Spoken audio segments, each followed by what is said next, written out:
they are being interrogated by NIA and by Delhi police officials, because it is also a chance that anyone from inside AIIMS, any insider, could also be involved in the hacking of one of the very biggest medical institute of India, which is AIIMS, because it's been almost 8 days and till now systems have not been restored. The volume and data and documentation of files in AIIMS servers and system is too big and too huge, and therefore AIIMS is facing a lot of problems to restore it. Till now, e-hospital data has surely been restored, but it has not been uploaded in the system as the volume is too high.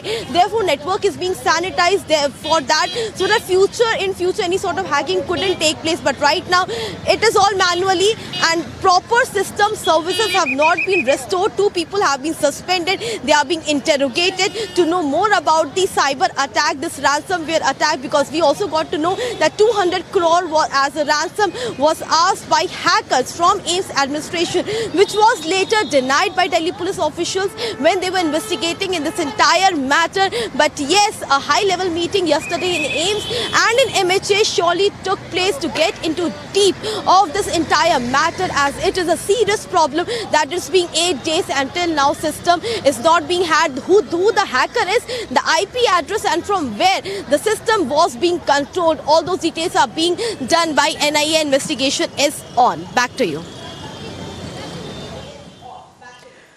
Right, Harsha. So we'll have to wait and watch as to what that investigation reveals. Many questions arise now. Why was the premier medical institute of the country in the national capital, why was its system hacked? What were the hackers after?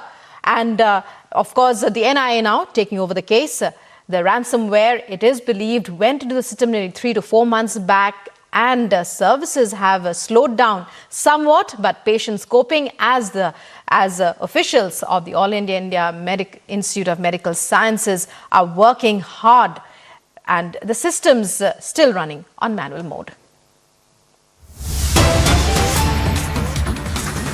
And now let's move on to other news stories that we are tracking.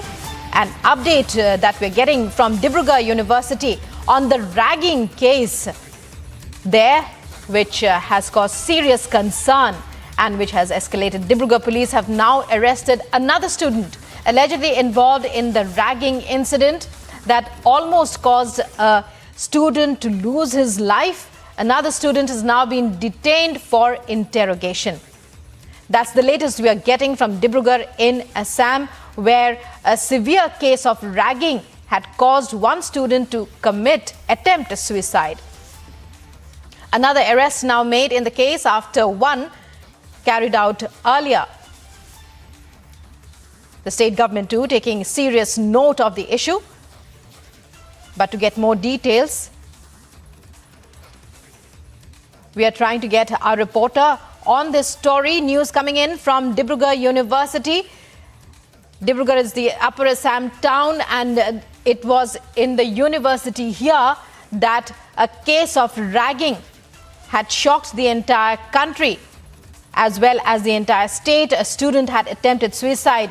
He was ragged to such an extent. The Chief Minister of the state, Himanta Biswa Sharma, taking note of the incident. And these are the visuals of the young student lying in hospital. He has a fractured hip, he has a fractured leg and an arm as well.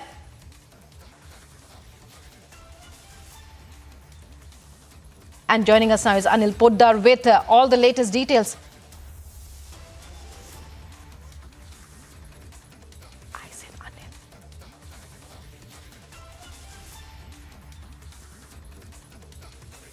I said Anil only. Anil Poddar joining us with the details on the condition of the boy, first of all. And, well, we're seeing visuals of protests as well. And we're hearing about another arrest. For all these details is over to Anil. Anil, what can you tell us?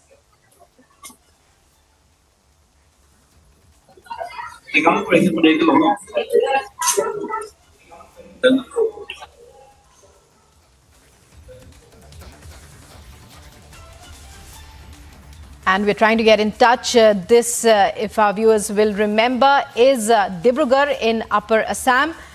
And those are visuals of the student who was ragged by his seniors. It was not just ragging, it was torture and driving him to attempt suicide. More details on this story later as we continue to track it throughout the day. Let's take a look now at other top stories from across the country. The Supreme Court is all set to hear Maharashtra's petition on the Karnataka versus Maharashtra border issue. Karnataka Chief Minister Basavaraj Bommai is in Delhi today to meet with BJP Chief JP Nadda, besides consulting senior lawyers.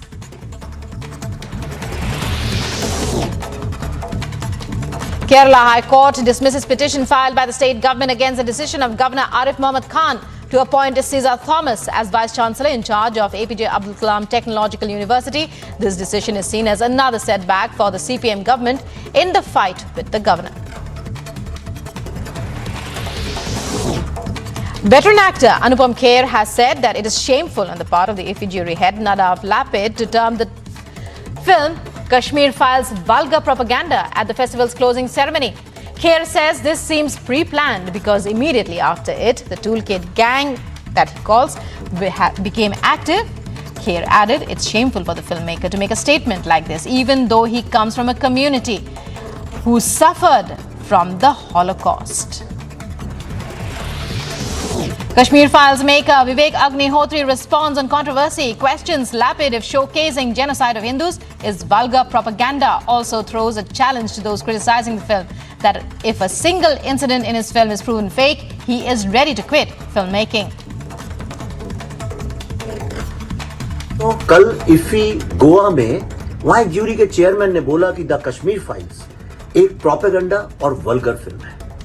मेरे लिए कोई नई बात नहीं है, क्योंकि इस तरह की बातें तो सारे टेररिस्ट ऑर्गेनाइजेशंस, अर्बन नक्सल्स और भारत के टुकड़े टुकड़े करने वाले लोग हमेशा से बोलते ही आए हैं। लेकिन मेरे लिए जो एक बहुत ही आश्चर्यजनक बात हुआ है कि भारत सरकार द्वारा आयोजित भारत सरकार के मंच पे कश्मीर को भारत से अलग करने वाले टेररिस्ट लोगों के नैरेटिव को सपोर्ट किया गया। Veteran Israeli filmmaker Dan Woolman says it is improper for his colleague and friend Nadav Lapid to express his personal opinion about the Kashmir Files at the closing ceremony of IFFI. He also added that Lapid should apologize for his remarks. YSRTP chief YS Sharmila arrested by Hyderabad police while staging a dharna against Telangana Chief Minister KCR. Her car is towed to the station, its doors forced open before she is dragged in herself. Her tour bus was earlier set ablaze in Warangal on Monday, and her party blames the TRS for this. YSRTP alleges that YS Sharmila and Jagan's mother Vijayamma have been put under house arrest. Also claimed that Sharmila's mother was manhandled. Uttarakhand government on Tuesday moves more stringent anti-conversion bill in the state assembly, seeking to make unlawful religious conversion a cognizable and non-bailable offence, punishable with imprisonment for a term of at least 3 years to a maximum of 10 years. Defence Minister Rajnath Singh campaigning in Gujarat today to participate in door-to-door campaigning in constituencies to go to vote in the second phase. Campaigning for first phase of Gujarat Assembly elections to be held on the 1st of December. Campaigning ended yesterday as many as 788 candidates are in the fray for 89 seats across 19 districts of South Gujarat and Kutch, Saurashtra regions, where voting will be held tomorrow.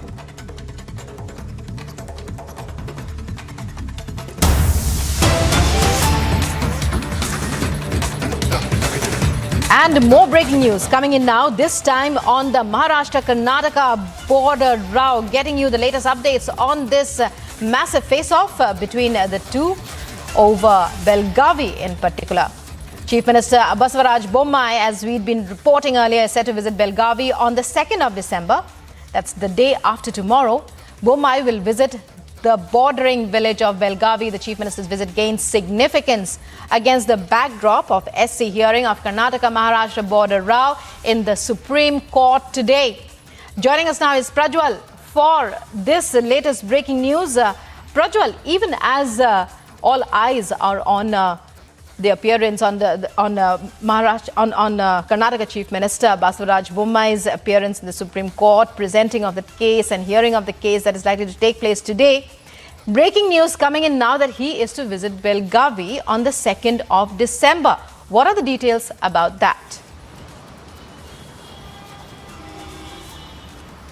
Now we are getting an information that Chief Minister Basavaraj Bommai will be here at Belagavi on the bordering town of Ramdurga, and it is being understood that this is a bordering town between Hubballi and Belagavi, and he's here to launch a slew of developmental projects. But it is also now being understood that several pro-Kannada organizations have approached the Chief Minister inviting him to the Jat region in Sangli district in Maharashtra, stating that they want to confer an award to him because he has gone on to contribute and give water to them, mainly for irrigation as well as drinking water purposes. So on this backdrop, this particular visit holds a lot of significance, but as of now there has been no official confirmation from the Chief Minister or either the Chief Minister's office stating that whether he will be going to Sangli in Maharashtra. And these developments are coming on the backdrop of Maharashtra in charge Minister Chandrakant Patil, who had gone on to tweet that they will be visiting Karnataka along with Shambhuraj Desai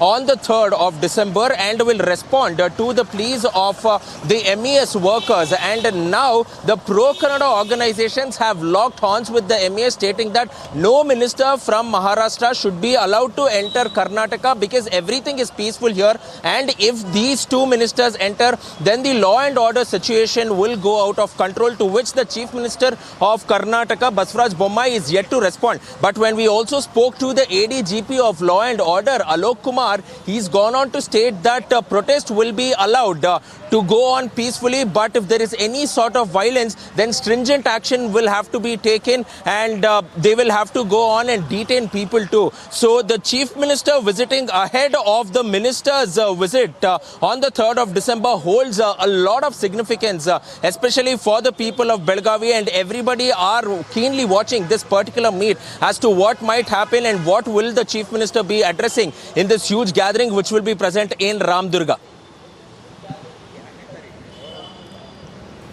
Well, many thanks, Prajwal, and you keep your eyes on that story.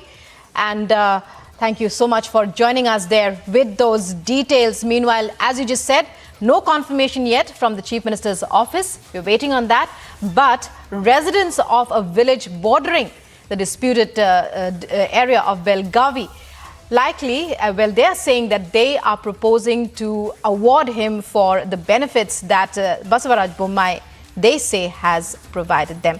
And it's time now for a short break. On the other side, showdown over Vizhinjam port intensifies. Congress hits out at the Kerala government, says Chief Minister must change his attitude.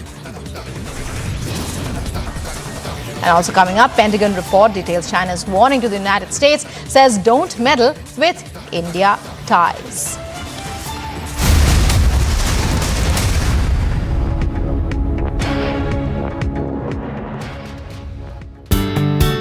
Will smart manufacturing complement traditional manufacturing processes or replace them entirely? India will be able to contribute approximately 5% of the global market in terms of when we talk about additive manufacturing. What kind of opportunities does it hold for the BTech students? Amrita University, I would say, is ideal for students who come into manufacturing, additive manufacturing. To know more, watch Amrita School of Engineering presents Shaping the Future of India this weekend, only on Republic TV. QS&THE, the world's foremost university rankings organizations, have ranked Amity amongst the top 3% universities globally, making it among the very few Indian universities to be included in both rankings. Yet another top ranking for Amity University. YS Sharmila, she was seated in a car. She wanted to drive till the CM's camp office, but she wasn't allowed, and then the police officials towed the vehicle. She was brought at the SR Nagar police station. Taran district of Punjab. This was the second Pakistani drone that has been shot down by the border security force in past 24 hours in Punjab. The Delhi police has filed a petition at the court getting this narco test done on December 1, and this has been accepted.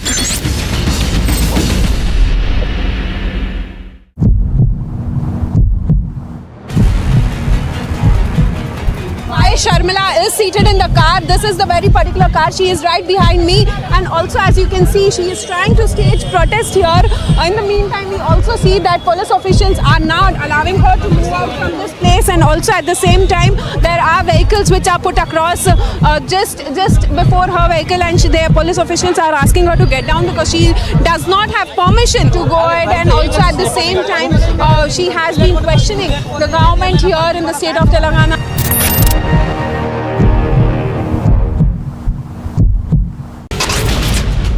NIA raids on gangster network across states in Uttar Pradesh, Delhi and Punjab. Multiple teams are part of the raids at various locations.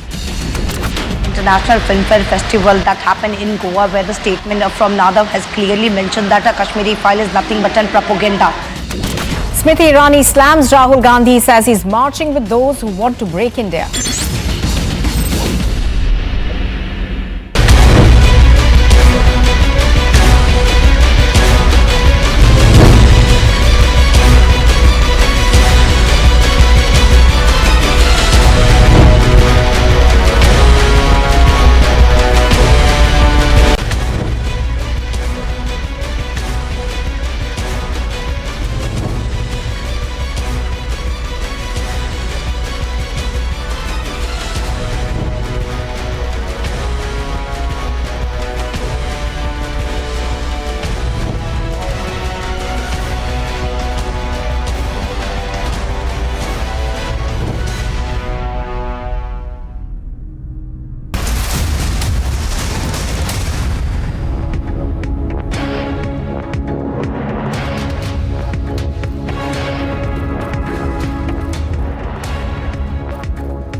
A very good morning. Thanks for staying with us on Republic TV. You're watching Live and Breaking with me, Nivedna Prabhu. Going to get your lots in the next half hour. But before that, let's take a quick look at the top headlines at 9:30.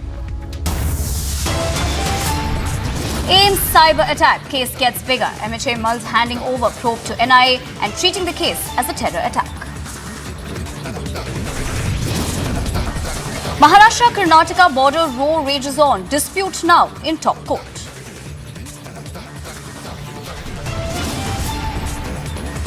Despite attack and arrest, YSRTP chief hits out hard on KCR government, tells Republic will continue Padyatra. Congress leader sparks fresh row, says CA and NRC nothing but mere politics that will harm Hindus. Showdown over Velan Yam port intensifies. Congress hits out at Kerala government, says Chief Minister must change attitude. And Pentagon report details China's warning to United States, says don't meddle with India ties.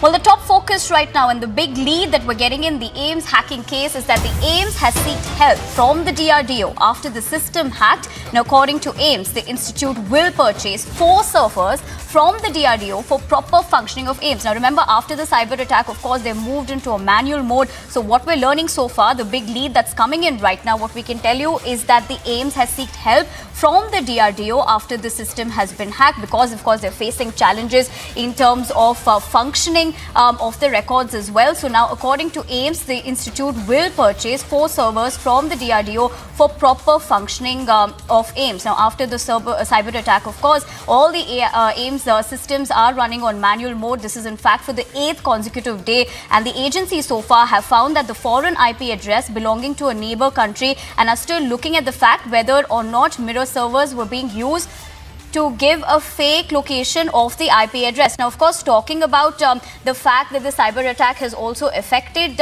patients as well in terms of how the challenges that AIIMS is facing. Let's listen in to what Harsha spoke to earlier to a couple of patients. Let's listen in to that conversation. ये hack होने की वजह से line Q ज़्यादा बढ़ गया, तो अब मेरे जैसे लोगों जो बुजुर्ग, मैं सीनियर सिटीजन हूँ, मेरा दोनों भी नी रिप्लेसमेंट हुआ है रिसेंटली, फिर भी मेरे को यहाँ डेंटल की वजह से यहाँ आना पड़ा। क्यों बोले तो मेरे को रेफ़र किए यहाँ किसी हॉस्पिटल में जाने के लिए। एक बात जानना चाहेंगे, आप लोग अभी अंदर हैं, आप लोग अंदर से बाहर आ रहे हैं, आपने कहा लंबी लाइन लगी है।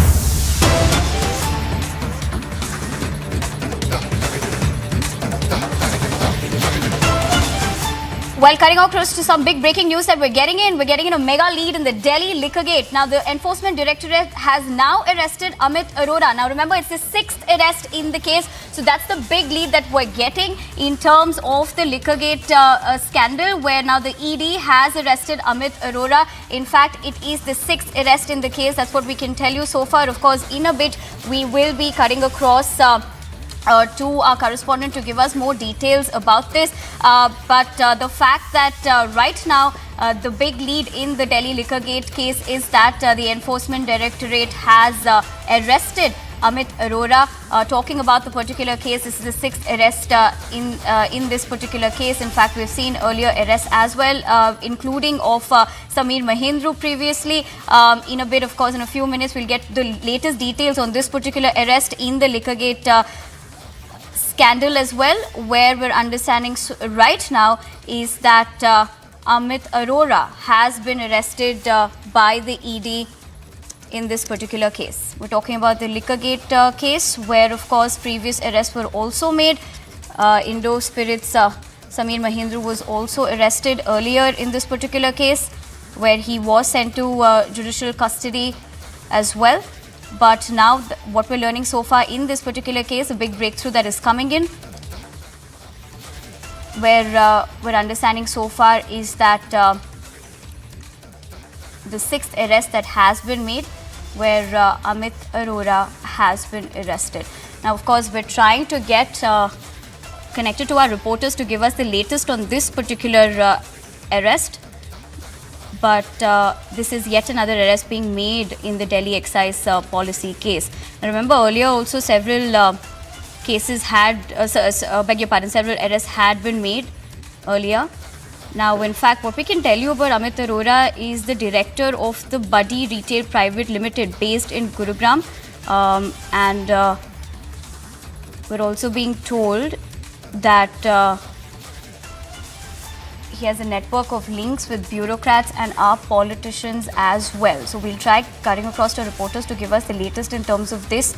But the big breaking news right now that's coming in is the fact that Amit Arora is the 6th arrest in this case. Now, of course, talking about this particular case as well, we'd seen earlier summons also being made, also arrests being made. In terms of the second arrest, which was made by the CBI, also was of Vijay Nair. And earlier, we're also seeing the ED arrest Sameer Mahendru in this particular case. Even for more on this, we'll cut across to our reporters in a bit, but we're joined in by Shehzad Poonawalla on the broadcast. Mr. Poonawalla, good morning. This is, of course, the 6th arrest that is being made. How do you view this that's coming in at the moment? Today, the buddy of Manish Sisodia and Aam Aadmi Party, who has expressed on candid camera how the commissions were increased so that kickbacks could be taken, how business worth 10,000 crores was illegally given to 2 players, has been arrested. And this shows that one after the other, the case is only getting stronger against the Aam Aadmi Party. But instead of answering the questions and telling us why they did the Sharab Ghotala, why their leaders are in jail, why they are getting no relief from courts, we have the Aam Aadmi Party trying to suppress the probe, trying to play the victimhood card, trying to deflect and deviate. Today, Mr. Kejriwal must answer that why is it that he is so eager in defending the Sharab Ghotalebaz as Kattar Imandar, when yet another arrest has been made and when yet another proof has come out. We have all seen the sting operations, we have seen the documentary evidence, we have seen evidence out of evidence coming as to how the Sharab Ghotala was done by the Aam Aadmi Party, and if it was not done, why would they revert from the new policy back to the old? So today the questions must be answered. Instead of giving themselves a clean chit, the Aam Aadmi Party must answer the direct questions on this Sharab Ghotala. Mr. Poonawalla, as you're pointing out, sources are also telling us that the financial probe is also, looking at his association, close association with Manish Sisodia, and we're actually involved in managing and diverting the undue advantage collected from the liquor licenses for the accused public servants. So how do you view that as well? Of course, the ED is still probing at that, but your viewpoint on the same? You see, this entire Sharab Ghotala took place with the blessings of the Aam Aadmi Party and with Manish Sisodia in particular, who tailor-made the policy to benefit certain people in the Sharab Mafia. And this has been done in violation of the rules and the laws. And that could only happen with the complete patronage of Arvind Kejriwal and Manish Sisodia. And therefore, the entire nexus runs right to them. And therefore, they must now answer specific questions. Why was the commission increased? Why was blacklisted and manufacturing companies allowed to come in? Why was no action taken even though show causes were issued? Why was the licensing period of the operational licensing period increased without due permission? Why was waivers given? Why was the MD refunded? These specific questions have not been answered by the Aam Aadmi Party, and their RTI has shown 2,500 crore rupee loss took place. Mr. Kejriwal himself cancelled the new policy and went back to the old. All of this shows that a huge ghotala took place, but now they are trying to defend ghotalebaz by saying that they are kattar imandar. Right, Mr. Poonawalla, stay with us. We also have our senior editor Shravan Sen joining us on the phone lines. Shravan, good morning. What can you tell us about the latest arrest as well? And we also have Mr. Poonawalla on the broadcast with us. Well, in fact, this is the sixth arrest that has been made by the Enforcement Directorate. This comes after the charge sheet that has been filed by the Enforcement Directorate, in which, remember, they have essentially put out details of the fact that there is a clear-cut case of quid pro quo. In fact, they have come across evidence to the effect that before the excise policy was actually officially launched by the government, this draft policy was actually shared with the liquor manufacturers, which included people like Samir Mahindru, and now it turns out Amit Arora being the other person who was actually largely influenced this draft excise policy. It turns out that through digital devices, this draft excise policy was shared with the liquor manufacturers, and they have hugely influenced the excise policy in a manner which has essentially benefited them. For instance, they've said that there is an annual cap as far as the turnover is concerned, which has only enabled the larger players to benefit from this particular excise policy. The smaller players have been affected by it, and what is important to point out here is that with the arrest of Amit Arora, the other big liquor manufacturer has now been taken into custody by the Enforcement Directorate, and the fact that, if you remember, Manish Sisodia was essentially trying to give himself a clean sheet based on the fact that the charge sheets that have been filed by both the agencies did not actually name him as an accused.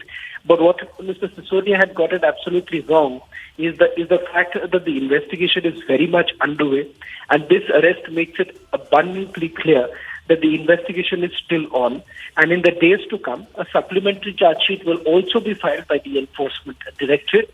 Whether at all in that they name Manish Sisodia or not, that we'll have to wait and watch, because remember, this is a step-by-step process that has been adopted by the agency, in which, remember, of the 15 people who have been named as an accused, several of them have now been placed under arrest. A large number of them have already been questioned. In fact, in the excise policy in Nivedana, the Enforcement Directorate has recorded the statement of about 150 people. And that is the reason why it would be perhaps too early to essentially give anyone a clean sheet. Right, Shravan, thank you for joining us and giving us the latest inputs on, of course, this big story that we're tracking at the moment, where a sixth arrest has been made in the liquor gate. Now, Amit Arora has been arrested by the ED in this particular case. We'll continue to track that story and get further reactions as well. But let's move on to the international stories that we're tracking at this hour. Now, French butchers and sausage makers protested on Tuesday outside France's lower house of parliament over soaring prices of energy they need to refrigerate meat. And the French Butchery Federation invited butchers from around the country to take part in an unusual protest to express their despair. Now, the protesters at the Federation are urging the government to adopt similar policies to Germany, Spain and Portugal, where gas and electricity prices are not index linked and are 4 to 5 times less expensive than in France.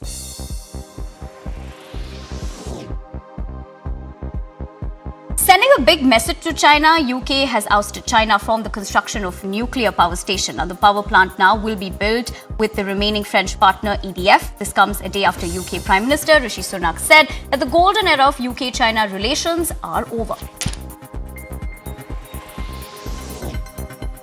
China's foreign ministry on Tuesday pushed back against the UK's criticisms of its handling of the public anger over its zero COVID policy. Zhao, Chinese foreign ministry spokesperson, defended his country's COVID policy as science-based, correct and effective. The United Nations said that its supporters demonstrators' right to protest over China's COVID policies. UN spokesman Stephen Dujarric said that they believe their right to demonstrate peacefully and urged the authorities to guarantee that right.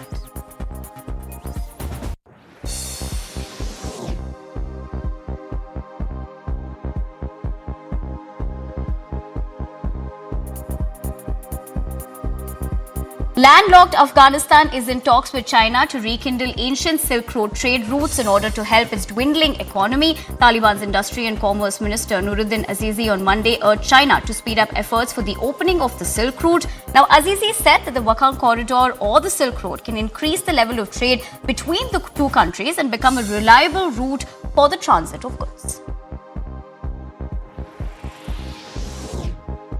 Pakistan's government has decided to file an application against former Prime Minister Imran Khan with the National Accountability Bureau, that is the NAB, and Federal Investigative Agency in the Toshkana case. Now, the development comes after the Election Commission of Pakistan in October disqualified Pakistan's PTI chief Imran Khan under Article 63(1)(p) in the Toshkana case and ruled that he's no longer a member of the National Assembly.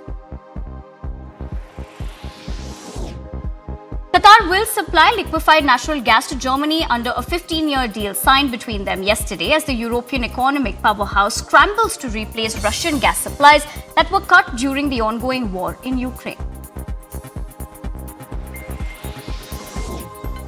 Top justice officials from the group of 7 industrial powers agreed to coordinate more closely in efforts to investigate war crimes in Ukraine. Now, German Justice Minister Marco Buschmann made the announcement after a meeting in Berlin that was attended by Ukraine's Attorney General and the Chief Prosecutor of the International Criminal Court. State broadcasting head Payman Jebeli said that Iran has no rule to sing the national anthem after players refused to sing the national anthem before their opening match against England. He further said that Iran has no problem with their football team players refusing to sing the national anthem during the FIFA match in Doha. Now, Twitter rants are set to grow bigger. The microblogging site's character limit might soon expand to 1,000 characters from its previous limit of just 280 characters. Now, Musk has shown interest in the idea of increasing the character limit on a number of occasions since his takeover of the platform.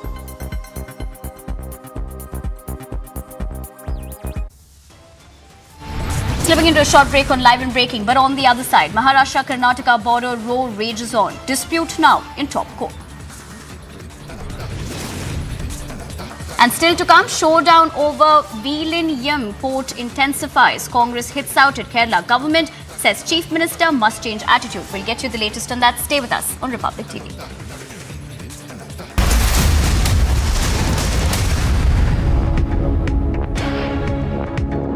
QS and THE, the world's foremost university rankings organizations, have ranked Amity amongst the top 3% universities globally, making it among the very few Indian universities to be included in both rankings. Yet another top ranking for Amity University. NI raids on gangster network across states in Uttar Pradesh, Delhi and Punjab. Multiple teams are part of the raids at various locations. International Film Festival that happened in Goa, where the statement from Nadav has clearly mentioned that a Kashmiri file is nothing but propaganda. Smriti Irani slams Rahul Gandhi, says he's marching with those who want to break India.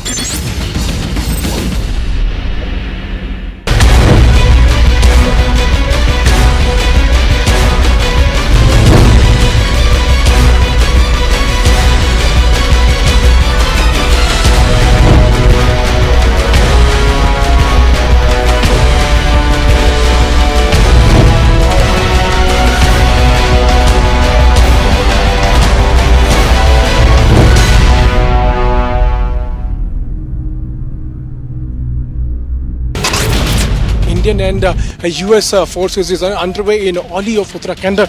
There's a drill which they are right now showcasing, and that's the search and rescue operation drill.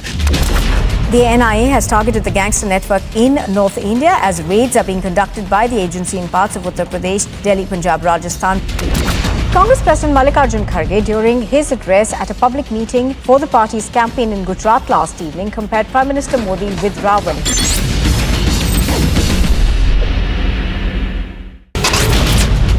YS Sharmila, she was seated in a car. She wanted to drive till the CM's camp office, but she wasn't allowed. And then the police officials stored the vehicle. She was brought at the SR Nagar police station. Taran district of Punjab. This was the second Pakistani drone that has been shot down by the border security force in past 24 hours in Punjab. The Delhi police has filed a petition at the court getting this narco test done on December 1, and this has been accepted.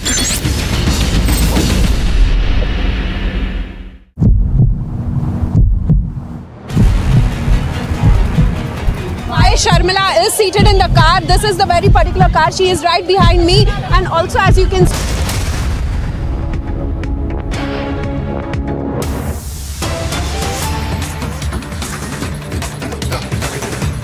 breaking news that's coming in.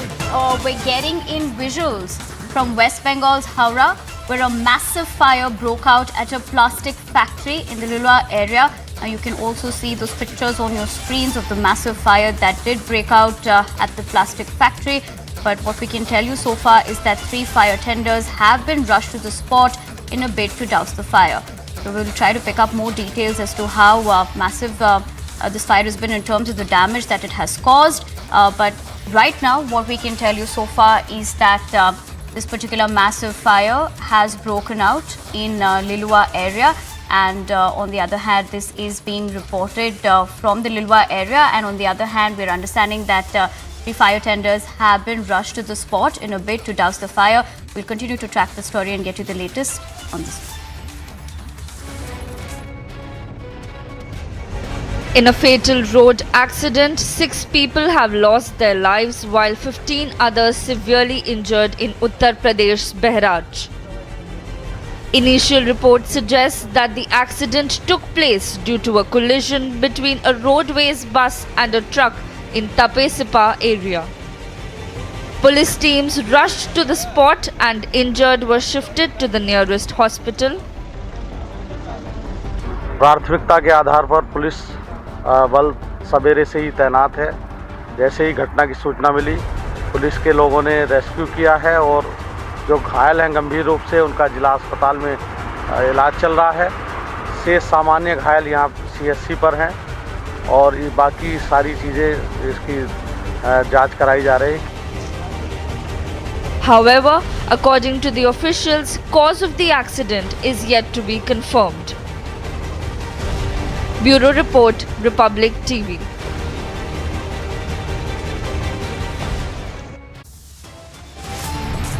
You're watching Republic TV, and still to come. Despite attack and arrest, YSRTP chief hits out hard on KCR government. Tells Republic will continue Padyatra. And Congress leader sparks fresh row, says CAA and NRC is nothing but mere politics that will harm Hindus. We'll get you the latest on these 2 stories. Stay with us on Republic TV.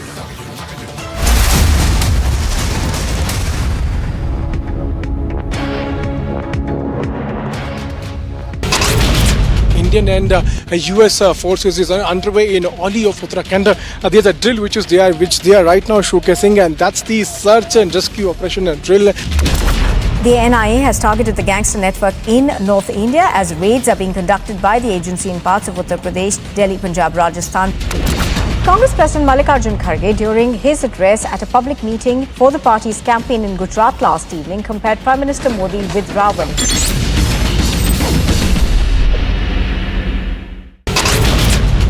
YS Sharmila, she was seated in a car. She wanted to drive till the CM's camp office, but she wasn't allowed. And then the police officials stored the vehicle. She was brought at the SR Nagar police station.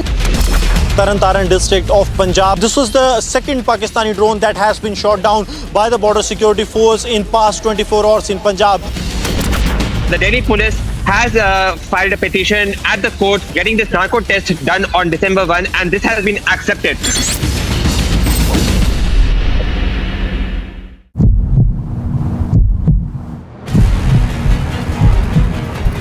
Sharmila is seated in the car. This is the very particular car. She is right behind me, and also, as you can see, she is trying to stage protest here.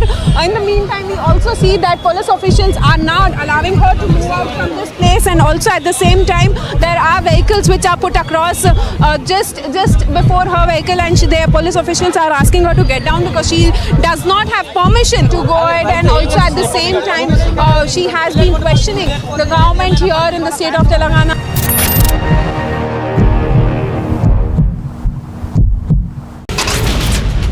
NIA raids on gangster network across states in Uttar Pradesh, Delhi and Punjab. Multiple teams are part of the raids at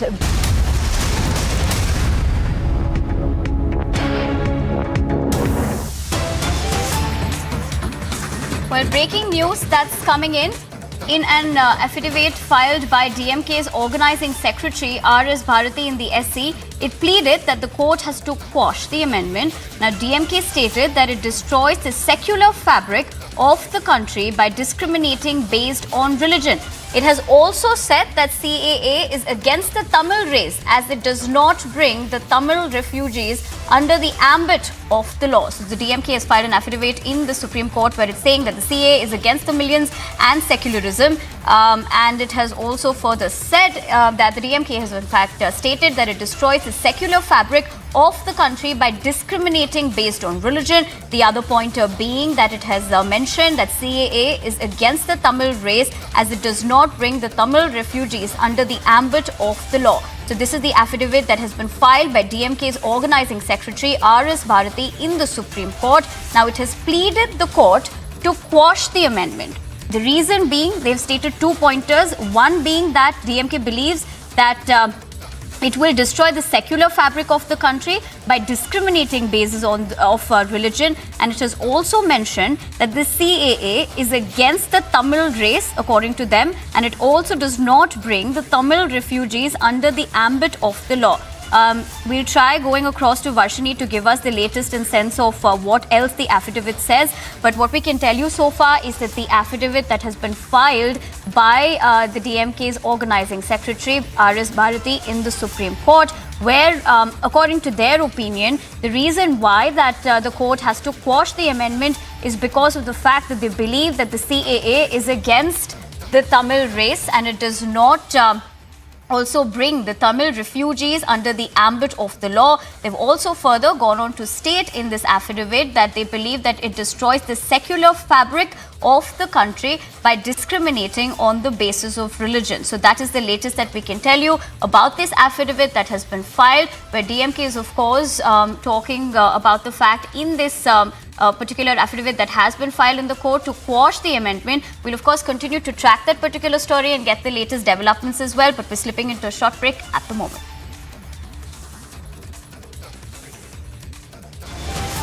On the other side, AIIMS cyber attack case gets bigger. MHA mulls handing over probe to NIA and treating the case as a terror attack.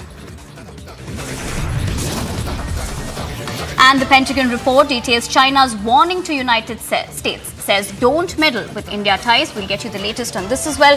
Stay with us on Republic TV.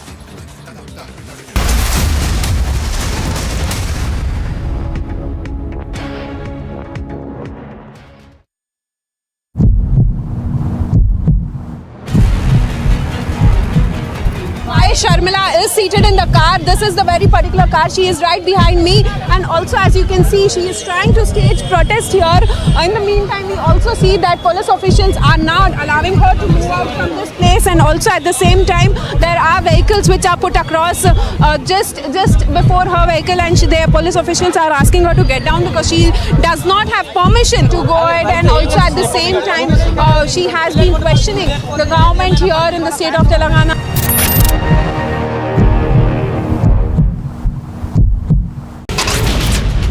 NIA raids on gangster network across states in Uttar Pradesh, Delhi and Punjab. Multiple teams are part of the raids at various locations. International Film Festival that happened in Goa, where the statement from Nadav has clearly mentioned that a Kashmiri file is nothing but propaganda. Smriti Irani slams Rahul Gandhi, says he's marching with those who want to break India.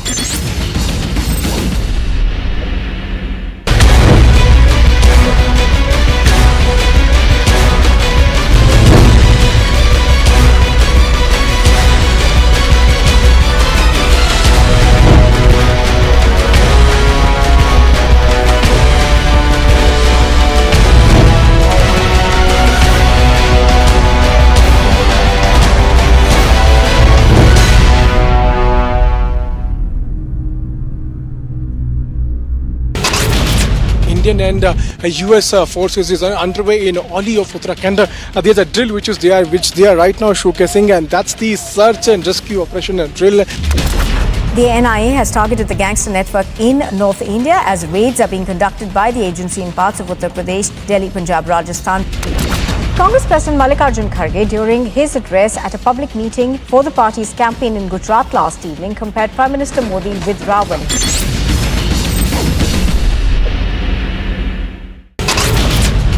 YS Sharmila, she was seated in a car. She wanted to drive till the CM's camp office, but she wasn't allowed. And then the police officials towed the vehicle. She was brought at the SR Nagar police station. Taran district of Punjab. This was the second Pakistani drone that has been shot down by the border security force in past 24 hours in Punjab.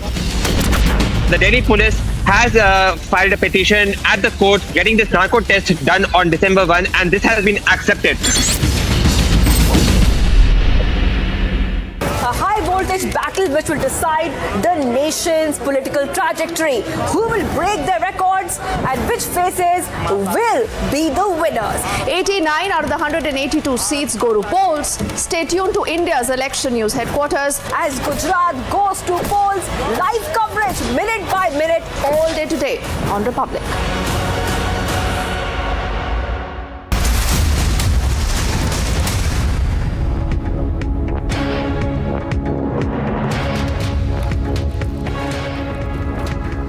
Good morning and welcome. You're watching live and breaking on Republic TV. I'm Nupur Talwar Suri. A look now at the top headlines we're tracking here this morning at 10 o'clock. The AIIMS cyber attack case gets bigger. The MHA mulls handing over the probe to the NIA as services still run manually for the 8th consecutive day. Delhi's liquor gate explodes. The liquor baron Amit Arora is now placed under arrest as trouble mounts for Kejriwal and company. The Maharashtra-Karnataka border row rages on. Dispute now reaches the top court. Despite attack and arrest, YSRTP chief hits out at KCR. Government tells Republic will continue the Padyatra. Showdown over the Virangam port intensifies. Congress hits out at the Kerala government, says Chief Minister must change his attitude. A Pentagon report details China's warning to the United States as don't meddle with India ties.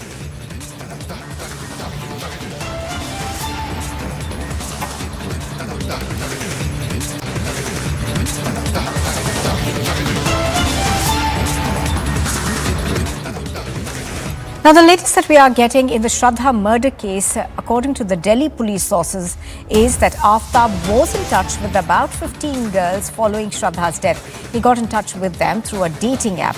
Reportedly, one of the friends, who's also a psychologist, visited Aftab's house in Chhatarpur, where she was given a finger ring of Shraddha. Now, the Delhi police so far has clearly denied that there was any communal angle or love jihad angle to this. So the latest that we are getting to understand in this murder case as investigation progresses is the fact that the Delhi police are also looking at data that's coming in through the dating app. Let's go across to Piyush Ori. He has more details on this. Piyush, good morning. Give us more details in terms of how far this investigation has now reached and what is the new evidence that the Delhi police is looking at. So good morning, and from the time this case has emerged, there have been several twists, turns and new revelations that have come to fore. And the latest revelation that have come to fore is that yes, Aftab was in touch with several girls following Shraddha's death. his live-in partner who he had murdered first and then brutally chopped into 35 pieces. So you can understand the psychology of this person called Aftab, that even after murdering his live-in partner, a partner who had lived with him for over 3 years, he got in touch with over 15 girls through a dating app. In fact, we've also been told by our sources is that there was also one girl who apparently was staying in Noida, is a psychologist. She also had visited Aftab's residence in Chhatarpur at a time when he had already murdered Shraddha, and at a time when some of her body pieces were stored in the freezer. So you can understand about the psychology of this person. Now, this woman who had visited the residence of Aftab in Chhatarpur was also given a ring that belonged probably to Shraddha. So all these aspects are being looked into by the Delhi police. Mind you, the digital evidence is also one of the very important circumstantial evidence that is being looked into the Delhi police. Besides this, I also want to tell you that the polygraph test of Aftab is over, and tomorrow the process of narco test is going to begin of Aftab. Now, how much of it is going to be helpful to Delhi police? It's all going to come after the reports of all these tests are going to be submitted to Delhi police. And most importantly, the DNA and the forensics report, the solution of which we are expected to get following next week, is also going to make sure that the Delhi police does it have very strong evidence to nail Aftab for the gruesome crime that he has reportedly committed. Back to you in the studio. All right, Piyush Ori bringing us all those details from New Delhi. Thank you very much for joining us. So as Piyush is pointing out, the Delhi police now examining new details that are emerging from their investigation.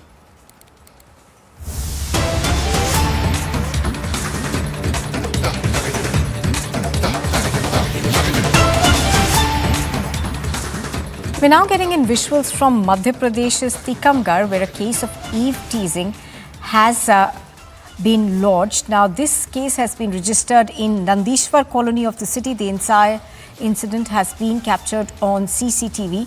Now, this is a CCTV camera that's been installed in the locality. The police have now been handed over the CCTV camera footage by the locality, and we are given to understand that they are looking at the CCTV footage closely to be able to identify the person who is indulging in obscene acts as caught by the CCTV. We are given to understand that this is a case that has come forward from Tikamgarh in Madhya Pradesh.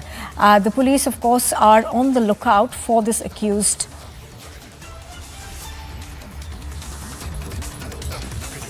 Let's say, in fact, listen into what the police have said so far on their investigations. देखिए, एक video सामने आया है।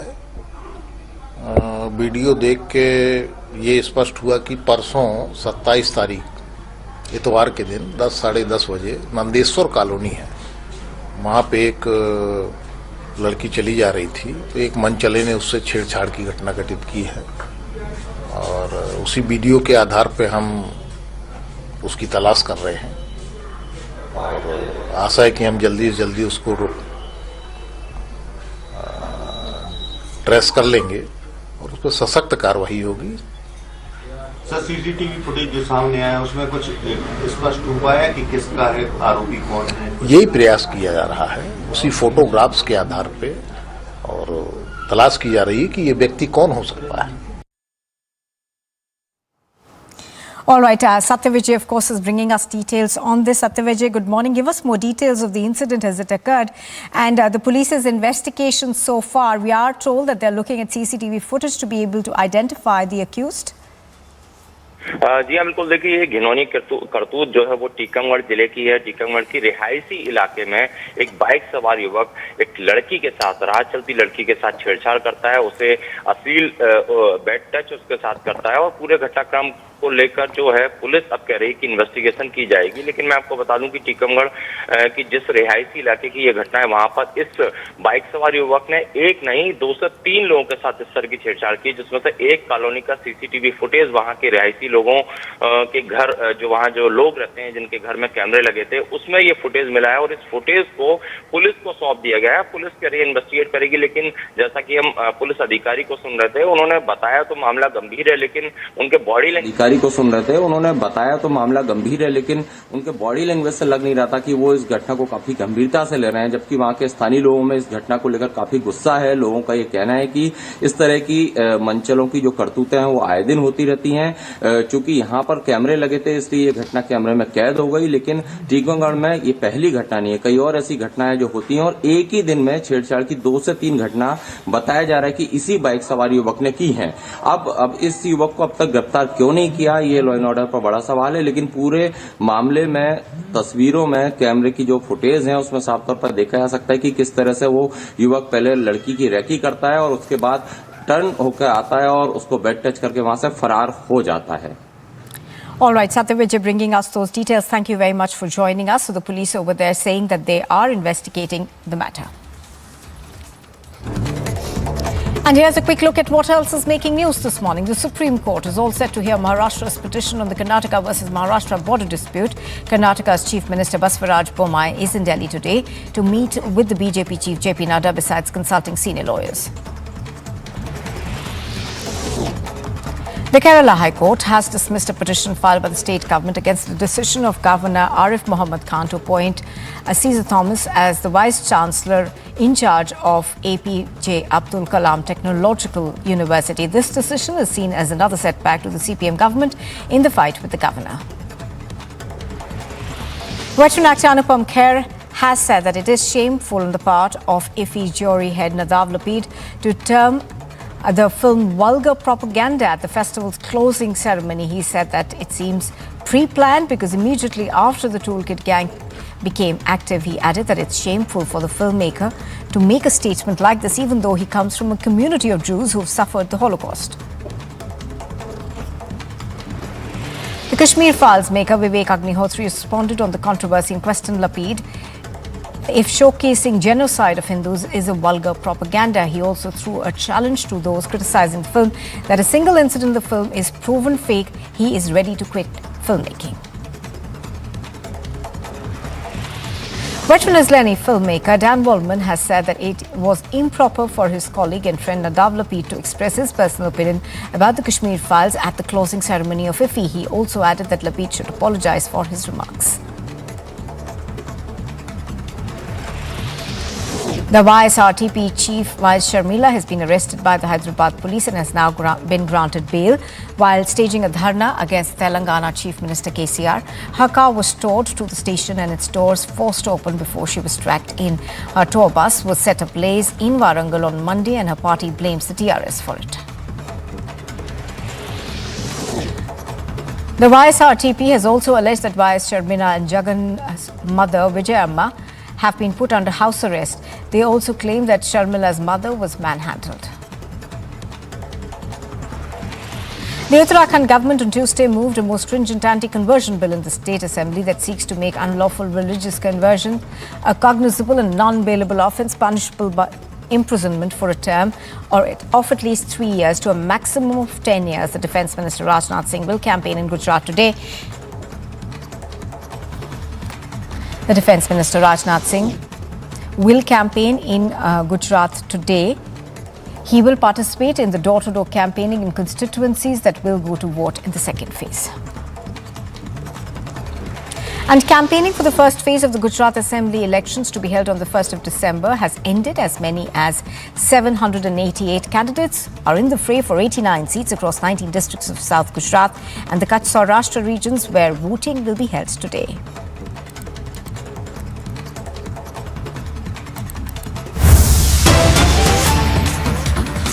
Now, in an affidavit filed by the DMK's organising secretary R.S. Bharti in the Supreme Court, it has been pleaded that the court has to quash the amendment. The DMK has said that it destroys the secular fabric of the country by discriminating against people based on religion. It also says that the CAA is against the Tamil race as it does not bring Tamil refugees under the ambit of the law. So the DMK government over there filing an affidavit against the CAA in the Supreme Court. Samiksha is joining us live. She's reporting on this from the Mumbai newsroom. Now, Samiksha, we understand that you have been able to access the affidavit that has been filed. Give us more details.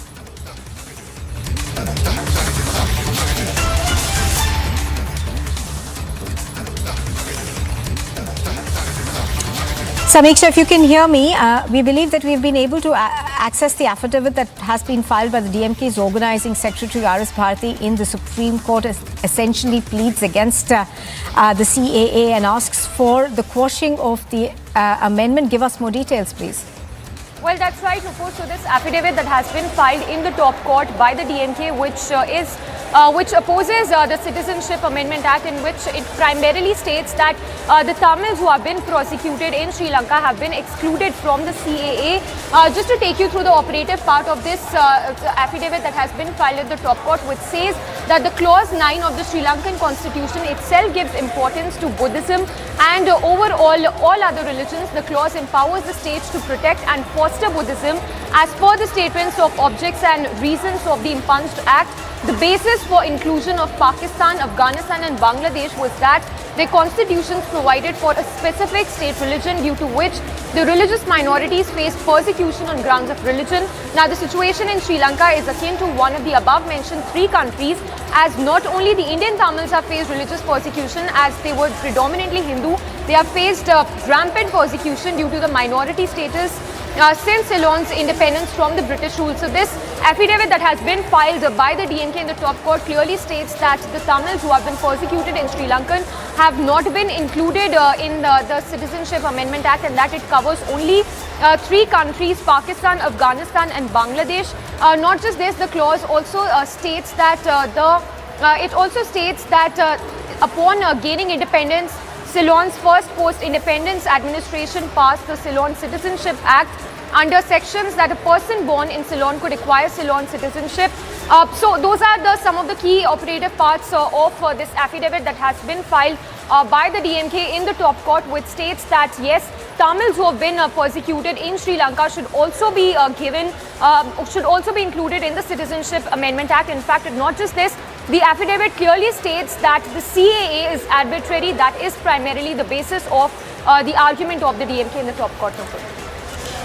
So essentially what we are learning right now is that the DMK has said that they believe that the CAA of 2019 is arbitrary and only considers religious minorities from 3 countries that, essentially trying to keep Sri Lankan Tamils out of it. For the moment, thank you very much for joining us, Samiksha. Let's also go across to Varshini.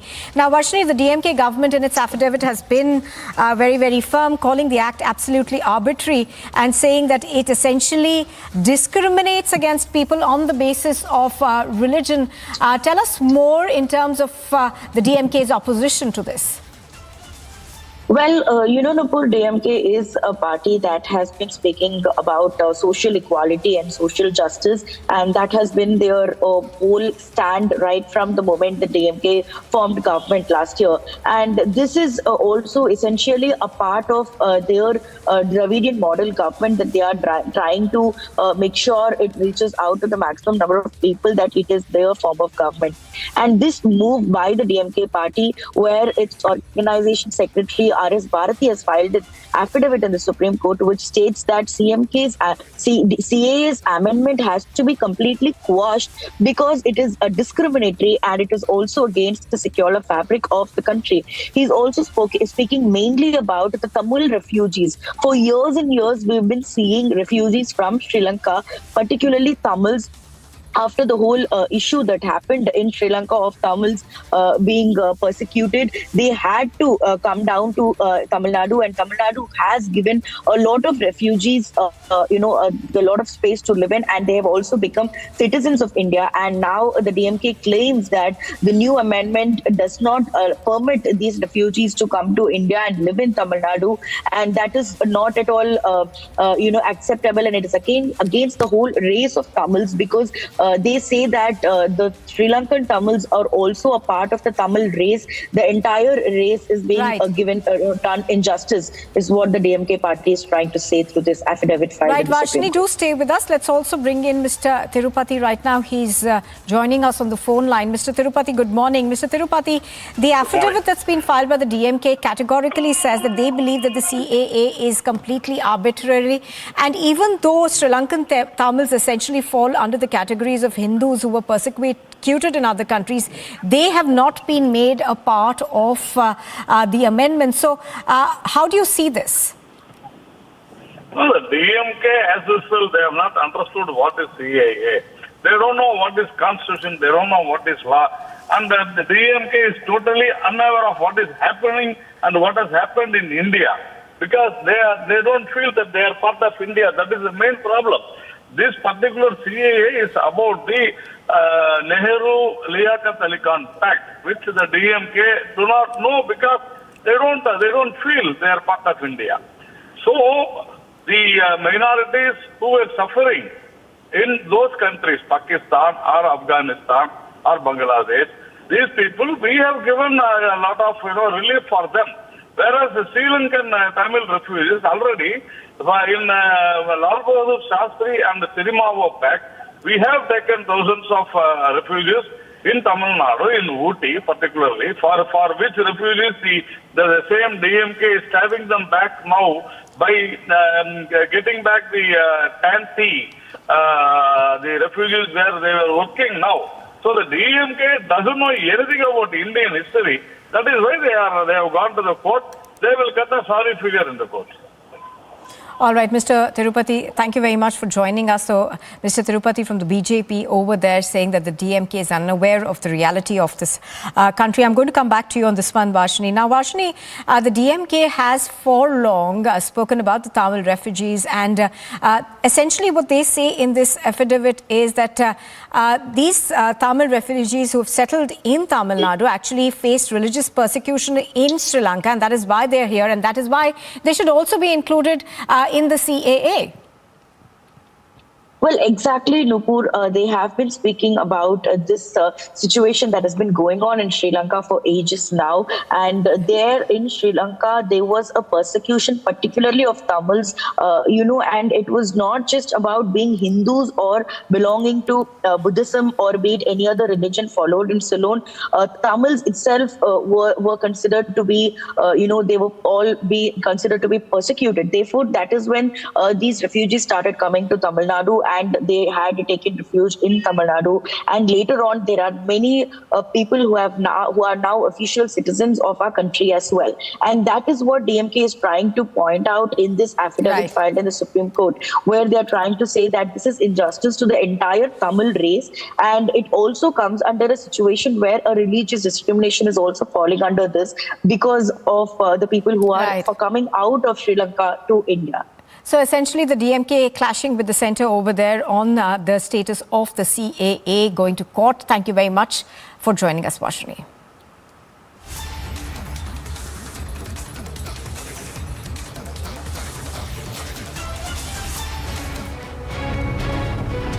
On Wednesday, November 23, AIIMS first and primary backup servers were corrupted, and later it was found that it was a cyber attack and ransomware attack. Right now, I am outside AIIMS hospital, and it's been more than 1 week since the AIIMS system has not been restored. According to AIIMS administration, the e-hospital data has been restored and network is being sanitized before services could be fully restored. Now, as I am outside AIIMS hospital, the rush in the hospital has significantly increased since 1 week, because as online appointment is not working, patients are rushing directly to the AIIMS hospital for checkups, for OPD services, for blood reports, for several other appointments in the laboratories and other places, other departments in the hospital. Now we have got to know that the AIIMS administration has increased additional staff, additional authorities have been deployed for full-time OPD services in AIIMS, as everything is being done manually,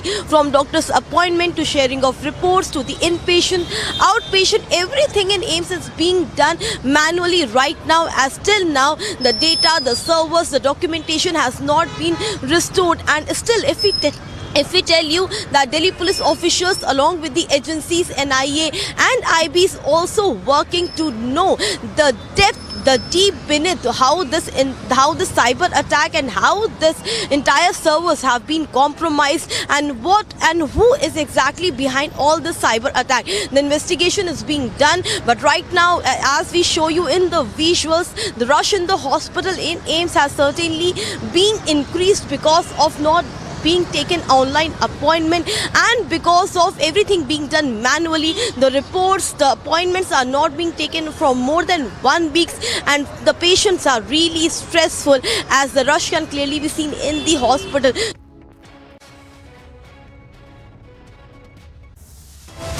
You are watching Republic TV, and coming up next, Delhi's liquor gate scandal explodes. Liquor baron Amit Arora is now placed under arrest.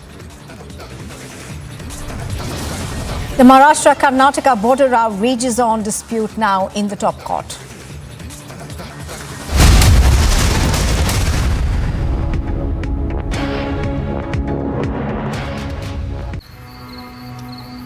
झाके रे झाके झरोखे से झाके हैरत से आंखें अपनी सी दुनिया नई रंगी लागे ख्यालों की खिड़की से मन कूदे भागे झाके रे झाके झरोखे से झाके देख के दम है छोटे बड़े सारे झाके रे झाके कोई ताके तरक्की को टुक टुक हर कोई ताके झाके रे झाके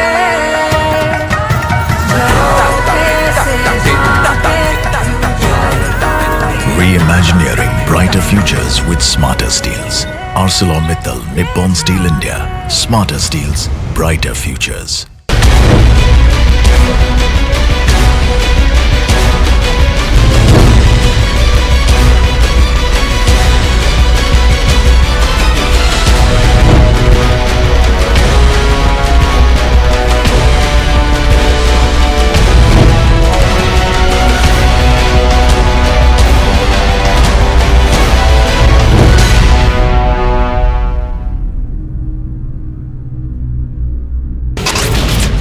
Indian and US forces is underway in Oli of Uttarakhand. There's a drill which they are right now showcasing, and that's the search and rescue operation drill. The NIA has targeted the gangster network in North India as raids are being conducted by the agency in parts of Uttar Pradesh, Delhi, Punjab, Rajasthan. Congress President Mallikarjun Kharge, during his address at a public meeting for the party,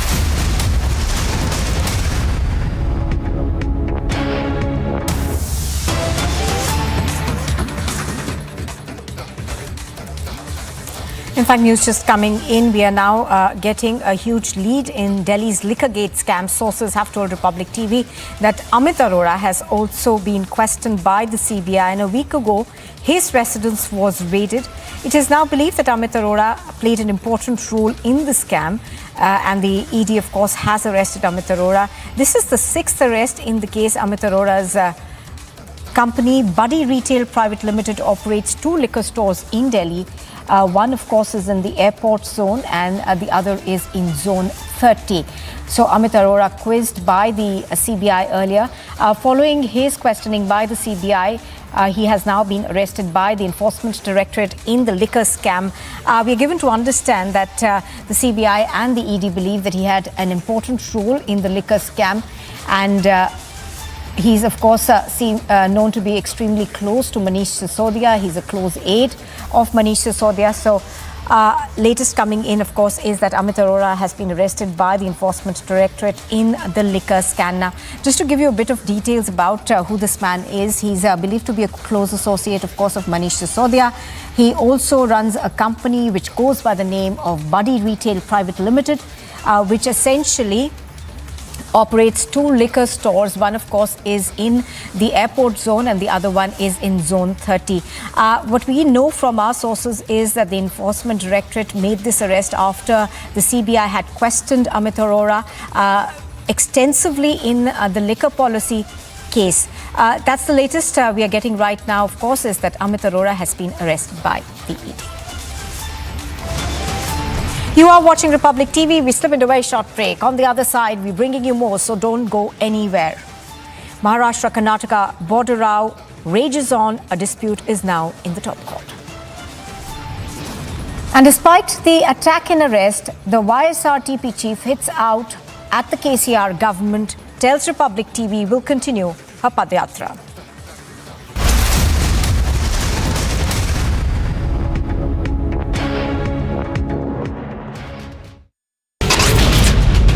YS Sharmila, she was seated in a car. She wanted to drive till the CM's camp office, but she wasn't allowed. And then the police officials towed the vehicle. She was brought at the SR Nagar police station. Taran district of Punjab. This was the second Pakistani drone that has been shot down by the border security force in past 24 hours in Punjab. The Delhi police has filed a petition at the court getting this narco test done on December 1, and this has been accepted.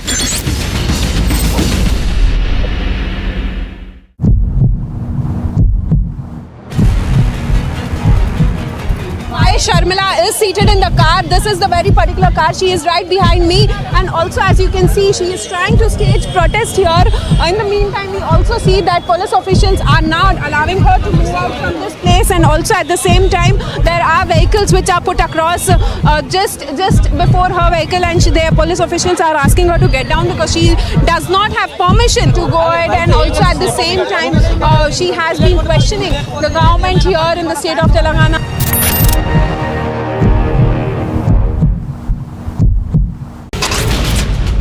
NIA raids on gangster network across states in Uttar Pradesh, Delhi and Punjab. Multiple teams are part of the raids at various locations.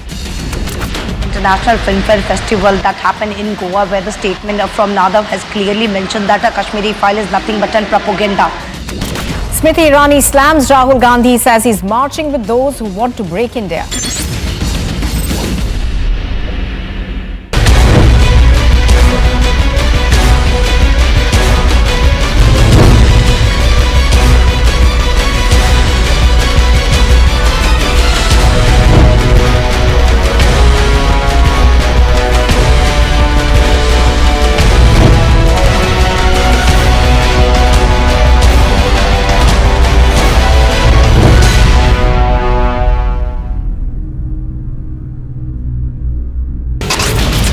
Indian and US forces is underway in Oli of Uttarakhand.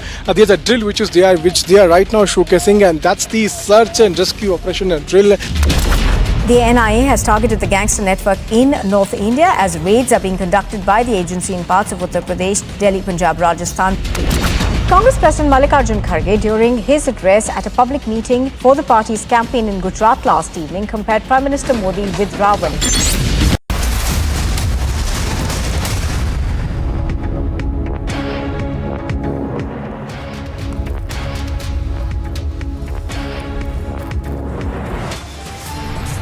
The AIIMS cyber attack case gets bigger. The MHA mulls handing over the probe to the NIA as services still run manually for the 8th consecutive day.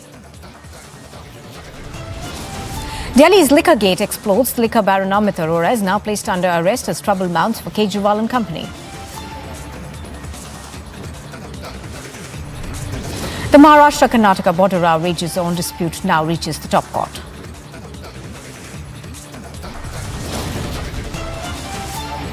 Despite attack and arrest, the YSRTP chief hits out at the KCR government, tells Republic TV that she will continue her Padyatra. Showdown over the Virangam port intensifies. The Congress hits out at the Kerala government, says the chief minister must change her attitude.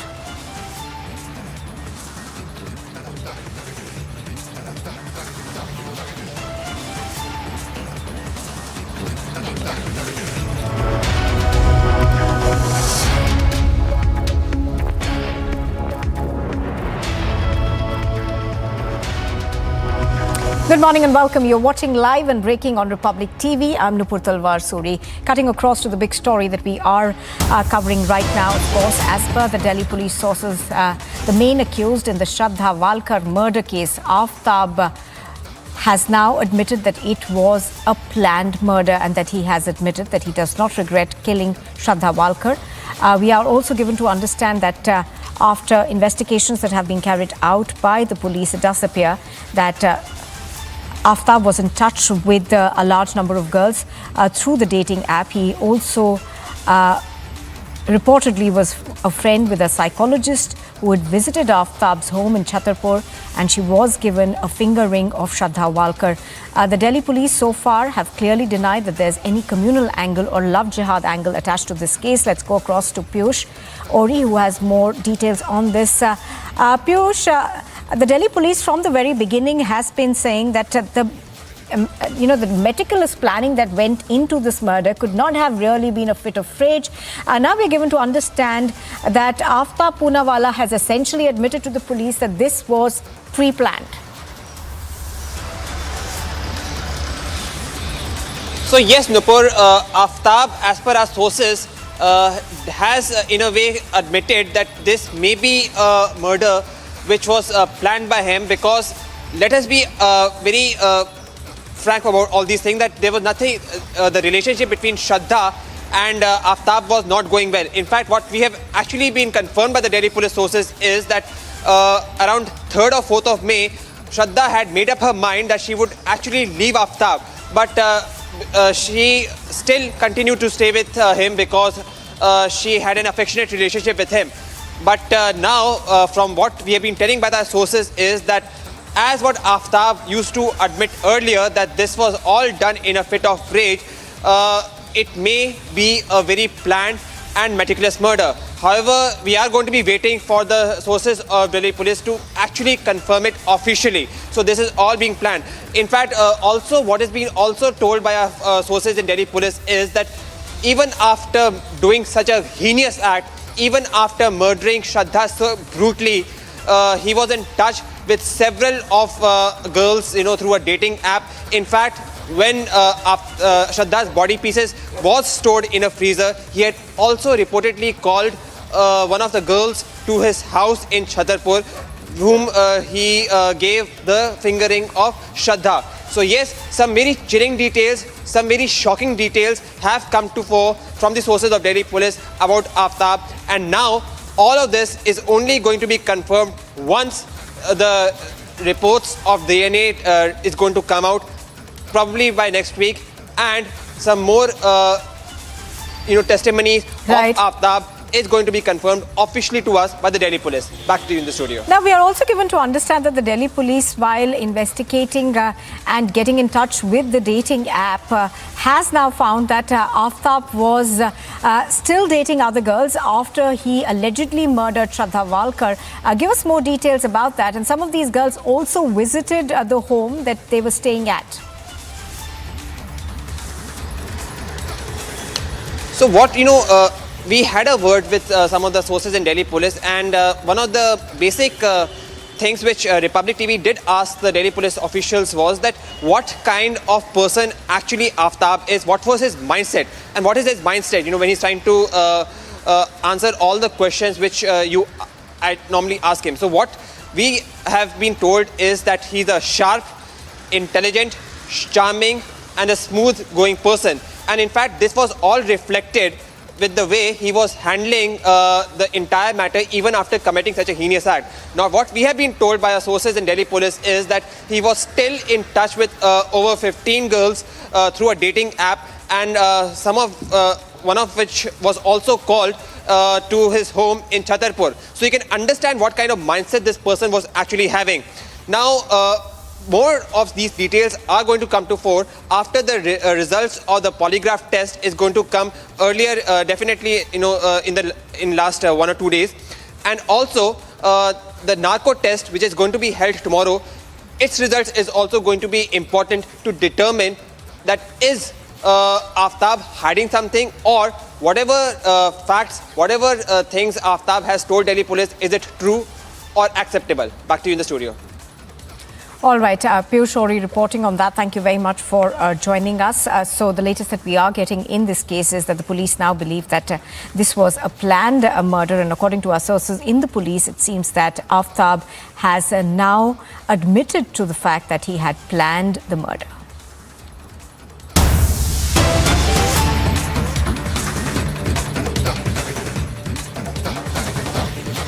In a joint operation with the BSF, the Punjab police have recovered 5 AK-47 rifles, 5 pistols and 9 magazines from Firozpur. Earlier, about 13 kgs of heroin was also recovered from the same area. The recovery of narcotics consignment was made on the 21st of November, and 2 narcotics smugglers from Rajasthan were also apprehended by the police while they were on their way from Jammu and Kashmir to Punjab. So, in what is being seen as a huge seizure of weapons, the Punjab police have been able to confiscate about 5 AK-47 rifles, 5 pistols and 9 magazines from Firozpur. Earlier, of course, in an operation that has been conducted by the police, we are told that about 13 kgs of heroin was also recovered from the same area. Gursimran is reporting on this from Jammu, who joins us live right now. Gursimran, give us more details of the seizure that has been made by the police. We're given to understand that it includes both a consignment of narcotics as well as weapons. See, this is a big success in the joint operation for the BSF as well as the Punjab police, as they have recovered 5 AK rifles, 5 pistols and 9 magazines that have been recovered from the Firozpur area. This is in continuation with the drug module that was busted on 21st of November, in which 13 kilogram of heroin, the international market worth of which is over 60 crore rupees, was recovered, and 2 Rajasthan-based narcotic smugglers, those who were carrying the consignment from Jammu and Kashmir to Punjab, were arrested by the counterintelligence Amritsar, and now they have, on the inputs of the investigation, they have recovered 5 AK-47 rifles, 5 pistols and 9 magazines from their possession. This is a larger nexus that is working not only to push narcotics into the Punjab, but also the weapons from across the border to Punjab, so that the terrorist and the gangster groups can carry out the terror acts in the Punjab and the nearby areas. See, yesterday we have also seen a mega crackdown by the National Investigation Agency that was looking into the funding and the associates of the gangsters and the terrorists that were working in Punjab and other parts of the country. And today this big recovery by the Border Security Force along with the counterintelligence wing of Amritsar of Punjab Police clearly hints at a larger nexus that is being done on the behest of the ISI and Pakistan to destabilize Punjab and other parts of the country. All right, Gursimran bringing us those details. Thank you very much for joining us.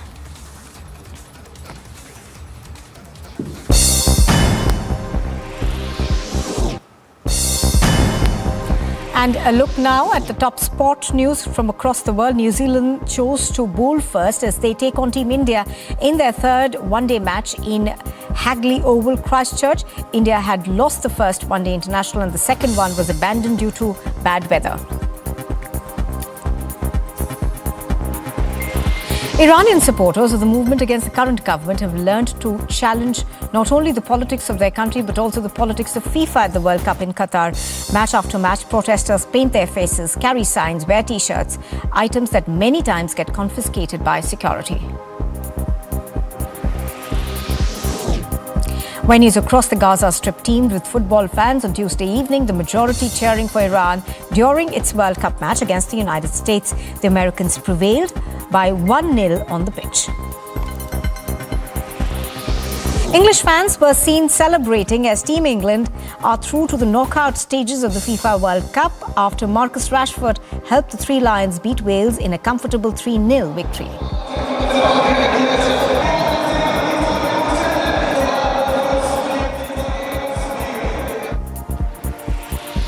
Arjun Babutha in the men's 100-meter air rifle and Vivan Kapoor in the men's trap event were crowned national champions across 2 cities where the 65th National Shooting Championship competitions are currently taking place.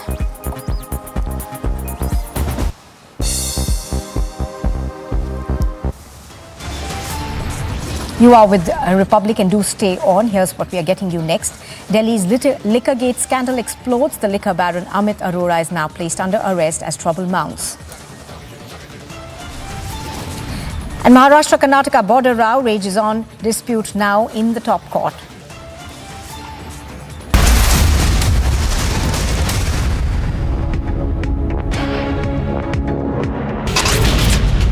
NIA raids on gangster networks across states in Uttar Pradesh, Delhi and Punjab. Multiple teams are part of the raids at various locations. International Filmfare Festival that happened in Goa, where the statement from Nadav has clearly mentioned that a Kashmiri file is nothing but an propaganda. Smriti Irani slams Rahul Gandhi, says he's marching with those who want to break India.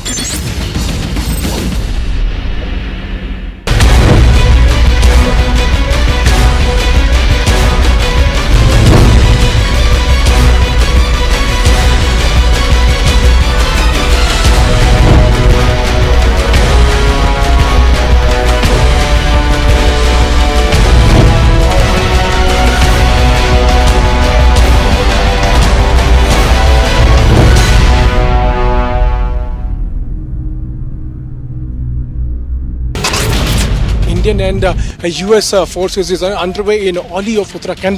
There's a drill which they are right now showcasing, and that's the search and rescue operation drill.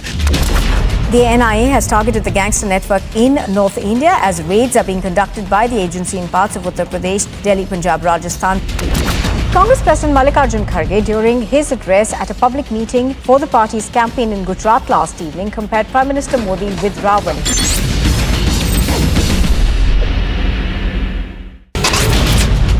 YS Sharmila, she was seated in a car. She wanted to drive till the CM's camp office, but she wasn't allowed. And then the police officials stored the vehicle. She was brought at the SR Nagar police station.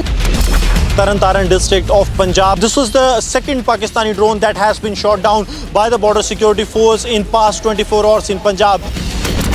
The Delhi police has filed a petition at the court getting this narco test done on December 1, and this has been accepted.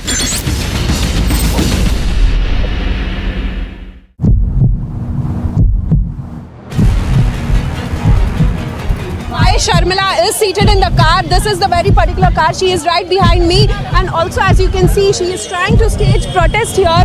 In the meantime, we also see that police officials are not allowing her to move out from this place, and also at the same time there are vehicles which are put across just before her vehicle, and their police officials are asking her to get down.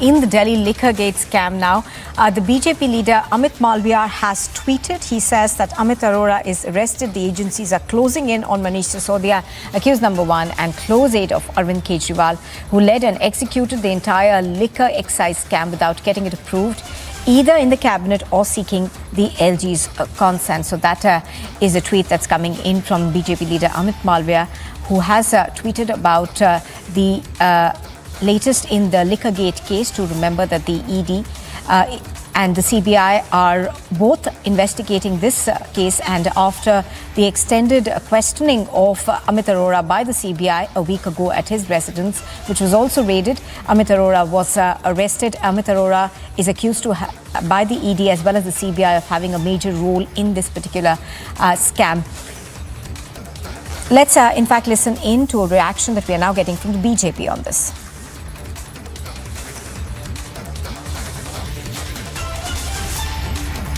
एक और गिरफ्तारी हुई है शराब घोटाले में। अमित अरोड़ा जो बड़ी है मनीष सिसोदिया और आम आदमी पार्टी के, हमने सबने देखा है कि किस प्रकार से 10,000 करोड़ का बिजनेस 2 प्लेयर को दिया गया, किस प्रकार से जो 2.5% से 12% कमीशन बढ़ाया गया, उसमें से 6% कैश कमीशन और किकबैक के रूप में आम आदमी पार्टी के नेताओं को मिला और चुनावों में खर्च हुआ। ये बताते हुए अमित अरोड़ा कैंडिड कैमरे पर स्टिंग ऑपरेशन में पाए गए थे, परंतु एक भी सवाल का जवाब आज आम आदमी पार्टी दे नहीं रही है। विक्टिमहुड कार्ड खेलती है या कभी कहती है कि हमें क्लीन चिट मिल गई है, जबकि कोर्ट ने आज तक कोई क्लीन चिट नहीं दी, कोई एजेंसी ने क्लीन चिट नहीं दी। आज आम आदमी पार्टी को जवाब देना होगा। अगर घोटाला हुआ ही नहीं शराब घोटाले में, तो फिर न्यू पॉलिसी से हटकर ओल्ड पॉलिसी पर क्यों आए? क्यों आप ही की आरटीआई ने कहा 2,500 करोड़ का नुकसान हुआ? क्यों आपने 2.5% से 12% कमीशन बढ़ा दी? क्यों ब्लैक लिस्टेड और मैन्युफैक्चरिंग कंपनी को आने दिया और उनको शो कॉज नोटिस जब जारी हुआ तो उन पर कोई कार्रवाई नहीं की गई?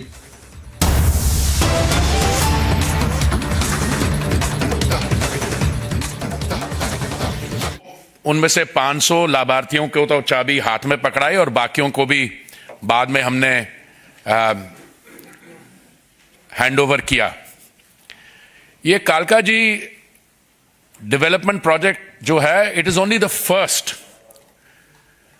कई हमारे और प्रोजेक्ट्स हैं which are at a very advance stage. अब जेलरवाला बाग में एक प्रोजेक्ट है जिसमें बड़ी संख्या में फ्लैट्स बनाए गए हैं। उसके अलावा कठपुतली कॉलोनी है, एटसेट्रा। मैं कुछ ही देर में आता हूं कि केंद्रीय सरकार ने क्या क्या किया है। जहां झुग्गी वहीं मकान की योजना में, पर उसके अलावा कभी कभी हम ये लोग भूल जाते हैं कि जो हमारी एग्जिस्टिंग ग्रुप हाउसिंग सोसाइटीज हैं, डीडीए कॉलोनीज हैं, ये डीडीए कॉलोनीज 1970s में बनाई गई थी। ग्रुप हाउसिंग सोसाइटीज कुछ उनके पहले भी हैं। उस समय एफएआर हुआ करता था 1.33, उसको बढ़ के ये बना 1.66 और आज ये 2 से भी ऊपर है। तो जो रिकंस्ट्रक्शन, रीडेवलपमेंट है इन कॉलोनीज का, ये भी काम साथ साथ चल रहा है और ये प्रोविजंस ऑलरेडी हमने मास्टर प्लान में डाले हुए हैं।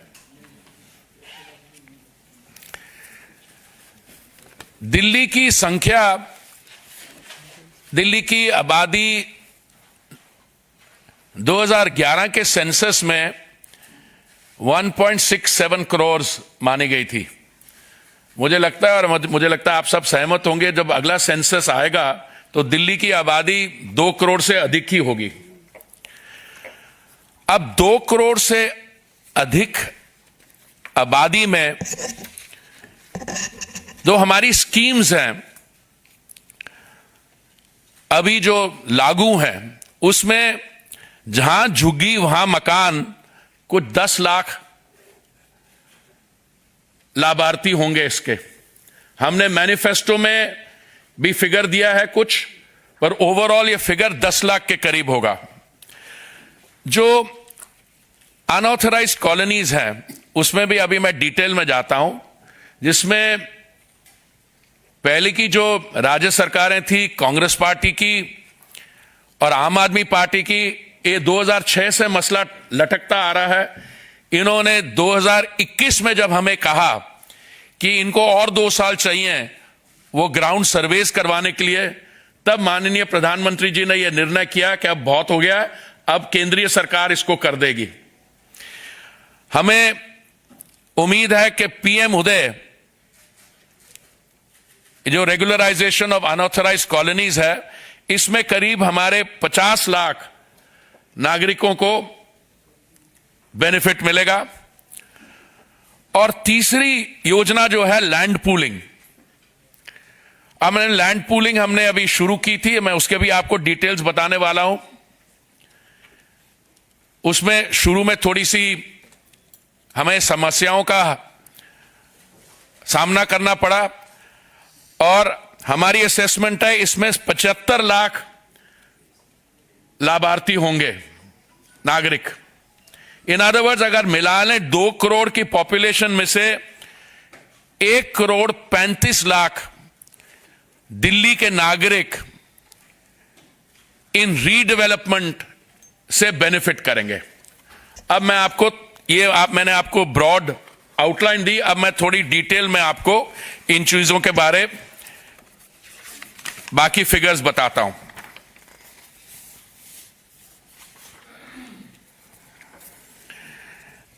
दिल्ली का जो इतिहास है मुझे नहीं लगता कि I think I am the oldest person present here. Doctor साहब, आप तो उम्र में मेरे से काफी छोटे हैं। हाँ, बराबर नहीं हो गए। क्यों? अच्छा, एनीवे, मेरी पैदाइश 1952 में हुई थी। 1947 में दिल्ली की आबादी 7 लाख थी। जब मेरे पेरेंट्स के जनरेशन, फादर मदर आए, वो जो रेफ्यूजी आए, उस समय आबादी 7 लाख से उठ के 22 लाख हुई। लैंड एरिया तो उतना ही था। आज स्थिति यह है, जैसे मैंने आपको बताया कि 2011 के सेंसस के अनुसार दिल्ली की जो आबादी है 1.67 करोड़ थी, और उस स्टेटिस्टिक को हम लें तो Delhi is the second largest city, second only to Tokyo. पर जिस तरीके से हमारे यहां ऑटोनमस अर्बनाइजेशन हो रही है, 2040 के करीब हम 3 करोड़ के करीब होंगे। तो अब ये मान के चलिए, आज की आबादी अगर हम 2 करोड़ मानते हैं 2022 की, तो अगले 20 साल में this land area will have to cater to a population of another 1 crore people. अब मास्टर प्लान जो हमने दिल्ली का बनाया है 2041 का, इसमें जो रीबिल्डिंग एनविसाज्ड है, मैं उसके बारे में थोड़ा बता दूं। देखिए, जब डीडीए कॉलोनीज बनी थी उस समय, अब मैं उन हाउसिंग कॉलोनीज की बात कर रहा हूं जो अर्ली 70s में बनी थी, हाउस खास, शेख सराय, मालविया नगर, मुनीर कार, राजेंद्र नगर। 1962 का जो प्लान था, जो इफेक्टिव था 1981 तक, मुझे लगता है उस समय एफएआर ग्रुप हाउसिंग सोसाइटी के लिए 133 था, 133। ये 2001 के प्लान में, जो 2021 के प्लान तक लागू था, इसको बढ़ा के रमेश जी 167 पे ले गए हम। आज ये एफएआर 200 है। तो मैं जब इन कॉलोनीज में लोगों के पास जाता हूं जिनकी 70s में अलॉटमेंट हुई, तो उनकी एक बड़ी जेन्युइन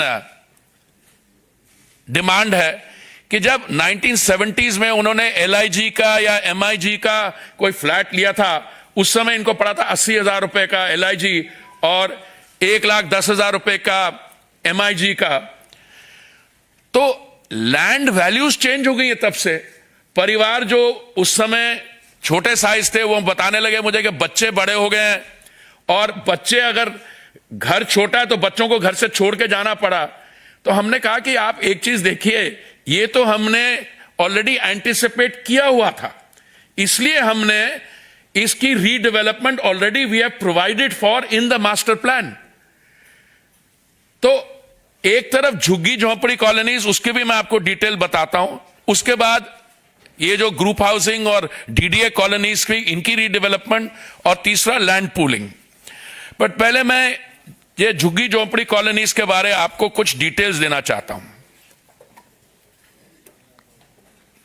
टोटल दिल्ली में हमने जो सर्वे किया था, इस समय 675 क्लस्टर्स हैं।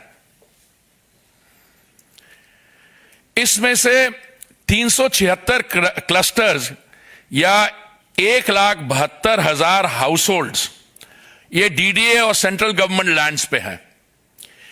तो ये 376 क्लस्टर्स का, जहां झुग्गी वहीं मकान बनाना केंद्रीय सरकार की जिम्मेवारी है। इसमें से हमने 2010 क्लस्टर्स पे ऑलरेडी काम कंप्लीट कर लिया है। लोगों से फॉर्म्स 210 से फॉर्म्स भरवा लिए हैं डिजिटल मोड में।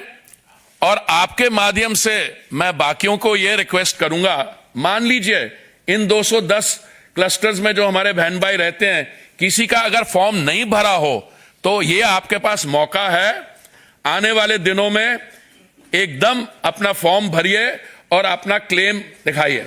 देखिए, पहले जब हम ये बात करते थे कि हम इन सिटू स्लम रिहैबिलिटेशन कर रहे हैं, ये हमारी प्रधानमंत्री आवास योजना का एक वर्टिकल है, तो लोग कहते थे ये कागजी बात है, ये बातें करने वाली बात है। पर हकीकत यह है कि 2015 में जब माननीय प्रधानमंत्री जी ने प्रधानमंत्री आवास योजना की शुरुआत की, सेंटर ने यह पॉलिसी सब जगह लागू की, पर दिल्ली सरकार ने इसको इंप्लीमेंट ही नहीं किया। तो देखिए इसमें कितना फर्क है। ओवरऑल देश भर में आप शहरी और ग्रामीण इलाकों को मिला दें तो टोटल 3 करोड़ आवास सैंक्शन हो गए हैं। अर्बन के लिए मैं आपको बता दूं, डिमांड असेसमेंट जब की गई थी मेरे मंत्री बनने से पहले, जब माननीय वेंकैया जी इस मंत्रालय को देखते थे उपराष्ट्रपति बनने से पहले, तो डिमांड असेसमेंट के अनुसार उस समय कहा गया था कि 1 करोड़ आवास हमको बनाने होंगे। जब बाद में इसको डिमांड असेसमेंट दोबारा की गई तो कहा गया कि नहीं 1 करोड़ 12 लाख। आज मैं आपको बड़े गर्व से कह सकता हूं हमने 1 करोड़ 22 लाख ऑलरेडी सैंक्शन कर दिए हैं आवास, और इसमें 76 लाख से 80 लाख लाभार्थियों को ऑलरेडी मिल भी गए हैं। और यह सारा काम हुआ है महामारी के दौरान, ये लास्ट फेज है। तो बाकी जो क्लस्टर्स है, सर्वे वर्क ऑफ रिमेनिंग 166 क्लस्टर्स, ये हम खत्म कर देंगे मार्च 2023 तक।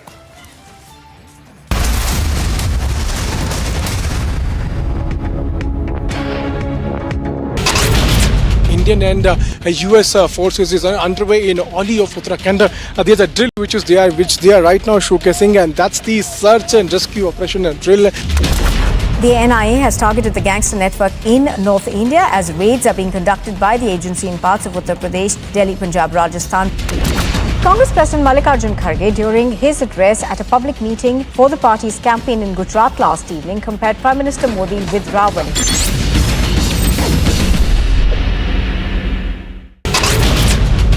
YS Sharmila, she was seated in a car. She wanted to drive till the CM's camp office, but she wasn't allowed. And then the police officials towed the vehicle. She was brought at the SR Nagar police station. Taran district of Punjab. This was the second Pakistani drone that has been shot down by the border security force in past 24 hours in Punjab. The Delhi police has filed a petition at the court getting this narco test done on December 1, and this has been accepted.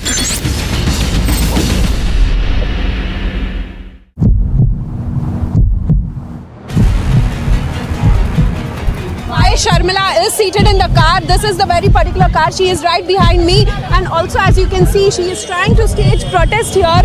In the meantime, we also see that police officials are not allowing her to move out from this place, and also at the same time there are vehicles which are put across just before her vehicle, and the police officials are asking her to get down because she does not have permission to go ahead. And also at the same time she has been questioning the government here in the state of Telangana.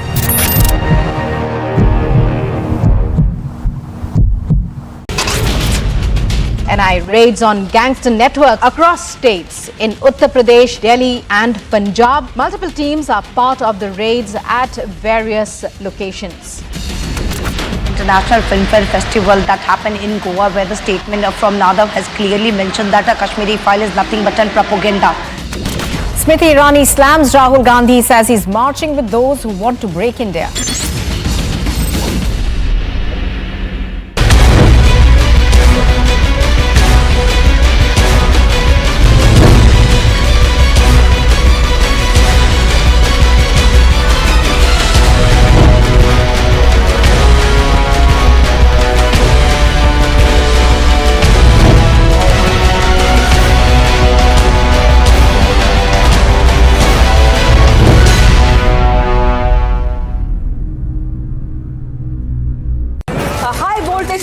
Which will decide the nation's political trajectory. Who will break their records and which faces will be the winners. 89 out of the 182 seats go to polls. Stay tuned to India's election news headquarters as Gujarat goes to polls. Live coverage minute by minute all day today on Republic.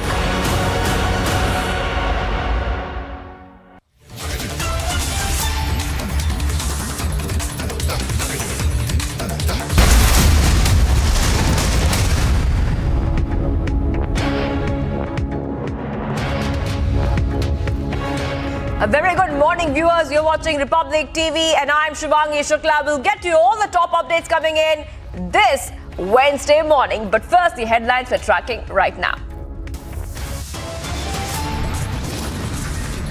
AIIMS cyber attack case gets bigger. MHA mulls handing over probe to NIA services still run manually for the 8th day.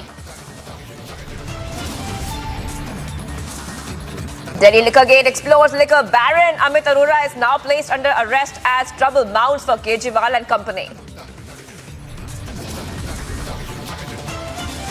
Maharashtra-Karnataka border row rages on. Dispute now in top court.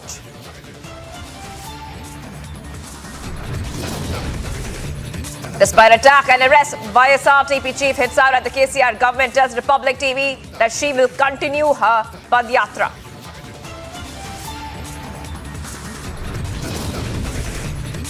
Showdown in William, now port intensifies. Congress hits out at Kerala government, says Chief Minister must change attitude.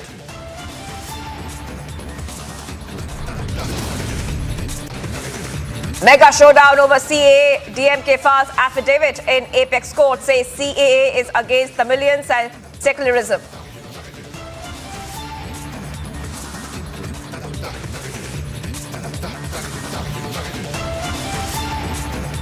Viewers, we're getting some news from Karnataka right now, where pro-Hindu organizations have demanded for anti-love jihad bill to be introduced in the state during the winter session. Pro-Hindu organizations are going to protest from December 11 to 17 across the state. This is what we're getting right now. Remember, the winter session will be held in Belgavi from December 19.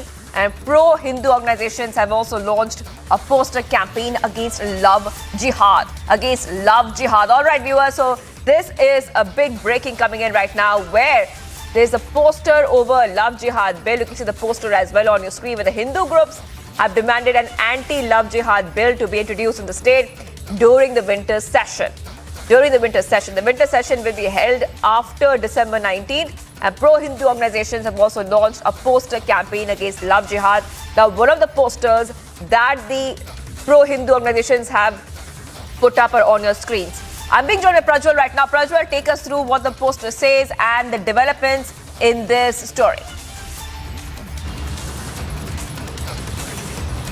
Shivangi, now mainly looking at this particular poster, it goes on and mentions that an innocent girl, Shraddha, was hacked into 35 pieces, and this was a part of the larger conspiracy of love jihad, and therefore now Hindu women, innocent and gullible Hindu women, are being targeted, and therefore the anti-love jihad bill has to be introduced in the upcoming winter session in Karnataka Assembly in Belgavi, is what these pro-Hindu organizations are claiming. They've also gone on to release a book in this particular regard, and now a massive poster campaign has been launched across the entire state of Karnataka. And this particular poster is coming in now from Puttur in Dakshina Kannada, and the pro-Hindu organizations are demanding that they will go on and intensify their agitation, and they will also be submitting memorandums to the DCs as well as the state authorities across the entire state of Karnataka from December 11 to 17th across all the districts in the state. They will also be reaching out to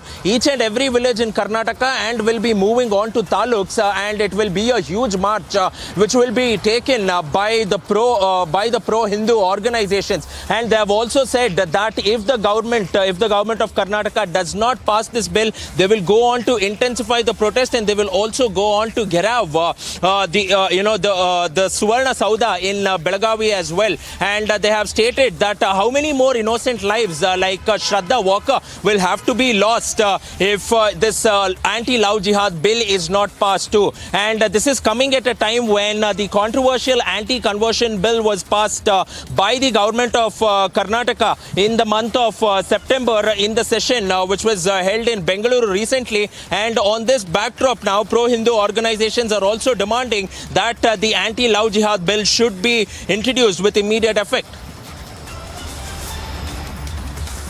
Right, Prajwal. Prajwal, I just want our viewers to have a listen to this soundbite. Let's play out the soundbite of the Karnataka spokesperson of the Hindu Janajagriti Samiti, what he had to say on this story. आज पूरा भारत भर में love जिहाद का घटना बढ़ रहा है। अब तक करके एक लव जिहादी श्रद्धा करके एक लड़की को 35 टुकड़ा करके उनको बर्बर हत्या कर दिया। इस प्रकार का घटना हर दिन हर जिला हमारा राज्य में भी बढ़ रहा है। आशा करके एक मंगलूर के लड़के आयशा बनकर टेररिस्ट बन गए। इसलिए पूरा राज्य भर में लव जिहाद का एक बड़ा कॉन्स्पिरेसी चल रहा है। हजारों हिंदू लड़कियां इस जाल में फंस गया है। इसलिए हिंदू जनजागृति समिति हिंदू लड़कियों को, हिंदू युवतियों को बचाने के लिए लव जिहाद के विरुद्ध बड़ा प्रमाण में अभियान करने का विचार किया है। इसलिए इस दिसंबर 11 से दिसंबर 17 तक पूरा राज्य भर में हर जिला में तालुक केंद्र में हम इस विषय पर जनजागृति आंदोलन करेंगे। कर्नाटक राज्य में लव जिहाद विरोधी कायदा कर्नाटक प्रशासन लाना चाहिए। जिस प्रकार उत्तर प्रदेश में एक लव जिहाद एक्ट है, एंटी लव जिहाद स्पेशल पुलिस फोर्स है, उसी प्रकार का एक पोस्ट कर्नाटक राज्य में होना चाहिए।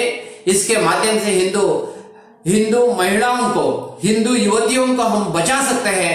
इसलिए इस बेळगावी विंटर सेशन में कर्नाटक राज्य सरकार इस लव जिहाद को कानून को लाना चाहिए। All right, viewers, we heard that sound bite. Now let's go back to Prajwal. Prajwal, you know, a lot of strong statements coming from there, but also this development comes as a nationwide anti-conversion law to be enacted soon. A big debate happening in the nation. Karnataka is in fact one of the states which already has a legislation in place on forced conversion as well. So this is, of course, a very, very a topic which is developing right now. Tell us a little bit more about how we can expect the developments to take place in the next few days now. Now, we're looking at what the pro-Hindu organization... Prajwal, I just want to go... Prajwal, hold on for a second. I'm being joined right now by Ramesh Shinde, national spokesperson of the Hindu Janajagriti Samiti. Thank you for speaking to us. In fact, we also played out the bite from one of the members as well from your organization, the spokesperson as well. Let's go ahead and hear from you. आप ये बोलिए कि आप क्यों चाहते हैं कि ये जो एंटी लव जिहाद बिल आए पार्लियामेंट में, और what do you expect from the government now? जी देखिए, वैसे भारत के यदि बारे में बात करेंगे तो वैसे इस देश में प्रेम के बारे में कभी किसी ने किसी को रोका नहीं है।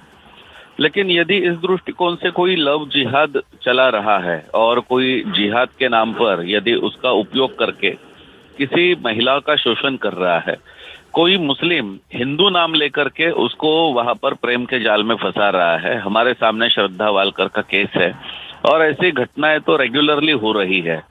तो इसी के बारे में जो सरकार ने कहा है कि धर्म परिवर्तन करने के लिए सभी को अधिकार है, लेकिन आप किसी को फंसा करके किसी को कोई चीज के बारे में झूठ बता करके अभी आप उसका यदि शोषण कर रहे हैं, उनकी हत्या कर रहे हैं, तो ये तो अधिकार किसी को भी नहीं होना चाहिए इस देश में।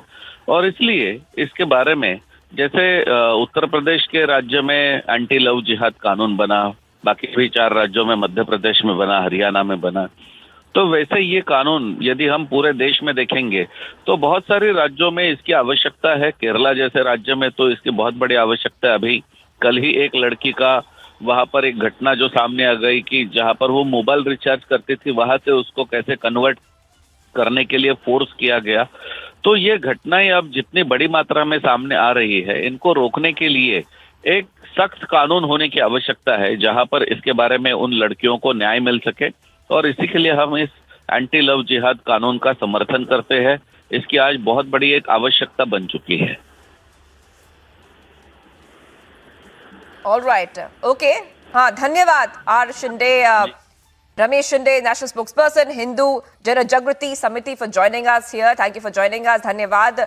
So this is a very, very important development that we are getting for you viewers right now, where as like I was asking Prajwal as well and talking about it, that as the anti-conversion law is being discussed, a national one is being discussed, we're getting in news from Karnataka where pro-Hindu organizations have demanded an anti-love jihad bill to be introduced in the state during the winter session, and the pro-Hindu organizations will be protesting as well. We spoke to the spokesperson of the pro-Hindu organization as well, where they are saying that this is extremely important for them to make sure that this is discussed in the winter session. They were trying for that to happen when the winter session starts. All right, let's go ahead to the other big story we're tracking as well. A big lead coming in right now in the AIIMS hacking case. Now, AIIMS has now said, and they're asking for help from DRDO after the system was hacked. According to AIIMS, the institute will purchase 4 servers from DRDO for proper functioning of AIIMS. All AIIMS systems are running on manual mode from the 8th consecutive day now. The agencies have found that foreign IP address belonging to a neighboring country and are still looking at the fact whether or not the mirror servers were being used to give a fake location of the IP address. Furthermore, the link was sent on one of the websites which are normally used by the staff, and the staff clicked it. Now, the information which is coming in states that suspect an inside job as well. There could be an inside job in this case as well. In fact, my colleague Harsha has sent us this report on this top story. Let's play that out for our viewers. 7 a.m. on Wednesday, November 23, AIIMS first and primary backup servers were corrupted, and later it was found that it was a cyber attack and ransomware attack. Right now, I am outside AIIMS hospital, and it's been more than 1 week since the AIIMS system has not been restored. According to AIIMS administration, the e-hospital data has been restored and network is being sanitized before services could be fully restored. Now, as I am outside AIIMS hospital, the rush in the hospital has significantly increased since 1 week, because as online appointment is not working, patients are rushing directly to the AIIMS hospital for checkups, for OPD services, for blood reports, for several other appointments in the laboratories and other places, other departments in the hospital. Now, we have got to know that the AIIMS administration has increased additional staff, additional authorities have been deployed for full-time OPD services in AIIMS, as everything is being done manually, from doctor's appointment to sharing of reports to the inpatient, outpatient, everything in AIIMS is being done manually right now, as till now the data, the servers, the documentation has not been restored. And still, if we tell you that Delhi police officials along with the agencies NIA and IB is also working to know the depth, the deep beneath how this cyber attack and how this entire servers have been compromised, and what and who is exactly behind all this cyber attack. The investigation is being done, but right now, as we show you in the visuals, the rush in the hospital in AIIMS has certainly been increased because of not being taken online appointment, and because of everything being done manually. The reports, the appointments are not being taken for more than 1 week, and the patients are really stressful, as the rush can clearly be seen in the hospital. All right, viewers, so this is the big leads we have been getting on the AIIMS cyber attack probe, and Harsha is getting us all the reports from ground. Harsha has also spoken to the patients there to understand how it affected them. Let's play that out for our viewers. ये hack होने की वजह से line Q ज़्यादा बढ़ गया, तो अब मेरे जैसे लोगों, जो बुजुर्ग, मैं सीनियर सिटीजन हूँ, मेरा दोनों भी नी रिप्लेसमेंट हुआ है रिसेंटली, फिर भी मेरे को यहाँ डेंटल की वजह से यहाँ आना पड़ा। क्यों बोले तो मेरे को रेफर किए यहाँ किसी हॉस्पिटल में जाने के लिए। एक बात जानना चाहेंगे, आप लोग अभी अंदर हैं, आप लोग अंदर से बाहर आ रहे हैं, आपने कहा लंबी लाइन लगी है इस वजह से क्योंकि डिजिटल कुछ नहीं चल रहा, ऑनलाइन अपॉइंटमेंट नहीं हो रही है, लोग सीधा एम्स पहुंच रहे हैं क्योंकि उनको अपॉइंटमेंट नहीं मिल रही है। लेकिन क्या डॉक्टरों की बात करें, क्या अंदर डॉक्टर अवेलेबल हैं, जल्दी से जल्दी मैनुअली देखा जा रहा है, या फिर मरीजों को बहुत समस्या आ रही है? नहीं, समस्या तो बहुत आ रही है, वैसे मैनुअली कर रहे हैं, पर्ची सब मैनुअली करके दे रहे हैं, बहुत जल्दी से जल्दी होने के लिए कोशिश कर रहे हैं, लेकिन इतना भीड़ है कि हमें कम से कम 2 आवर्स ले रहा है।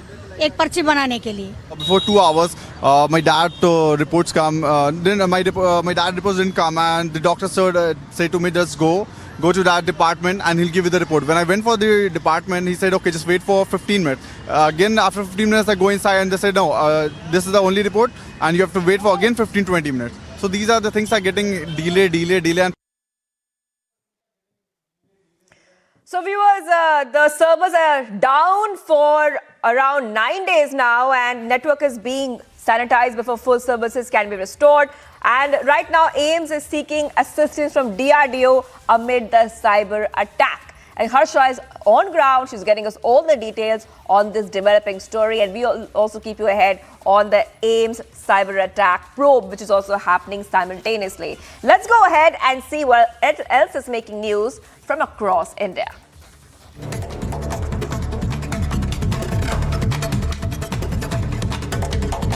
A 5-month pregnant teacher was allegedly manhandled by a group of students in Assam's district of Dibrugarh after she informed the parents of one of the pupils about his poor academic performance and conducted it in the school. She was saved by some other women, teachers, school staffers and a few girl students from the mob attack of the boys. What is happening in JNV Moran is in front of you. There is a student called Aryan Shandilya. While he was in 9th class, he indulged in ragging, abusing teachers, beating teachers, abusing girl students. The record speaks, and his mother is alleging that I'm lying. I came here just a few days ago. I joined here on 18th of November, but the records never lie. Aryan Shandilya is a proclaimed offender. फिर भी school प्रशासन ने उसको पढ़ने का मौका दे दिया, वो बार बार ऐसे ही किया। 27 की घटना के बारे में बात करूंगा तो मेरा सर जो है शर्म से झुक रहा है। मेरे ही एक स्टाफ मेंबर अंजू रानी जी जो कि पीजीटी हिस्ट्री हैं, वो 5 months प्रेग्नेंट है। आप सोचिए। Speaking on the incident of firing in Assam, CM Himanta Biswa Sarma stated that he did not approve of police firing on civilians that should be resorted to only against terrorists and criminals. The Chief Minister further said that the governments were committed to securing the lives of people, that the vehicles were moving freely between Assam and Meghalaya. Assam CM Himanta Biswa Sarma stated that there had definitely been neglect on part of the Dibrugarh University in case of Anand Sharma, first semester university student, and the police will investigate whether the university authorities had attempted to cover up the incident. 6 casualties have been reported after a fire broke out due to short circuit in an inverter factory in the town in Firozabad in UP. At least 18 fire tenders were deployed at the site. Congress leader Adhir Ranjan Chaudhary sparks a row by stating that the implementation of CAA was for the politics, stating that if the law was passed, law would be dangerous to Hindus themselves.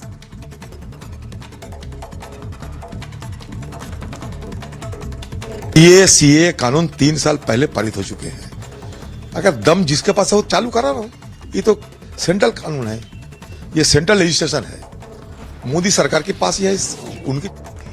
Supreme Court is scheduled to hear a decade-old Karnataka-Maharashtra border dispute with the case filed in the court in 2004. Meetings and discussions are being taken up by the administration of both the states as they resolve not to give up an inch of land between either of the states.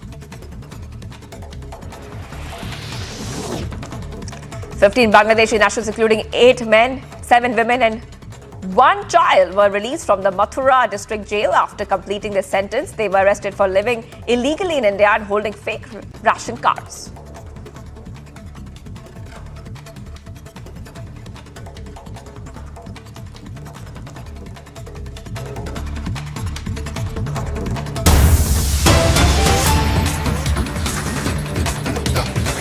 Viewers, getting some breaking news coming in, an update in the Dibrugarh University ragging case. 3 wardens of hostels have been relieved from their responsibilities till further notice. Earlier, they were called by the police yesterday to record their statement on the ragging incident. From the ragging incident, viewers, moreover, police arrested 1 student allegedly involved in the ragging incident. Another student has been detained for interrogation. All right, viewers, so we are getting back-to-back updates at this point of time on the Assam ragging case.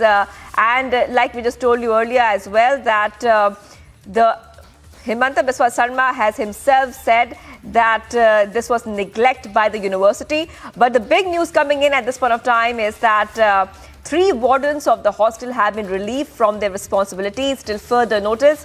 Earlier, they were called by the police yesterday to record their statements on the ragging incidents. Moreover, police arrested 1 more student allegedly involved in the ragging incident, and another student has been detained for interrogation in this case. So we're getting back-to-back updates at this point of time on this story where there was a case of ragging which has come out from Assam. It's definitely a horror story which had come off, where the student was also critical, as well. The latest input is 1 more person has been arrested so far, viewers. So 3 wardens have been suspended so far. We're getting back-to-back updates. Let's go to Anirudh. Anirudh is joining us on the phone line. Anirudh, we are getting a big update right now, and the Assam ragging case is also very, very shocking. But we are seeing that some progress has been made when it comes to investigation. We are seeing that 3 wardens have been relieved from the responsibility. Yes, in fact, after the cabinet took note of the entire developments in regards to the Dibrugarh University incident, police also immediately swung into action yesterday, and 3 wardens of the Dibrugarh University were called in for interrogation by the police. They were called for questioning, and after questioning of the 3 wardens. Of all A, B and C block of the PNGB hostel of the Dibrugarh University were let go by the police, and thereafter today early morning the Dibrugarh University authorities have taken action against all the 3 wardens, and they have been temporarily relieved from their responsibilities till further notice. And we are getting to know that unless and until the investigation, the internal investigation as well as the police investigation and the ministerial inquiry which has been ordered by the police is not over, they will not be reinstated into their position. Meanwhile, we are also getting update today morning that one student, Subrajyoti Borua, who is the 3rd semester student of the postgraduate course in political science in the university, was arrested by the police for his alleged involvement in the Dibrugarh University ragging incident. And another student whose name has not been disclosed by the police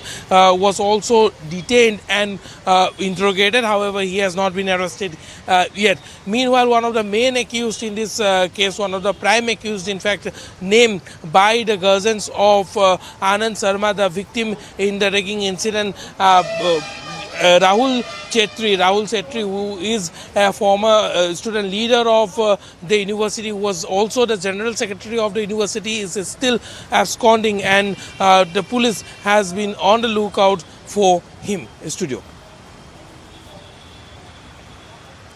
Right, Anirudh. And also, Assam CM has said very, very clearly after this incident that say no to ragging. Ragging is something that cannot be tolerated.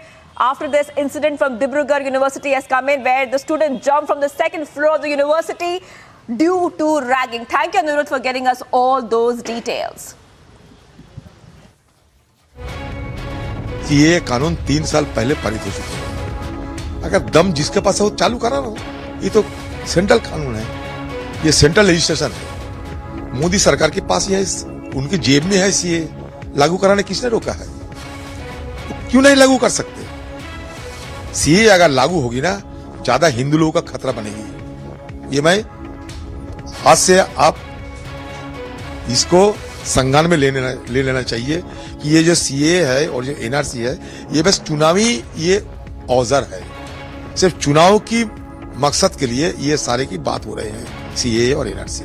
बस ये बात हमें कोई लेना देना नहीं है। अगर सरकार चाहे तो कर सकते हैं, सरकार उनके पास है।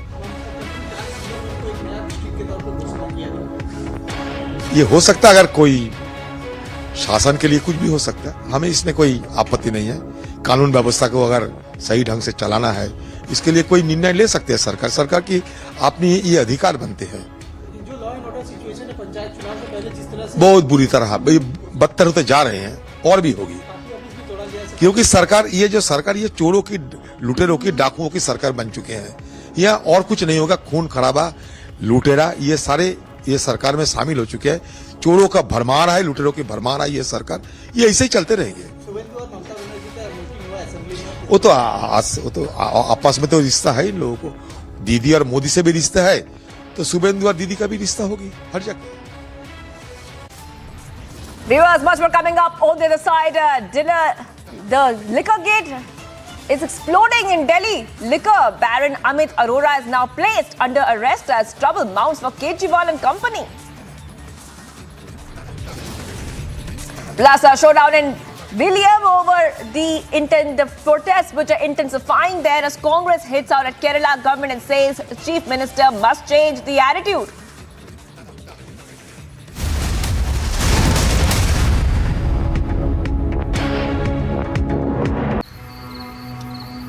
झाके रे झाके झरोखे से झाके हैरत से आंखें अपनी सी दुनिया नई रंगी लागे ख्यालों की खिड़की से मन कूदे भागे झाके रे झाके झरोखे से झाके के दंग है छोटे बड़े सारे झाके रे झाके हर कोई ताके तरक्की को टुक टुक हर कोई ताके झाके रे झाके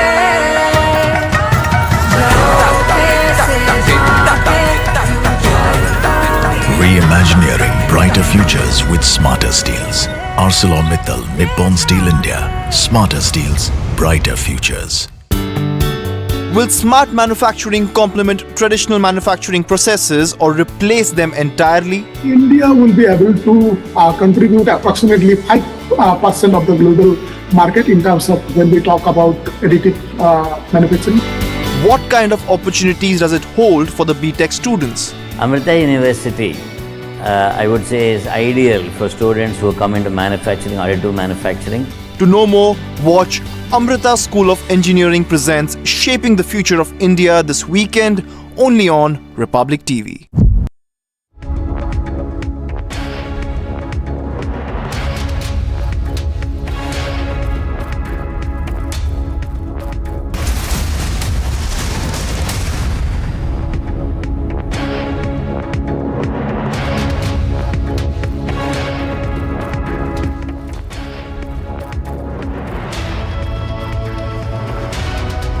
Thanks for tuning in this Wednesday morning. We're live and breaking. I'm Samiksha Srivastava. Lots lined up for you in this edition.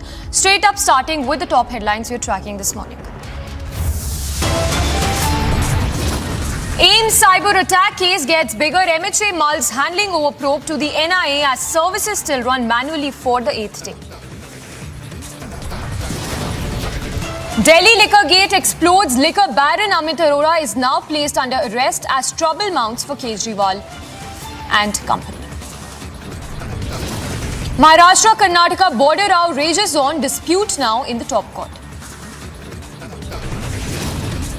Despite attack and arrest, YSRTP chief hits out at the KCR government, tells Republic TV she will continue her Padyatra.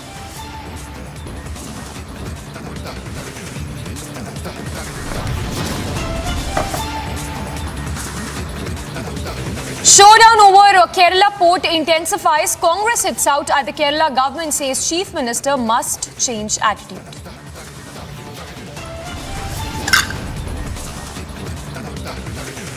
Mega showdown over CA. DMK files affidavit in the top court, says CA is against the millions and secularism.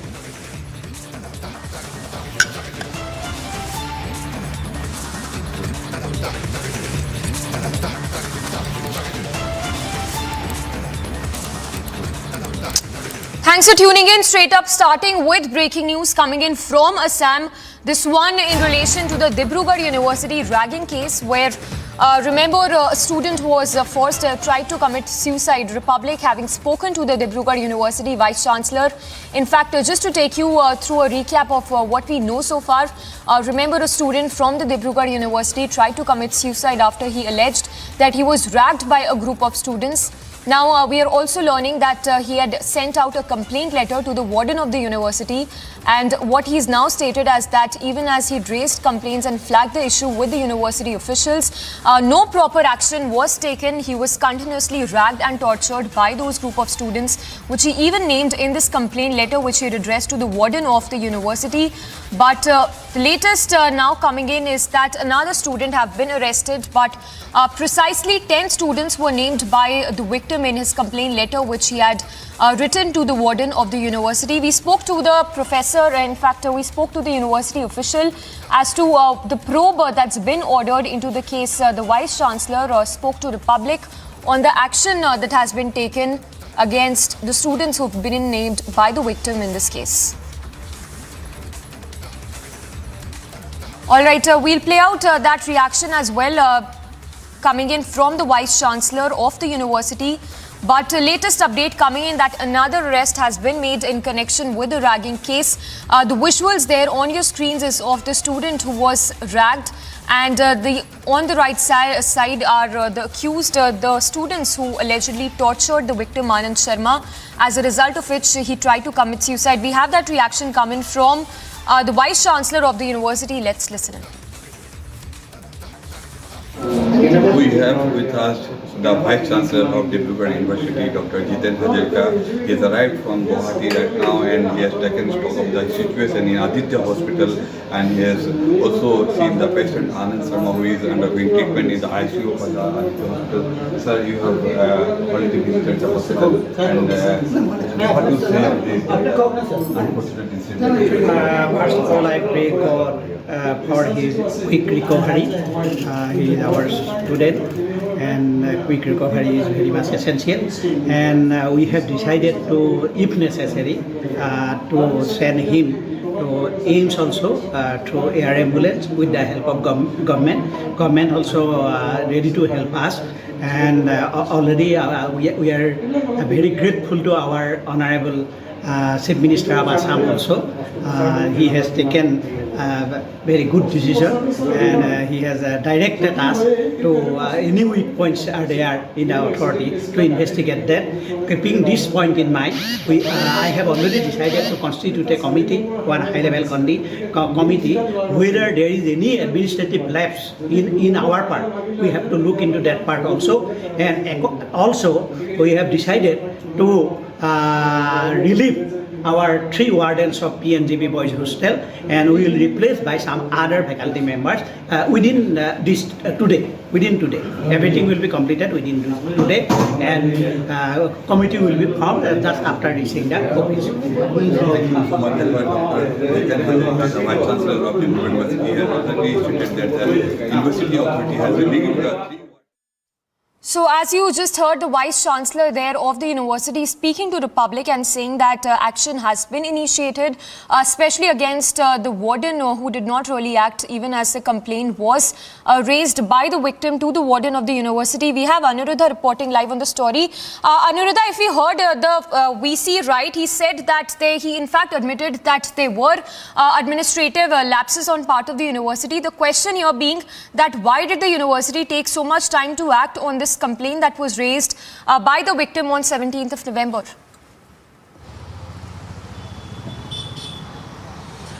Yes, Amisa, in fact, when this entire incident was reported on day 1 itself, Republic had pointed out how there have been lapses on part of the administration of the Dibrugarh University, because we also highlighted how on 17th of November, the victim Anand Sharma had brought the matter of ragging into the notice of the warden, but action was not initiated at that point in time, and no warning were also issued to the students who were involved in the ragging incident when the complaint was first registered with the warden on 17th of November. And this gradually only aggravated the situation, and because of the complaint that was lodged with the warden, Anand Sharma, the victim, was even targeted more by the seniors in the hostel, and not only by the boarders but also by ex-students of the university.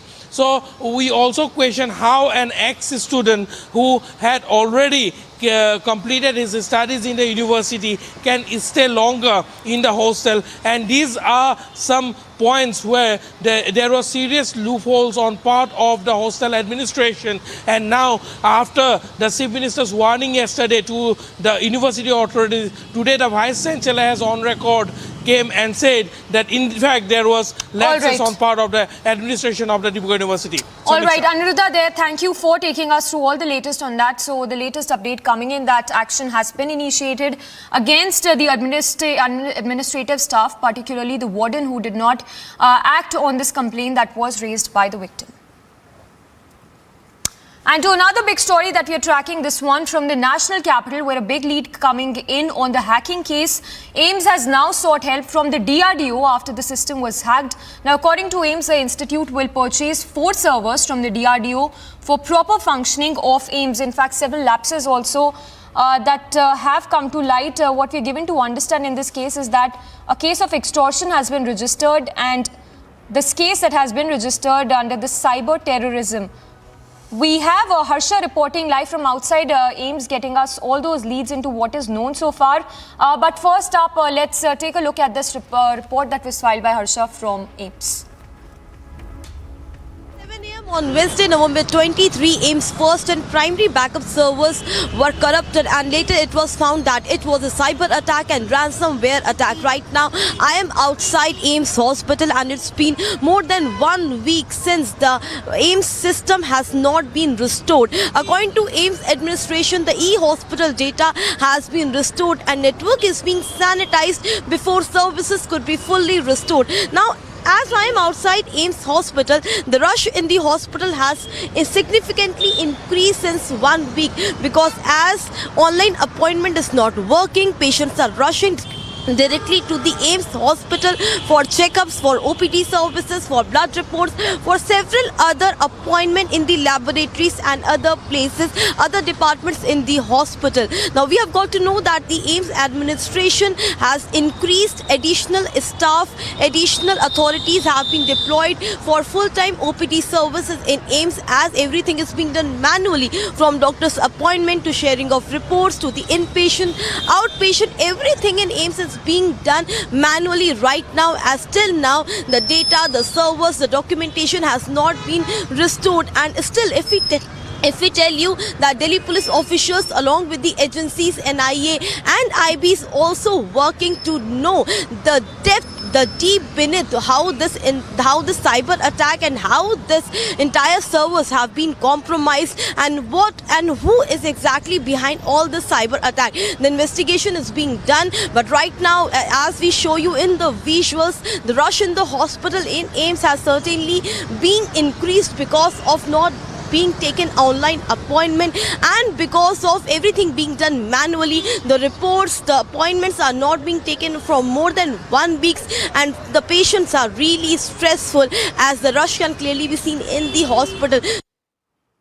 In fact, we also spoke to the patients who are bearing the brunt of this cyber attack as a result of the servers that are down for over a week now, and the data leak of 3 to 4 patients, which is at risk. Let's listen into some of those voices.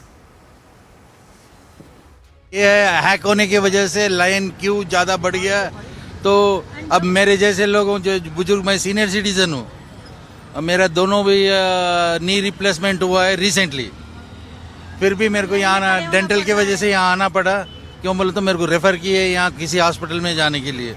एक बात जानना चाहेंगे, आप लोग अभी अंदर हैं, आप लोग अंदर से बाहर आ रहे हैं, आपने कहा लंबी लाइन लगी है इस वजह से क्योंकि डिजिटल कुछ नहीं चल रहा, ऑनलाइन अपॉइंटमेंट नहीं हो रही है, लोग सीधा एम्स पहुंच रहे हैं क्योंकि उनको अपॉइंटमेंट नहीं मिल रही है। लेकिन क्या डॉक्टरों की बात करें, क्या अंदर डॉक्टर अवेलेबल हैं, जल्दी से जल्दी मैनुअली देखा जा रहा है या फिर मरीजों को बहुत समस्या आ रही है? नहीं, समस्या तो बहुत आ रही है। वैसे मैन्युअली कर रहे हैं, पर्ची सब मैन्युअली करके दे रहे हैं, बहुत जल्दी से जल्दी होने के लिए कोशिश कर रहे हैं, लेकिन इतना भीड़ है कि हमें कम से कम 2 आवर्स ले रहा है एक पर्ची बनाने के लिए। Before 2 hours, my dad reports come.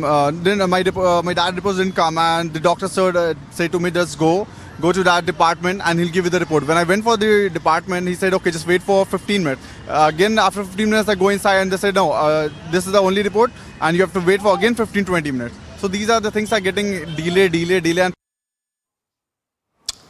So data leak of 3 to 4 crore patients, which is feared. Remember, the MHA has also ordered probe. In fact, the NIA has also been roped in. Also reports coming in of how the hackers allegedly demanded 200 crore rupees as ransom. However, there's no official word from AIIMS on ransom as of now, but a case of extortion that has been registered in this case. In a fatal road accident, 6 people have lost their lives while 15 others severely injured in Uttar Pradesh's Bahraj. Initial reports suggest that the accident took place due to a collision between a roadways bus and a truck in Tapesipa area. Police teams rushed to the spot and injured were shifted to the nearest hospital. प्राथमिकता के आधार पर police बल सवेरे से ही तैनात है। जैसे ही घटना की सूचना मिली, पुलिस के लोगों ने रेस्क्यू किया है और जो घायल हैं गंभीर रूप से उनका जिला अस्पताल में इलाज चल रहा है। शेष सामान्य घायल यहाँ CSC पर हैं और बाकी सारी चीज़ें इसकी जांच कराई जा रही है।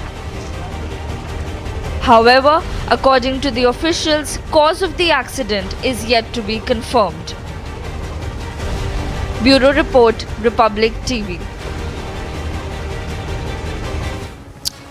We'll slip into a very short break for now. Do not go anywhere. Lots coming up on the other side of this very short break. Showdown over Kerala port intensifies. Congress hits out at Kerala government, says Chief Minister must change attitude. And mega face-off over CA. DMK files affidavit in the top court, says CA is against the millions and secularism.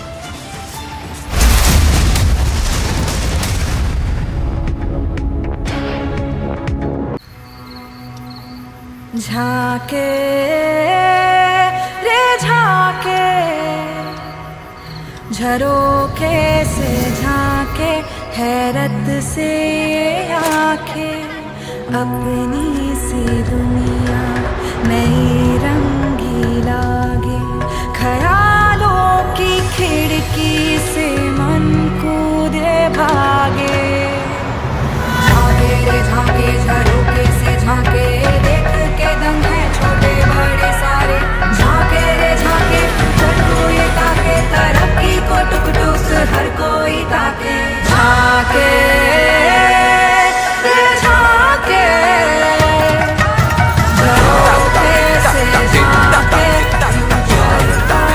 Reimagineering brighter futures with smarter steels. ArcelorMittal Nippon Steel India. Smarter steels, brighter futures.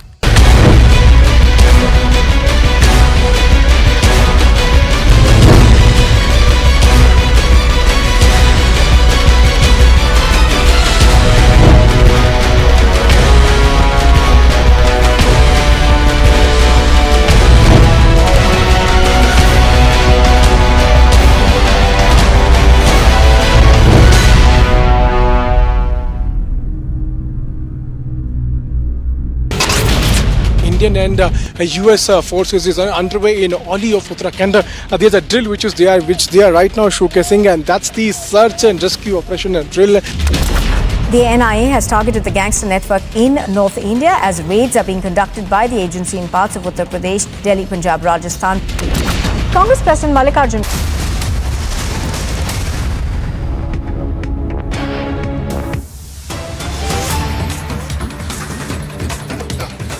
And news coming in, this one from Patna, where we understand that the IT raids are underway.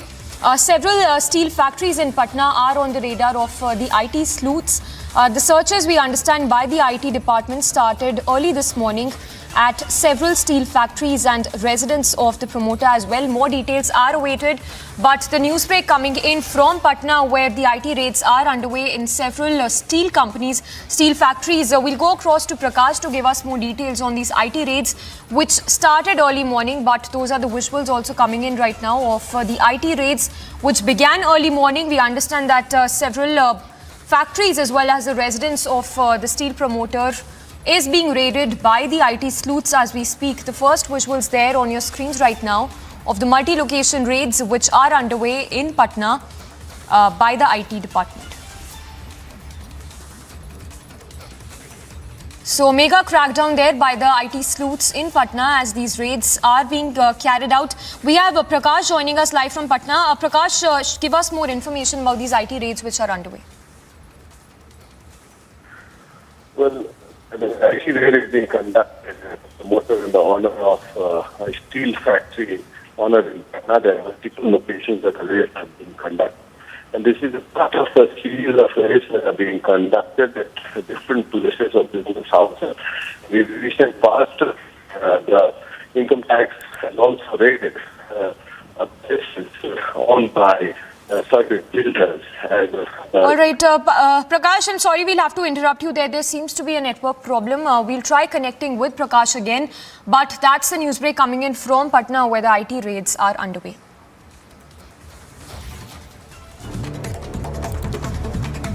News in brief, a 5-month pregnant teacher was allegedly manhandled by a group of students in Assam's Dibrugarh district after she informed the parents of one of the pupils about the student's poor academic performance and conduct in the school. The pregnant lady was saved by some other women teachers, school staff and a few girl students from the mob attack of the boys. Speaking on the incident of firing in Assam, Chief Minister Himanta Biswa Sarma stated that he did not approve of police firing on civilians, that should be resorted to only against terrorists and criminals. Assam Chief Minister Himanta Biswa Sarma also stated that there had definitely been neglect on part of the Dibrugarh University in case of Anand Sharma, a first semester student of the university, and that the police will probe whether the university authorities are at fault. 6 casualties have been reported after a fire broke out due to a short circuit in a factory in the town of Padham in Firozabad in UP. Congress leader Adhir Ranjan Chaudhary sparked a row by stating that implementation of the CAA was for politics, stating that if the law was passed, it would be dangerous for the Hindus. Meanwhile, the Supreme Court is set to hear Karnataka-Maharashtra border dispute with the case filed in the court in 2004. Meetings and discussions are being taken up by the administration of both the states as they resolve to not give up any inch of land between either of the states. 15 Bangladeshi nationals, including 8 men, 7 women and 1 child, were released from the Mathura district jail after completing their sentence. They were arrested for living illegally in India and holding fake ration cards. Following a cyber attack at the medical institute in the national capital, e-hospital data in AIIMS Delhi has now been restored. The process is reported to have taken time due to a large number of servers and computers in use for hospital services. The Uttarakhand government, meanwhile, moved a more stringent anti-conversion bill in the state assembly that seeks to make unlawful religious conversion a cognizable and non-bailable offence, punishable with imprisonment for a term of at least 3 years to a maximum of 10 years. A Pentagon report stated that China has asked the US not to interfere in the relationship between China and India, stating that the military build-up at the border between the two countries, with a warning further stating that China did not want border tensions with India to interfere a close partnership between India and the US.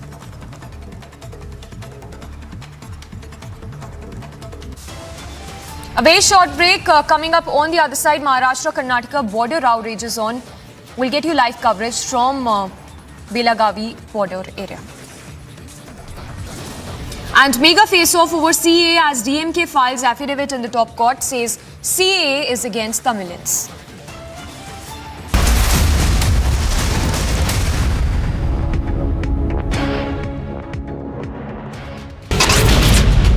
YS Sharmila. She was seated in a car. She wanted to drive till the CM's camp office, but she wasn't allowed. And then the police officials towed the vehicle. She was brought at the SR Nagar police station. Taran district of Punjab. This was the second Pakistani drone that has been shot down by the border security force in past 24 hours in Punjab.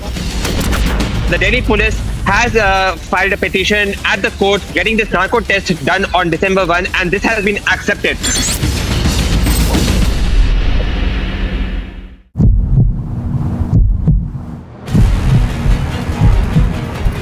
Sharmila is seated in the car. This is the very particular car. She is right behind me, and also, as you can see, she is trying to stage protest here. In the meantime, we also see that police officials are now allowing her to move out from this place, and also at the same time there are vehicles which are put across just before her vehicle, and the police officials are asking her to get down because she does not have permission to go ahead. And also at the same time she has been questioning the government here in the state of Telangana.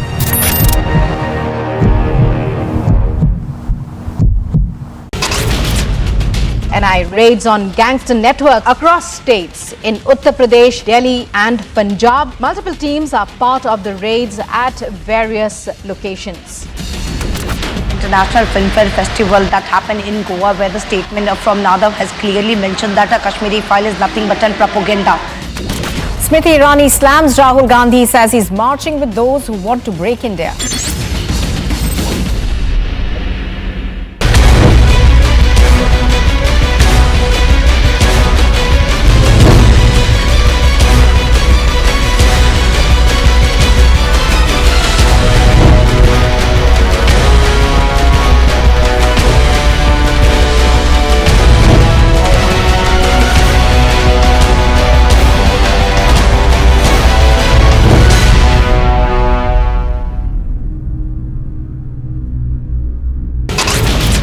Indian and US forces is underway in Oli of Uttarakhand. There's a drill which they are right now showcasing, and that's the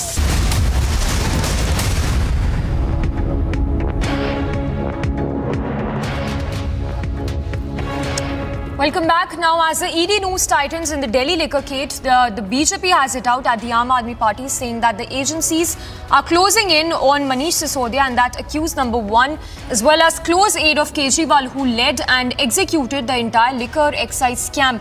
So that's the fresh charge by the BJP, saying that it is in fact Manish Sisodia who led and executed the entire liquor excise scam. Remember, the ED has now arrested Amit Arora, who is the which is in fact the 6th arrest in connection with the liquor scam. Amit Arora's company, Retail Private Limited operators, operated in 2 liquor zones in Delhi Airport Zone and 30 zones. Let's listen into a reaction coming in from BJP's Shehzad Poonawala. एक और गिरफ्तारी हुई है शराब घोटाले में। अमित अरोड़ा जो बड़ी है मनीष सिसोदिया और आम आदमी पार्टी के, हमने सबने देखा है कि किस प्रकार से 10,000 करोड़ का बिजनेस 2 प्लेयर को दिया गया, किस प्रकार से जो 2.5% से 12% कमीशन बढ़ाया गया, उसमें से 6% कैश कमीशन और किकबैक के रूप में आम आदमी पार्टी के नेताओं को मिला और चुनावों में खर्च हुआ। ये बताते हुए अमित अरोड़ा कैंडिड कैमरे पर स्टिंग ऑपरेशन में पाए गए थे, परंतु एक भी सवाल का जवाब आज आम आदमी पार्टी दे नहीं रही है। विक्टिमहुड कार्ड खेलती है या कभी कहती है कि हमें क्लीन चिट मिल गई है, जबकि कोर्ट ने आज तक कोई क्लीन चिट नहीं दी, कोई एजेंसी ने क्लीन चिट नहीं दी। आज आम आदमी पार्टी को जवाब देना होगा। अगर घोटाला हुआ ही नहीं शराब घोटाले में, तो फिर न्यू पॉलिसी से हटकर ओल्ड पॉलिसी पर क्यों आए? क्यों आप ही की आरटीआई ने कहा 2,500 करोड़ का नुकसान हुआ? क्यों आपने 2.5% से 12% कमीशन बढ़ा दी? क्यों ब्लैक लिस्टेड और मैन्युफैक्चरिंग कंपनी को आने दिया और उनको शो कॉज नोटिस जब जारी हुआ तो उन पर कोई कार्रवाई नहीं की गई? क्यों लाइसेंसिंग पीरियड बढ़ा दिया गया, ऑपरेशनल पीरियड बढ़ा दिया गया बिना परमिशन के? किस प्रकार से 144 करोड़ का वेवर हो या 30 करोड़ की ईएमडी हो या 50 रुपए प्रति क्रेट का डिस्काउंट हो, ये दिया गया और सारे रूल्स नियम तोड़ कर दिए गए। आज सवाल का जवाब ये भी होना चाहिए कि अगर उनको क्लीन चिट मिली है तो एफआईआर क्वॉश क्यों नहीं हुई? अगर उनको क्लीन चिट मिली है तो उनके नेता विजय नायर चार्जशीटेड और जेल में आज तक क्यों है? बाकी के लोग आज तक क्यों सलाखों के पीछे हैं? So that's a fresh update coming in. ED making the sixth arrest in connection with the liquor gate. It is businessman Amit Arora, who's now been arrested. Remember, his house was raided just last week, and following those raids, he's now been arrested. In fact, remember, the BJP had also released a sting tape which had Amit Arora and raised several questions as to the role of Amit Arora in connection with the scam. So the sixth arrest that has been made in the liquor excise scam with Amit Arora, who's now been arrested. And a roundup from the world of sports. New Zealand chose to bowl first as they take on Team India in the third ODI match in Christchurch. India had lost the first ODI and the second one was abandoned due to raids. Iranian supporters of the movement against the current government have learned to challenge not only the politics of their country, but also the politics of FIFA at the World Cup in Qatar. Match after match, protesters painted their faces, carried signs, also wore T-shirts, many a times got confiscated by security. Meanwhile, venues across the Gaza Strip teamed with football fans on Tuesday evening, the majority cheering for Iran during its World Cup match against the US. The Americans, meanwhile, prevailed by 1-0 run score on the pitch. England fans were seen celebrating as Team England are through to knockout stages of the FIFA World Cup after Marcus Rashford helped the Three Lions beat Wales in a comfortable 3-0 victory. Arjun Babutta in men's 10-meter air rifle and Vivan Kapoor in men's trap were crowned national champions across two cities, where the 65th National Shooting Championship competition is currently taking place. A very short break, and as AIIMS cyber attack case gets bigger, MHA mulls handing over the case to the NIA. Despite attack and arrest, YSRTP chief hits out at the KCR government, tells Republic that she will continue with her Padayatra. KCR has all claimed that the people of Telangana live in a state of bliss. That is not true, and therefore I have gone on a walkathon.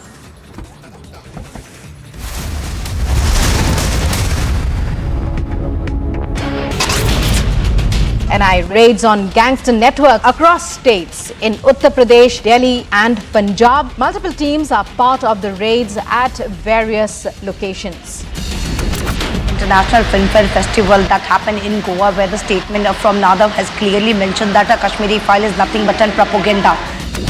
Smriti Irani slams Rahul Gandhi, says he's marching with those who want to break India.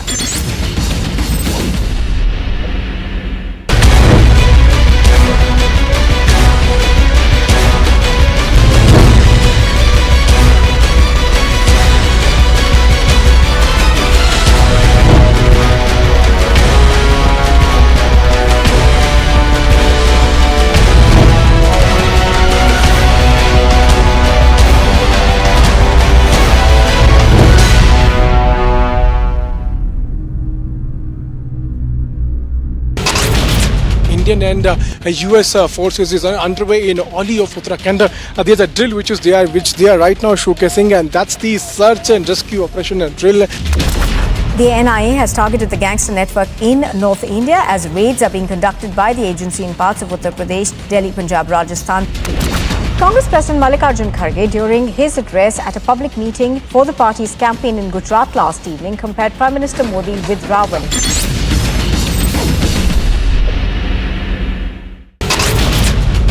YS Sharmila, she was seated in a car. She wanted to drive till the CM's camp office, but she wasn't allowed, and then the police officials stored the vehicle. She was brought at the SR Nagar police station. Taran district. High voltage battle which will decide the nation's political trajectory. Who will break their records and which faces will be the winners? 89 out of the 182 seats go to polls. Stay tuned to India's election news headquarters as Gujarat goes to polls. Live coverage minute by minute all day today on Republic.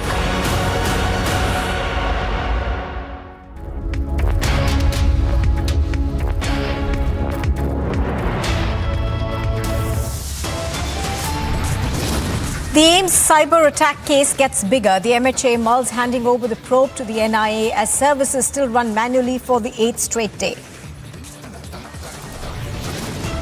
Delhi liquor gate explodes. Liquor baron Amit Arora is now placed under arrest as trouble mounts for Kejriwal and company.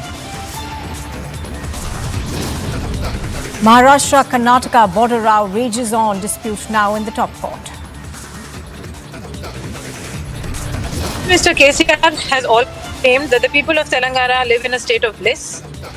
That is not true, and therefore I have gone on a walk-on. Despite attack and arrest, the YSR-TP chief hits out at the KCR government, tells Republic TV that she will continue her Padra Yatra.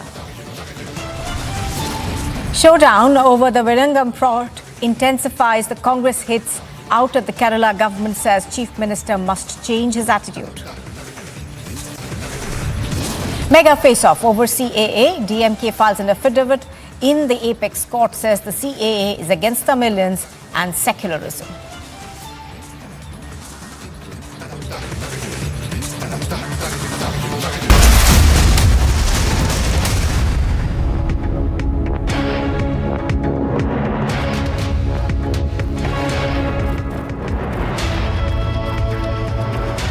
Good afternoon and welcome. You're watching live and breaking on Republic TV. I'm Nupur Talwar Suri.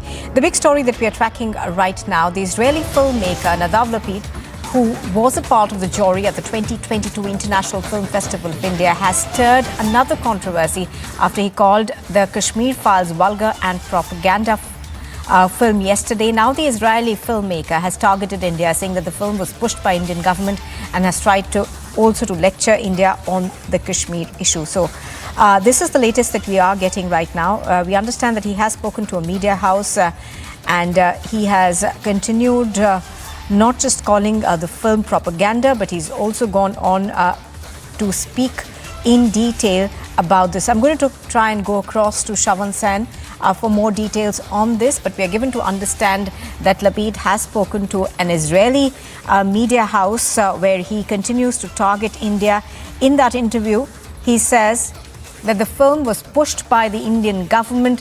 Lapid, who of course is in the middle of a huge controversy over his comments that he made at the International Film Festival of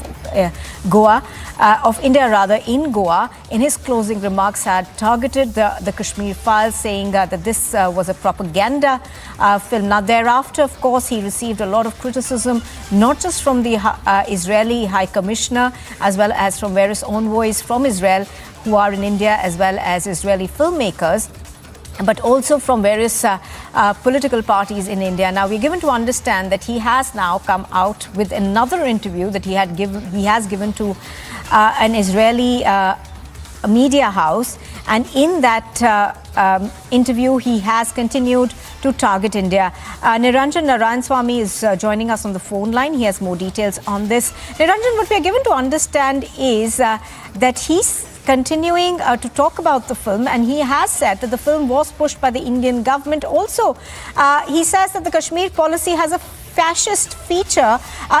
Please tell us more in terms of what he said in that interview. Well, it's complete irony that, while he was on stage as the head of the jury at IFFI, he used the stage at IFFI to make a speech, and he said he was feeling very comfortable. He said, his exact words were that he feels comfortable to speak his mind at IFFI in Goa. So immediately after that event, it appears that this interview, which was given to Ynet, which appears to be a Israeli media house, he was asked a few questions about the controversy, and he says, some of his exact quotes from that interview are that India as a country is increasingly losing the ability to speak the truth. And he also says that he saw the movie but couldn't help but imagine the Israeli equivalent of it. Not just that, he also says, and he attacks the Indian government. He attacks India, the Indian government, India's Kashmir policy, and he says it's crazy what's going on here. And he says the Kashmir policy, and the irony is, this guy, this Nadav Lapid, he used India, a free country, a democracy, and a stage at IFFI. He happily went up on stage, said what he wanted, left IFFI, went to the airport, and then after going there, he says there's no free speech in India. It's completely bizarre. And you know, Niranjan, yesterday we were talking about how this appears to be more of a political comment than a comment on the film itself. I think we've also got Aarti Bhatt with us on the phone line. Aarti Bhatt, thank you for joining us. How do you see this comment that he's made to an Israeli media house? He not only goes on to defend his line from yesterday, but he also says that he feels that the film was pushed by the Indian government. Now, the fact of the matter is, at that very stage, he did continue to talk about how he feels that he can speak his mind at the International Film Festival of India. And now, of course, he comes out with this comment. How do you see this? Such type of comments are really disgusting. The people who are making such type of comments against the movie and for the Kashmiri Pandits, it is really insult for almost 7 lakh Kashmiri Pandits. This type of picture should have been from independent country and Kashmiri Pandits who are refugees in their own country for 32 years, and still people are trying to, making such type of comments, and it is definitely disheartened us every time. We should support what picture has actually shown the reality of Kashmiri Pandits, rather to support that movie and to support the concept, so that country will know and the people will know what actually has happened in the Kashmir Valley against the minority Hindus. Absolutely. It is totally disgusting. It is not acceptable at all. Absolutely. Mr. Bhatt, do stay with us. I think Niranjan also has a question for you. Niranjan, over to you. Well, I think more than the question, I wanted to tell you that Nadav Lapid, it appears, has left India, and he's sort of revealed his intent by talking about the political decisions of the government, talking about the Kashmir policy, talking about everything apart from the movie itself. Now, he was thrown an open challenge yesterday by Vivek Agnihotri, the filmmaker, right? And Sushil Pandit was on the phone line. Let me ask Sushil Pandit that question. Sushil Pandit, he comes to India, enjoys the hospitality of India, and he also admits in this interview that he was treated very well in India, and then he had a great time. And then after the speech, after the attack on India, then he takes to this interview. He's telling this interviewer that India as a country has lost the ability to speak freely.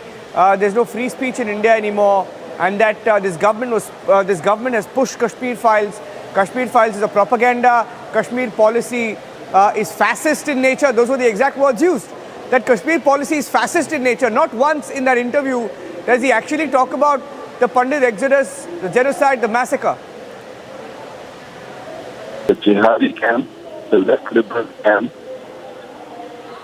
Our problem is that we did not do a background check.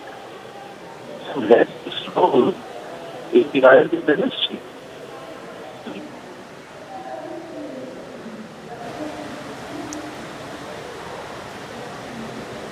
All right, I think we are running into some audio trouble with Mr. Pandit over there. We're going to reconnect that connection with him and go back to him in just a bit. But Niranjan, even yesterday we were talking about the fact that the filmmaker essentially did not question the technical aspect of the film.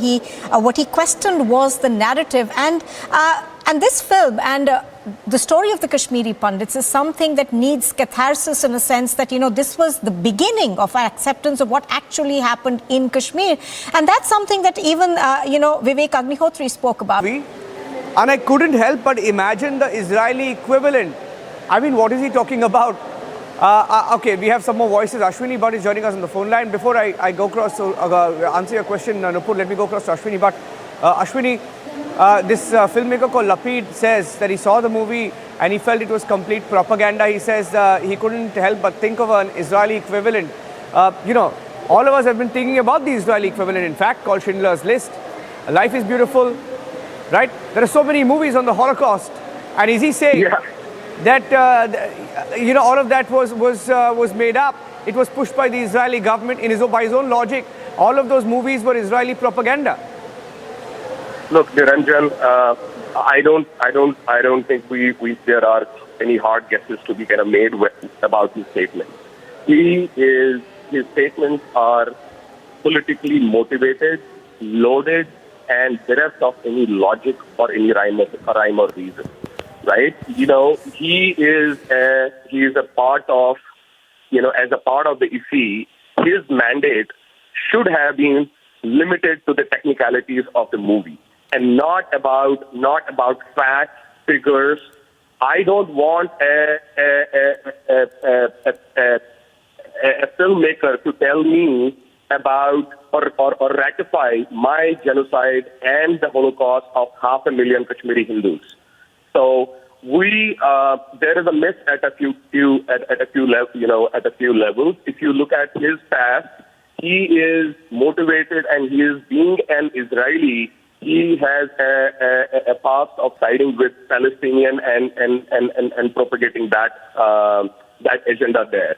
Where government of India has really missed is around running a background. They should have ran a background check on this guy, and he has given literally 30 seconds after his speech, there was an entire toolkit gang was almost ready with the script. And if you see the hashtags that ran within literally 10 seconds of his reading his script, that he was reading off the script, there was and I was literally whole life active on Twitter, watching the hashtags and the agenda and the narrative. You could see the likes of Richa Chadda and Swara Bhaskar literally jumping as if they were ready with the script and the agenda. So yeah, again, we need to take it head on. And I am a genocide victim survivor, like 500,000 other Kashmiri Hindus who are living across India at this point in time. Outside their homes, outside their habitat. Where the burnt houses, the burnt temples, tell the tale of the ethnic cleansing, the genocide, and the Holocaust of Kashmiri Hindus in Kashmir. Absolutely. Absolutely. Thank you very much for joining us on the phone line over there. The Israeli filmmaker, of course, is now on his way out of India, and he has spoken to an Israeli media house where he has essentially spoken about the Kashmir policy of the Indian government, also going on to say, essentially back what he's been saying. And in that interview, he said that let's put it this way, I'm happy to be on my way to the airport now. And he also goes on to say that he believes that there could be an Israeli equivalent of this movie, which does not exist, but could definitely exist. So obviously this is being seen largely as a political statement that he made on the stage, on the closing ceremony of the International Film Festival of India. Do remember that there was massive controversy after that.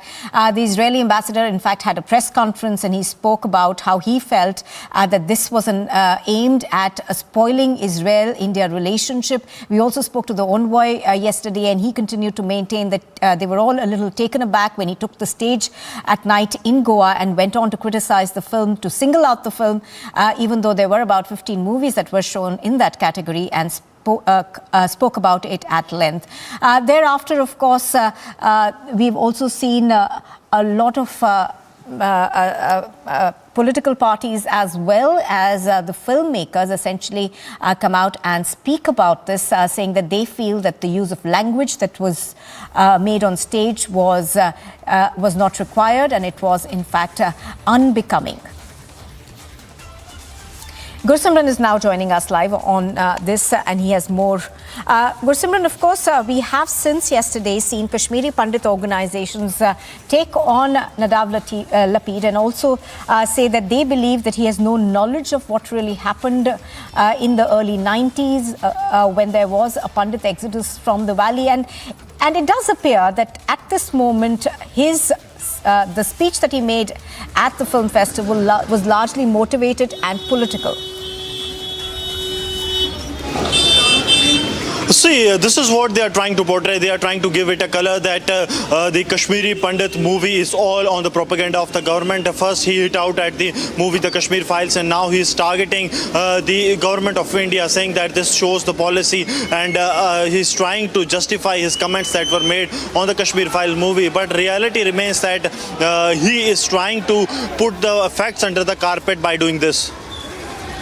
All right, what is the kind of reaction that this new comment from his is getting back in Jammu and Kashmir? Now, he, of course, has left the country, but what are the reactions that are coming in? See, time and again we have seen that the Kashmiri Pandits community has condemned this. The Kashmiri Pandit community has made it very clear that the Kashmir Files movie has portrayed the reality. We'll try to speak to some of the Kashmiri Pandits here, those who can speak on this, that what they are. Because see, the Kashmiri Pandit community here, they have been time and again saying that जो कल Israel के director ने comment किया था, उन्होंने आज कहा है कि भारत में जो हो रहा है वो गलत है और इंडियन गवर्नमेंट ने जो है इस फिल्म को गलत तरीके से पुश किया है। किस तरह देखते हैं आप? नहीं, अगर वो जूरी मेंबर किसी और कंट्री का, उसको सबसे पहले भ्रमण करना चाहिए। जो हमारा 19 में जोनोसाइड हुआ है वो क्यों हुआ है, कैसे हुआ है, उससे या तो उसको पता नहीं है कश्मीरी पंडितों के साथ क्या हुआ। अगर वो खुद उसे देखा होगा, उसे रिसर्च किया होता, वो यहाँ पर कैंपों पे आया होता, तो वो बात नहीं करता है। अगर वो इजराइल से ये ताल्लुक रखता है, उसको फिर पहले फलस्तीन की बात करनी चाहिए। लेकिन आज उसने गवर्नमेंट ऑफ इंडिया पे अटैक किया है, ये कहा कि फासिस्ट पॉलिसी है गवर्नमेंट की कश्मीर पे। नहीं, ऐसा कुछ देखिए, हम ये चाहते हैं कि हम अपना हक मांगते हैं। कश्मीरी पंडित क्यों हर वक्त बली पाव बकरा बनेगा? आज नहीं, 47 से पहले हमें 47 से पहले मैं बात करता हूँ कि हमें परेशान किया गया। तो आज भी हम, आप देखिएगा कैसे है, किस तरह सड़कों पर क्यों है। तो हमें कश्मीर फाइलों में क्या दिखाया गया? 5% भी नहीं दिखा गया है। ये मैं मानता हूं कि कुछ लोगों ने हमें वहां सपोर्ट भी उस वक्त किया, वो नहीं, मगर दिखाया गया 5% टोटल दिखाया गया। जो असली हिरवासी वो वहां हम पर बीती है, वहां हम पर गुजरी है, वो कहानी कुछ और इससे भी दर्दनाक है। लेकिन उसने कहा कि इंडिया में आप बोलने की आजादी जो है वो खत्म हो रही है। नहीं, उसका पता नहीं क्या नजरिया, कौन सा ग्रुप है वो, या तो उन फिल्म जिन्होंने बनाई है उनके साथ उनका कोई जाती मसला है। तो बाकी वो अगर हमारे कम्युनिटी पर उसने अटैक किया, वो बिल्कुल शर्मनाक बात है, हम उसकी निंदा करते हैं। रंजन जी, जो इजरायली डायरेक्टर है नदाब लपेट, उन्होंने कहा है आज कि भारत में जो है वो गवर्नमेंट ने अनयूजुअल वे में इसको पुश किया, इस मूवी को, और जो गवर्नमेंट की पॉलिसी है fascist policy, government of India पे हिट किया है कश्मीर को लेकर। देखिए, ये गवर्नमेंट ऑफ इंडिया को देखना चाहिए, ये बहुत ही निंदनीय है। ये गवर्नमेंट ऑफ इंडिया को देखना चाहिए कि वो उन्होंने किस कंटेक्स्ट में बताया है। ये गवर्नमेंट ऑफ इंडिया को ही इस चीज़ का संज्ञान लेना चाहिए। लेकिन ये जो ये मूवी थी, ये बराबर एक सच्चाई पे आधारित मूवी थी। ये त्रासदी कश्मीरी पंडितों के साथ 90 से लेके आज तक, क्या फिर वो संग्रामपुरा मैसेकर, क्या नाड़ीमर्ग मैसेकर, वंदहमा मैसेकर, छठी सिंहपुरा मैसेकर, क्या वो सब झूठे थे? आज आप जाइए सुनील जी, राहुल जी, रजनी बालाजी के घर पे जाइए, क्या ये सब चीजें झूठी है? फिर उसको इस चीजों का देखना चाहिए। और यहाँ पे जो 200 दिनों से एम्प्लॉयज प्रोटेस्ट कर रहा है अपनी जान की सुरक्षा को लेके, ये गवर्नमेंट को देखना चाहिए। अगर गवर्नमेंट ऐसे मूक दर्शक बनती रहेगी तो बाहरी ताकतें हमारे भारत का और इस त्रासदी का, जिनोसाइड का ऐसे ही मजाक बनाते रहेंगे। और एक कम्युनिटी, पूरी केपी कम्युनिटी और सारे भारत के लोग इस चीज का निंदा करते हैं और इस चीज का खंडन करते हैं, इस स्टेटमेंट का। आपको लगता है कि ऐसे डायरेक्टर्स का भारत में आना बैन होना चाहिए जो आके इंडिया के खिलाफ बोलते हैं और एक अलग प्रोपेगेंडा स्प्रेड करने की कोशिश करते हैं? देखिए, हमारे ही भारत में और हमारे ही स्टेज पे, हमारे ही कार्यक्रम पे, एक जिसको हमने मेहमान बुलाया था, उसने हमारे ही स्टेज पे, हमारे ही नेताओं के सामने ऐसी बात बोली जिससे भारत की अखंडता पे प्रश्न चिन्ह उठता है। ऐसे लोगों को भारत आने का, उनको तो हर जगह बैन होनी चाहिए, भारत में ही नहीं पूरे देश विदेश में उनकी एंट्री बैन होनी चाहिए। डायरेक्टर जो थे इजराइल फिल्म के नदाब लपेट, उन्होंने एक फिर बयान दिया है कंट्रोवर्शियल। उन्होंने कहा कि इंडियन गवर्नमेंट ने जो है अपनी पॉलिसी जस्टिफाई करने की कोशिश की है कश्मीर फाइल्स मूवी की तरफ से, और इंडिया का जो पॉलिसी है वो फासिस्ट पॉलिसी है, इंडिया को अटैक करने की कोशिश की गई है। किस तरह देखते हैं? Being a Kashmiri Pandit and living in exile for last 32 years, I don't think anybody have realized such a kind of pain which I have realized, because I have experienced that from last 32 years, because I have been forced to leave the Kashmir Valley. और जो उन्होंने जो भी statement jury ने दिए Israel के, that was irresponsible and inappropriate statement, and the Kashmiri Pandits across the globe has condemned this statement, and we hope that the jury should immediately tender an apology to the nation and also the Kashmiri Pandits, because it has widely hurt the sentiments and emotions of the Kashmiri Pandits across the globe. The picture, the movie which has been made by the filmmaker here, Kashmir Files, It's absolutely true picture. It is based on the reality because it has reflected pain, agony and atrocities committed on the Kashmiri Pandits. There is nothing wrong in it. You see here the protest, our protest. This is a part of that. Why? Do you feel that first by attacking Kashmir files, then by attacking government of India, he's trying to take the sides? Yes, he's really asking to taking their sides. I hope that government of India should release a communique and ask the jury to tender an apology, or he should ask that he should be. Kashmir Files is a very sensitive picture. It has been acknowledged across the world. It has been praised across the world. It's a masterpiece movie. So I think jury should take consideration of all things. Either he must be unaware of the picture, or he must have deliberately done that. We hope that it has hurt the Kashmiri Pandits' sentiments across the globe. I hope that jury should withdraw his word and withdraw his statement and tender an apology to the Kashmiri Pandits community. Do you see that there should be an action on the group that is trying to portray that what happened in 1990s was not wrong? There was nothing that hue and cry is being created. We are waiting for justice for last 32 years. Still, the justice had not been prevailed to the Kashmiri Pandits. I hope those who will speak against the Kashmiri Pandits, who did not know the atrocities of the Kashmiri Pandits, should be taken to the task. Action should be taken such people who did not recognize the Kashmiri Pandits exodus. Kashmiri Pandits have suffered a lot. We have.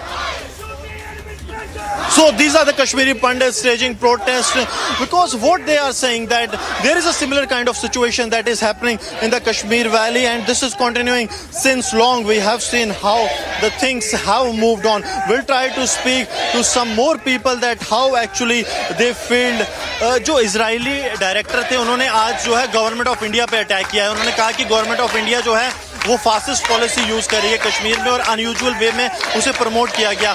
आप किस तरह से देखते हैं पहले Kashmir files को attack फिर government of India को अटैक? देखिए, मुझे लगता है कि गवर्नमेंट ऑफ इंडिया को क्लियर स्टैंड लेना चाहिए इस पे और उन्हें जवाब देना चाहिए, क्योंकि अगर सब प्रोपेगेंडा होता तो ये कश्मीरी पंडित अभी भी सड़कों पे नहीं होते. 90 में जो हुआ वो सबको पता है. 90 में भी हम लोग सड़कों पे थे, आज फिर पिछले 200 दिन से हम लोग सड़कों पे हैं. तो ये उनके लिए एक क्लियर मैसेज है. आप प्लीज दिखाइए कि लोग यहाँ पे क्यों डिमांड कर रहे हैं, क्यों ये बोल रहे हैं कि घाटी में हालात सामान्य नहीं है, इसीलिए वो लोग आज दोबारा प्रोटेस्ट पे हैं. तो मैं कहती हूँ उनके लिए ये एक मैसेज जाना चाहिए. अगर ये प्रोपेगेंडा है तो ये लोग यहाँ पे क्या कर रहे हैं? मैडम, आप किस तरह से देखते हैं पहले कश्मीरी फाइल्स मूवी को टारगेट किया गया, अब गवर्नमेंट ऑफ इंडिया को जो है इजरायली डायरेक्टर की तरफ से अटैक किया जा रहा है. आपको लगता है कि एक प्लान है डिफेम करने की? बिल्कुल डिफेम करने के लिए प्लान किया जा रहा है, बट हम लोग यहाँ पे सिर्फ अपनी एडमिनिस्ट्रेशन से गुहार लगाने के लिए, हमें उन पे फेथ है. ऐसा नहीं है कि हम उन पे फेथ खो चुके हैं, हमें उन पे पूरा फेथ है. अभी भी वो हमारी बात सुनेंगे.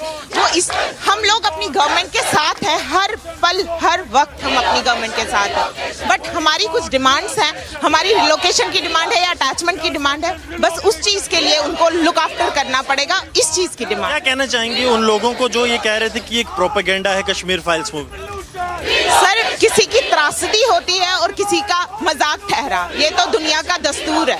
बट जो हुआ है वो सच्चाई है.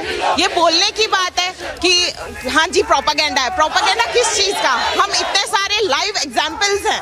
क्या लाइव एग्जाम्पल्स रहना यहाँ पे देखना ये प्रोपेगेंडा है सारा? ये प्रोपेगेंडा नहीं हो सकता, ये सच्चाई है. और सच्चाई को जितनी जल्दी मान ले वो लोग उतना अच्छा है. उन लोग. So these are the Kashmiri Pandits. See, they are staging protests because they are feeling the similar kind of situation what they faced in 90s in the Kashmir, and they are saying one thing that is very clear, that those who are trying to portray that the Kashmir Files movie was a propaganda, or those who are trying to target the government of India over the issue, they are those who are trying to take a side, who are trying to prove the otherwise, who are trying to put the reality under carpet. They are trying to just portray and give a clean sheet to those who have been culprits of the genocide of the Kashmiri Pandits. Oh yes, absolutely, and we can see the angry reactions behind you, Gursimran, that are coming from all these people who were displaced by what happened in the 90s in the valley. What are you hearing in terms of, how are they reacting to the fact that Lapid, of course, seems to believe that none of this actually happened, and also going on to say that he is essentially questioning India's policy and calling it fascist in the valley. Now, that is something that obviously, is trying to change the narrative of what really happened in the 90s, the exodus of the Pandits. See, this is just an attempt to divert from the reality. We'll try to speak to some more Kashmiri Pandits. Sir, yesterday we saw that the Israel director Nadeem Lapid tried to target and blame the Kashmir Files movie. Today he has blamed the government of India for their policies. How do you see this attempt? Seems like a series of attempts being made, not only to defame the Kashmiri Pandit, but also the government of India. We have already condemned the statement yesterday, and we would like to appeal the government of India to focus more on the protesting Kashmiri Pandit employees rather than stoking a controversy. Government of India is responsible for stoking this controversy. It was a government organized function. Ministry of Information and Broadcasting, Anurag Thakur, he should be taken to task. So I appeal government of India to not unnecessarily stoke a controversy and look after these employees who are on roads. So they are saying that the government of India should pay heed to these people who are protesting as well. Yes, yes. Absolutely. Gursimran, do stay with us. I think we've got Utpal Kaul joining us on the broadcast right now. Utpal Kaul, good afternoon. Now, how do you see this latest statement that has come in from Lapid in an interview to an Israeli media house? He has now said that he not only stands by what he said about the film, but he also has essentially gone on to say that there is a fascist mindset of the Indian government that's at play in Kashmir. Now, do you think that his statements yesterday and the one that he's made today seem more political in nature now? I think this man is totally vulgar, and this Lapid Nadal, it's a shame on him what he has said yesterday and what he has said today. And his two statements are agenda. It's the bigger agenda of our enemy. They are not enemy of Kashmir and Kashmiri Pandits. They are enemy of India. And I am seriously thinking somebody is using them. It can be even ISI. So it is not only left liberals. He has some more agenda which he wants to by his statements. He is not a great, nobody knows him, much knows him in Israel, and I have heard his name first time. And he is not talking about, when he said about Kashmir File, it was not on cinematic things, was not on acting, it was not on graphics, it was not on any kind of filmmaking or direction what Agnihotri did. He was not talking about that. But he had one motive to say that what a word he has used, propaganda and vulgar. And I totally say that we totally protest, and we say that that Jews are our friends. Israel is our dear friend, and they know what has happened in Kashmir. But he is the one person who has some personal agenda or agenda on behalf of some anti-Indian forces are behind him to say this. And while he was going to airport, what a nonsense he has written, and that and he tries to show to the Western world and to the world that there is no democracy in India. The way he has given the last statement on way to airport, and we totally condemn him. We don't accept it, and so we are thankful to His Excellency, the Ambassador of Israel. He has cleared that it is his personal opinion, and Israel and India are totally friends, and he understands how much sensitive issue is of Kashmiri Pandit genocide. And we are victims of genocide, and whole of world knows that Absolutely. how Kashmiri Pandits were butchered in Kashmir. Absolutely. So, And, Mr. how Kaul, as you're everything was saying, destroyed. obviously it is very hurtful to Kashmiri Pandits when they hear a political statement coming in from an Israeli director who questions the very facts on the ground as they were at the time of the genocide. Let's go back across to Gursimran, who's actually at a protest site right now. Gursimran, there is, of course, a lot of anger amongst the Kashmiri Pandits over there, where you are reporting from, over the comments that have come in. Take us through the details.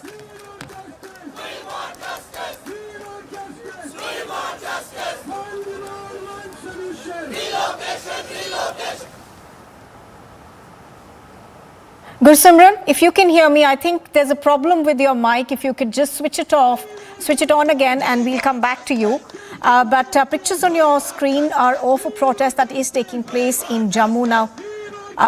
This protest, of course, is over certain demands that they've made. Let me go back to Gursimran. Gursimran, you were talking through to those Kashmiri Pandits who are protesting. Back to you. Sir, जिस तरह से Kashmir files को कल target किया गया Israel director की तरफ से, आज उन्होंने गवर्नमेंट ऑफ इंडिया को टारगेट किया है, किस तरह देखते हैं स्टेटमेंट? देखो ना, ये पॉलिटिक्स कह रहे हैं कश्मीर फाइल्स जो था, that was the exact situation of Kashmir, what happened with the Kashmiri Pandits, and that was a tip of iceberg. Every whole situation has not given by the Kashmir file. If they will see deeply, they will have to make 100 Kashmir files in respect to the atrocities made with the Kashmiri Pandits. And whatever that Mr. Chief of that Johri has said, that is a totally vulgar statement. That is an injustice and an insensitive statement. Kashmiri Pandit and Kashmiri Pandit conference in general condemn that statement, and we are asking whole international community, all the people of India, nationalists, to condemn his statement, and we are supporting the Kashmir files, and we are sending our protest to that Israel person who has told the fake propaganda that Kashmir was a fake. Do you feel that this is an attempt to defame India internationally? Definitely, they are trying to defame India internationally, and particularly on the Kashmir issue.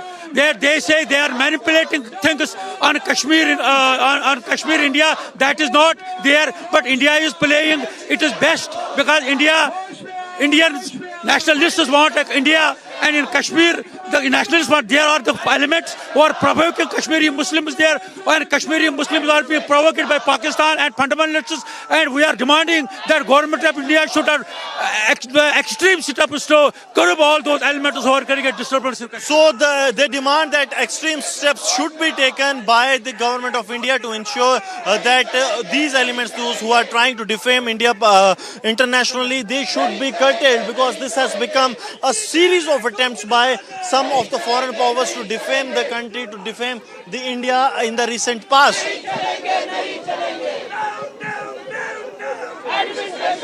Right. Gursimran is there, but protest and anger is rising, and viewers, it's very, very concerning that after IFFI jury head Nade's first reaction has come in, and in that reaction he is not apologetic at all about the comment that he had made. He has targeted India this time, viewers, saying the film was pushed by Indian government and has tried to lecture India on Kashmir once again. Kashmir and the valley, where we are seeing again and again, in fact, this year itself, so many Kashmiri Pandits have been targeted by terrorists. So many of them. In fact, if our guest is with us right now, I would like to go to him. Utpal Kaul. Now, this is a big question that is being raised, and we can see the anger in Jammu as well, that at a time where so many Kashmiri Pandits have been targeted, they have been killed, their family members have suffered, people have lost their lives. Not just that, children have lost their fathers, children have lost, their mothers, children, not just children, the family has lost their bread earners. And this is what we are seeing, the comment coming in. I have lost nearly 5 of my friends and 6 of our relations. They burnt our house with 5,000 books. We lost business, we lost everything. And so not only me, each and every Kashmiri Hindu Kashmiri Pandit who became victim of this genocide was on the roads in 1990, and this person he must have shame to say that Kashmir file is not true. In fact, Kashmir file, we helped him to interview nearly 750 families, and this interview was done by for 2 years. It was a research work for 2 years, and I say that Kashmir file is 800% true, and we cannot be cowed down by this propaganda of this cheap Israeli screenplay writer. So he is nobody. I don't think he is anybody to be given so much of importance. But we will challenge Absolutely, such vulgar absolutely, and Utpal Kaul. propagandist. I just want to interrupt you for a second there. I'll just come back to you, Utpal Kaul. I'm being joined by Ravinder Raina of the BJP as well. Thank you for joining us. What is your first reaction coming in? Anger is rising in the valley already, and Lapid is refusing to even take back those, what he says is a comment that is very, very clear and very, very clear against India and Kashmiri Pandits. What has been depicted in the movie Kashmir File is based on the fact we are living in Jammu and Kashmir, and we have witnessed the havoc of terrorism in 1990s when Shri Tikalal Ji, Tipru, Pandit Premnath Ji, Bhatt, Sarla Bhatt, Justice Ganju, and hundreds of Kashmiri Pandits were brutally murdered. And not only Kashmiri Pandits, the nationalist Muslims and Sikhs in Kashmir Valley were too targeted by the Pakistani terrorists. And what is shown in Kashmir File is the realities. What Mr. Lapid had said.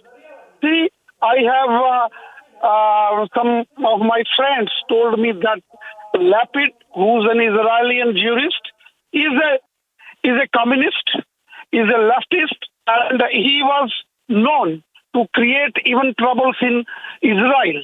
His write-ups, his stories, and his speeches, I came to know that even he is speaking against the government of Israel. As far as Israel as a nation is concerned, Israel is India's all-weather friend. We have very good relationship with the people of Israel and the Israeli government.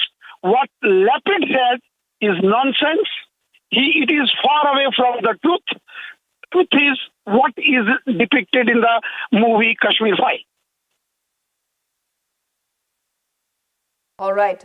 Thank you so much, Ravinder Raina of the Jammu and Kashmir BJP chief for joining us here. And as viewers, you can see exclusive images, only Republic TV, where the anger is soaring. And you can see Kashmiri Pandits protesting in Jammu as well. Let's go. In fact, we'll go to Gursimran in just a moment. We'll go to Gursimran in just a moment. I would just like to go back to a guest right now. Utpal Kaul, you were speaking about the loss of the families. And a comment which is completely insensitive. And you know what he said? I just want the viewers to also hear this before you speak on this. He has said, Lapid has said, that in countries that are increasingly losing the ability to speak your mind, someone needs to speak. Why is he taking responsibility of that? Who is he to teach us, and who is he to talk about India and in India? And it's a shame for him. We say Atithi Devo Bhavo. He was our guest, and guests should not speak like that. And if he has some kind of ideology, if he is working on behalf of someone, he can do that at home. He has no right to say anything about Kashmir on Kashmiri Hindus, on Kashmir File, or on India. If he is a screenplay writer, or he has some knowledge of cinema, he could have given some criticism, or even on film making, not on the story. Because this story is very, very sensitive, and it is not sensitive for Kashmiri Pandits, it is sensitive for human civilization. What happened to this microscopic minority community is a shame for terrorists, is a shame for extremists, it is shame for jihadis, and it is shame for Lapid Nadal. who is supporting this jihadi movement. And this is a combination of left liberals and these jihadis, and they are enemies of humanity. They are enemies of modern civilization. They are enemies of India. And they must know that 100% educated, highly civilized community was brutally murdered, killed, and made them to flee their own homeland, which was for them thousands of years. Our temples were destroyed, our houses were, our libraries were burned. So we know how to challenge these people, and we will make sure that truth come again to whole civilized world, and they understand what violence, what terrorists do, and what jihad does in Kashmir and elsewhere in the world. All right. Thank you so much for joining us, Utpal Kaul, activist, for joining us here, as this remains our top story. One more comment coming from Lapid. Now, Lapid has said he has refused to apologize. Instead, he is saying that in countries that are increasingly losing the ability to speak your mind, someone needs to speak. Someone needs to speak. This is coming after he said that the movie Kashmir Files was vulgar and propaganda. Very, very strong statements had come from him, and it has been slammed by Anupam Kher and also the ambassador of Israel as well. Israeli ambassador as well has said that you should be ashamed for the comment that you have made on that.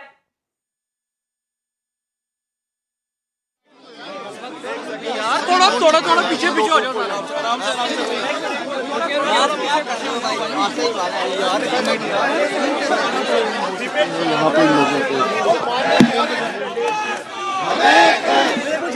देखिए, एक minute रुको यार। देखिए, मैं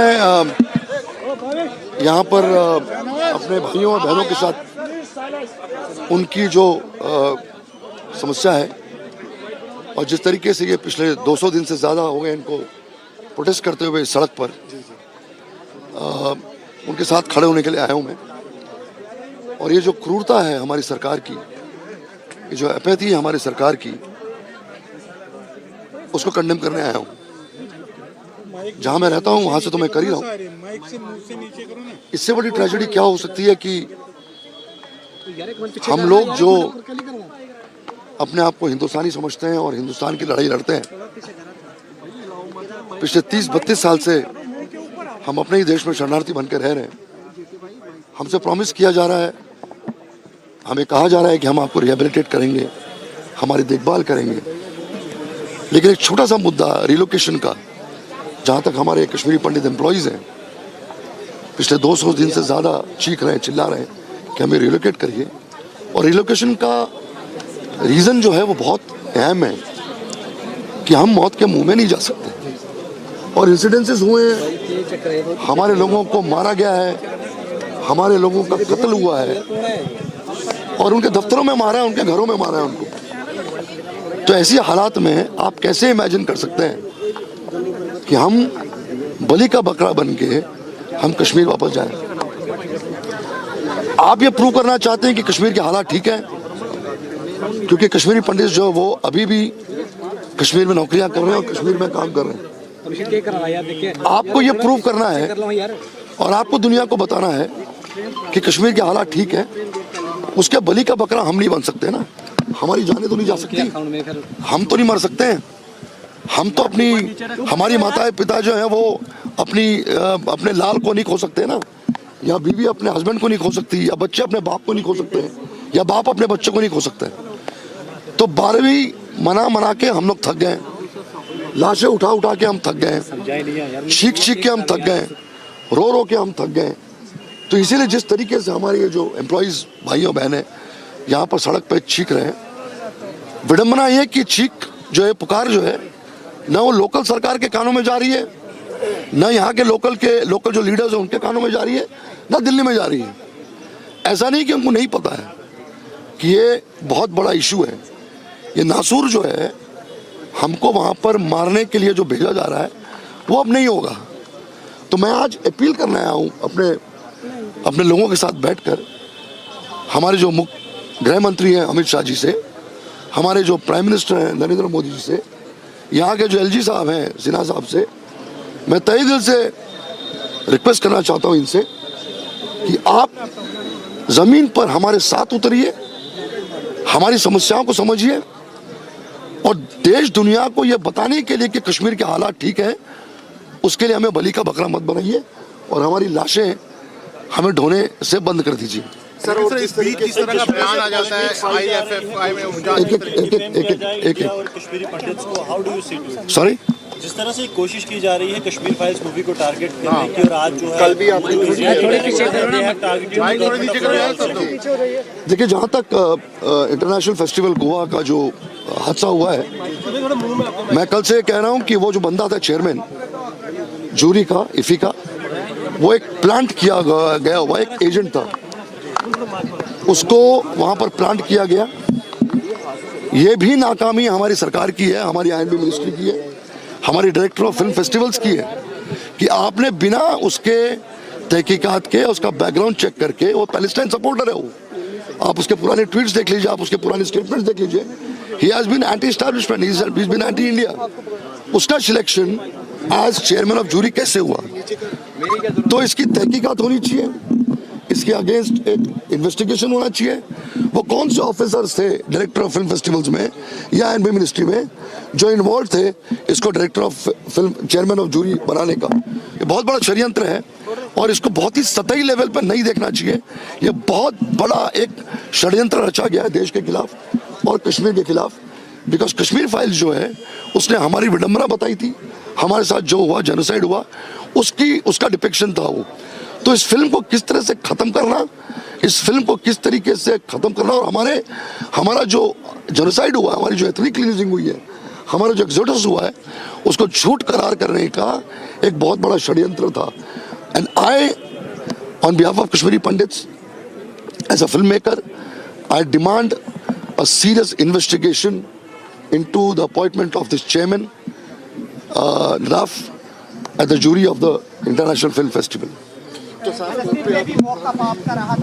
So this was the Kashmiri Pandit activists who have come here to meet the Kashmiri Pandits who are protesting here for a long while. I'll request Sarjeevan to keep showing. लगातार मैं सरजीवन आपको visuals यहाँ पे दिखा रहे हैं कि कश्मीरी पंडित समुदाय जो है वो इस बात से गुस्से में भी है, इस बात से वो खफा भी है कि आखिरकार क्यों लगातार जो है वो टारगेट किया जा रहा है, चाहे कश्मीर फाइल्स मूवी को टारगेट किया जाने की बात की हो या फिर उसके जरिए से जो है टारगेट किया जाए भारत की जो गवर्नमेंट है उनसे जो है वो लगातार ये लोग यहाँ पर पूछना चाहते हैं।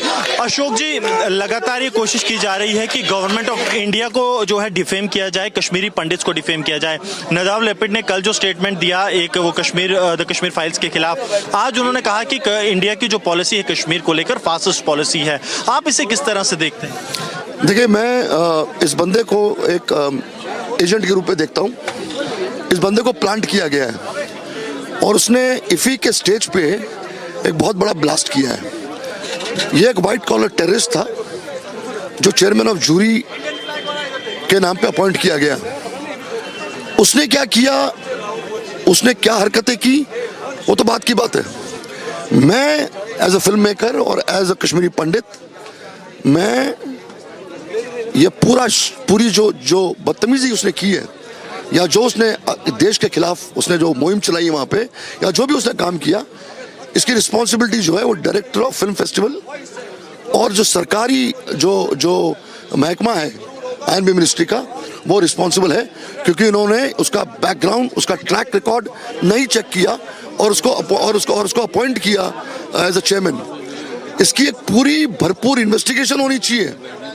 ये कोई मामूली बात नहीं थी, ये कोई सिंपल सी बात नहीं थी कि इसके अगेंस्ट जो है इन्होंने जो है वो ये किया हुआ है। तो एक सरासर एक इन्वेस्टिगेशन होना चाहिए, एक इसकी ये ख्वाहिश होनी चाहिए कि क्यों इसको अपॉइंट किया गया। और ये बहुत बड़ा एक षड्यंत्र था।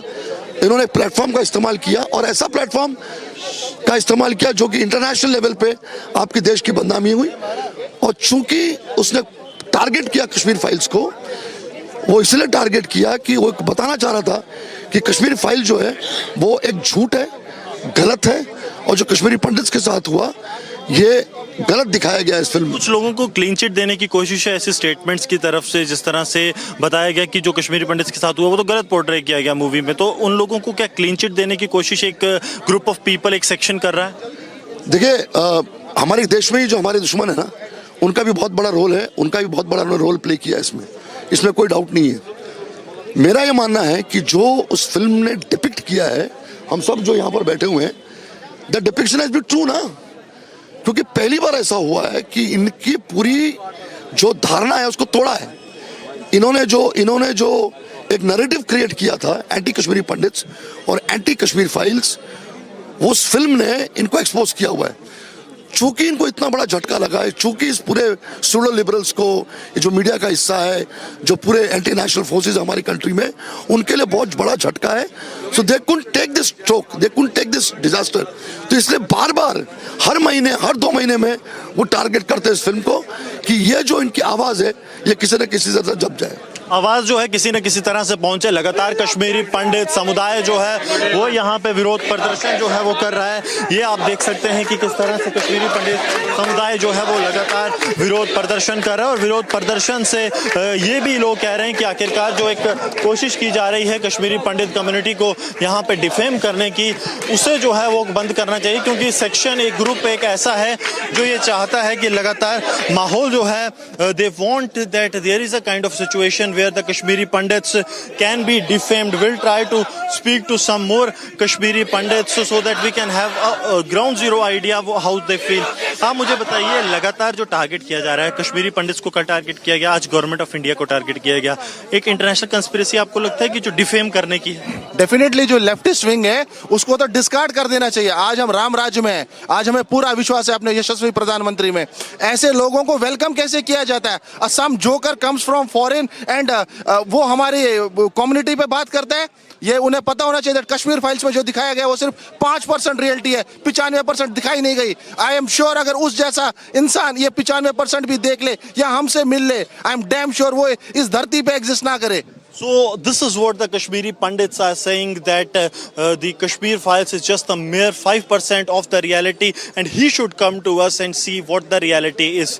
Yes, back to studios. Right, thank you, Gursimar, for getting us all the details. Gursimar is getting the ground voices. He is there as Kashmiri Pandits are protesting in Jammu.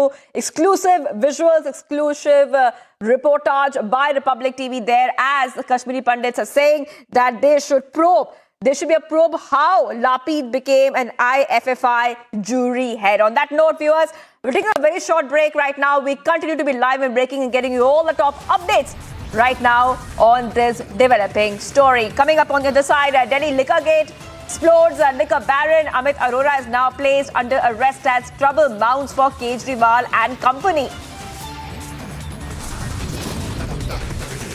Plus, mega face-off over CAA. DMK files affidavit in Apex Court, says CAA is against the millions and secularism.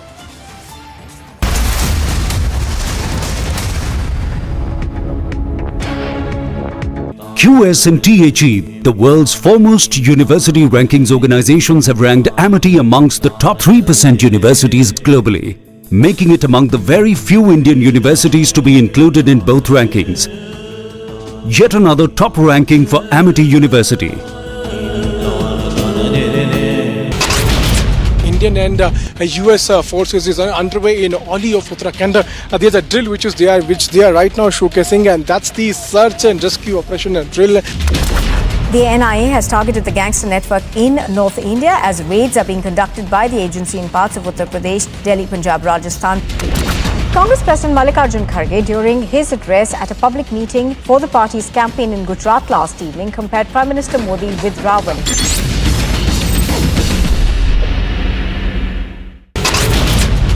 YS Sharmila, she was seated in a car. She wanted to drive till the CM's camp office, but she wasn't allowed, and then the police officials towed the vehicle. She was brought at the SR Nagar police station. Taran district of Punjab. This was the second Pakistani drone that has been shot down by the border security force in past 24 hours in Punjab. The Delhi police has filed a petition at the court getting this narco test done on December 1, and this has been accepted.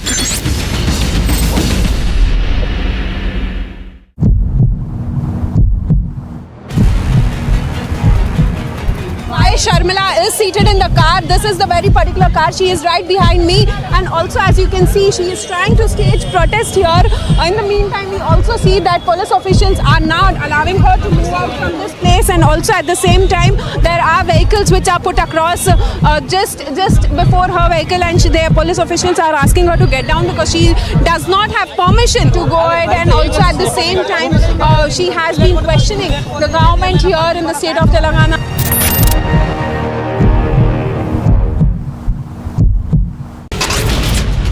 NIA raids on gangster network across states in Saldar Major Ajay Anand Sawant, Arjuna Awardee recipient, training cadets in rowing and equitation. Now, a word about drill. Drill inculcates discipline, which is the very bedrock of military life. To those of you who have an aesthetic disposition, drill movements will symbolize the very rhyme and rhythm of the poetry of a well-ordered life.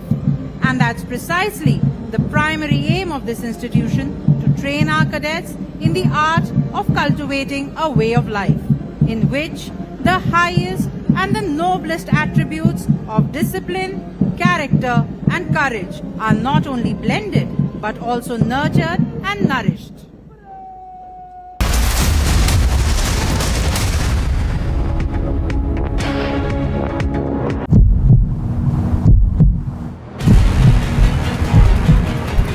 Sharmila is seated in the car. This is the very particular car. She is right behind me, and also as you can see, she is trying to stage protest here. In the meantime, we also see that police officials are now allowing her to move out from this place, and also at the same time there are vehicles which are put across just before her vehicle, and the police officials are asking her to get down because she does not have permission to go ahead, and also at the same time she has been questioning the government here in the state of Telangana.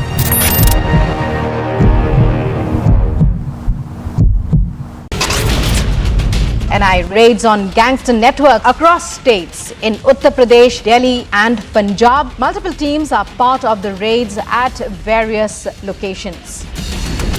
International Filmfare Festival that happened in Goa, where the statement from Nadav has clearly mentioned that a Kashmiri file is nothing but an propaganda. Smriti Irani slams Rahul Gandhi, says he's marching with those who want to break India.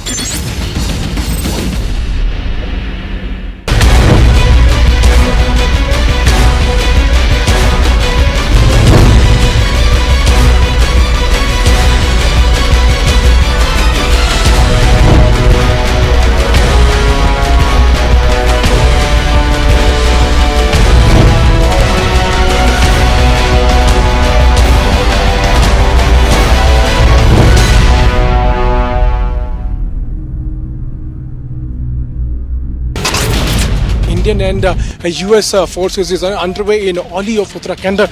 There's a drill which they are right now showcasing, and that's the search and rescue operation drill.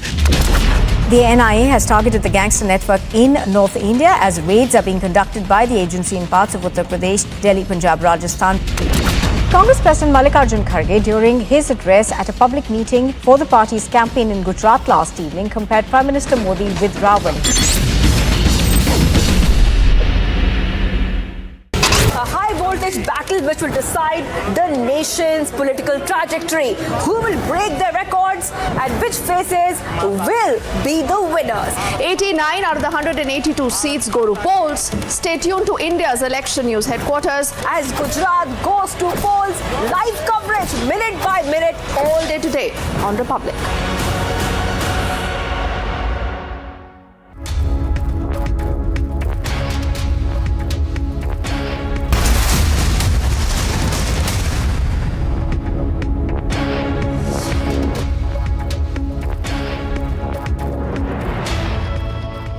Viewers, a very good afternoon. I'm Shivangi Shukla and you're watching India's #1 news channel, Republic TV. A lot lined up for you this Wednesday. But first, all the top headlines we're tracking right this minute. After genocide ran, Israeli filmmaker now goes political targets the Indian government.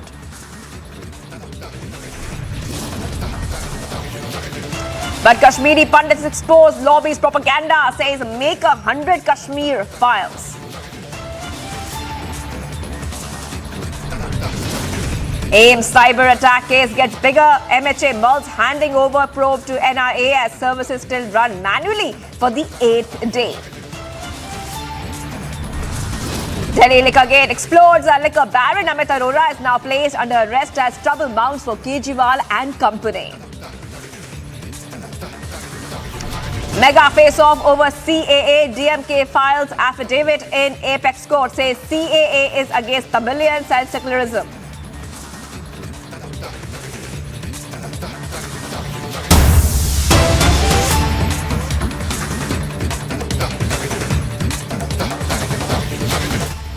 Viewers, getting some breaking news coming in.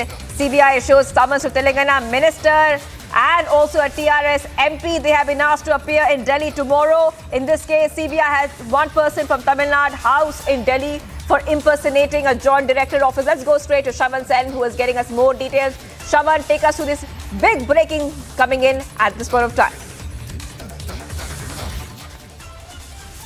Well, in fact, we have been told that the Central Bureau of Investigation team had reached the premises of TRS Minister Kamlakar to issue summons asking him to join an investigation in connection with the case of arrest of a fake CBI officer from Tamil Nadu.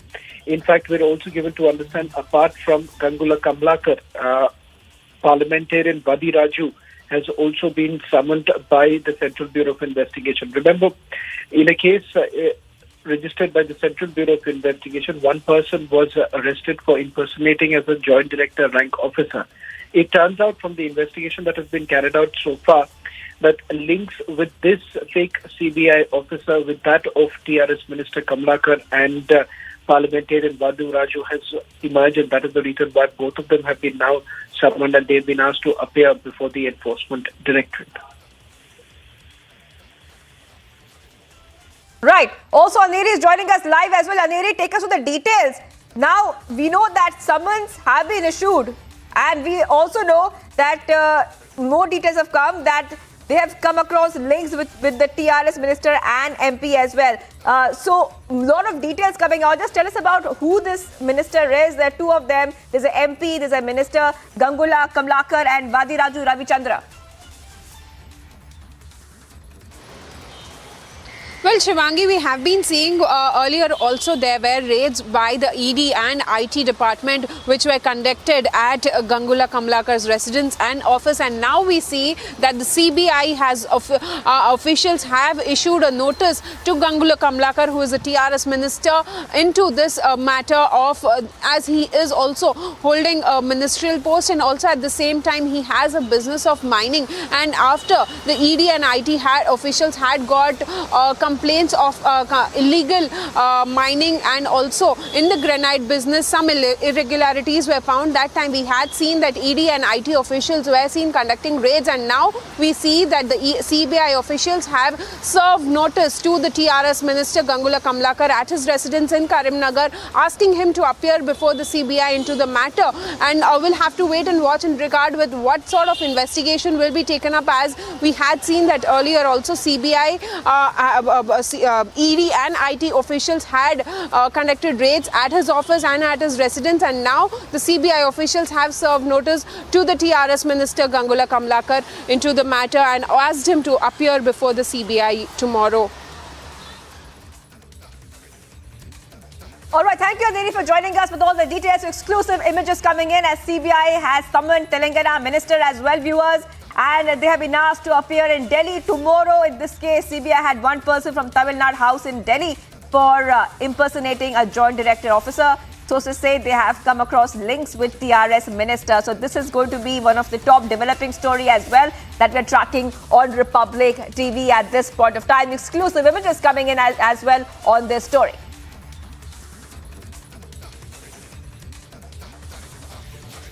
Viewers, Israeli filmmaker Nadav Lapi is no more apologetic. He has not apologized, and he, in fact, remember, was a part of the jury at 2022 International Film Festival of India. He stirred a fresh controversy after he called the Kashmir files vulgar and propaganda. But now he has also targeted India, saying that the film was pushed by the Indian government. stride to lecture India on Kashmir. And once again lecturing India on Kashmir, once again saying that someone has to speak their mind as well. Anger is rising in the valley. The anger is rising very, as you can see on the right hand, a lot of protests happening in Jammu. Gursimran is getting us all the details from there. And anger rises as Lapid refuses to take back his comments. He is saying that he maintained that in countries that are increasingly losing the ability to speak your mind, someone needs to speak. Gursimran is there on the spot right now. Gursimran, you have been speaking to Kashmiri Pundits who have said that it needs to be probed who made him, who made Lapid the jury head. Tell us more about what the people are saying on ground.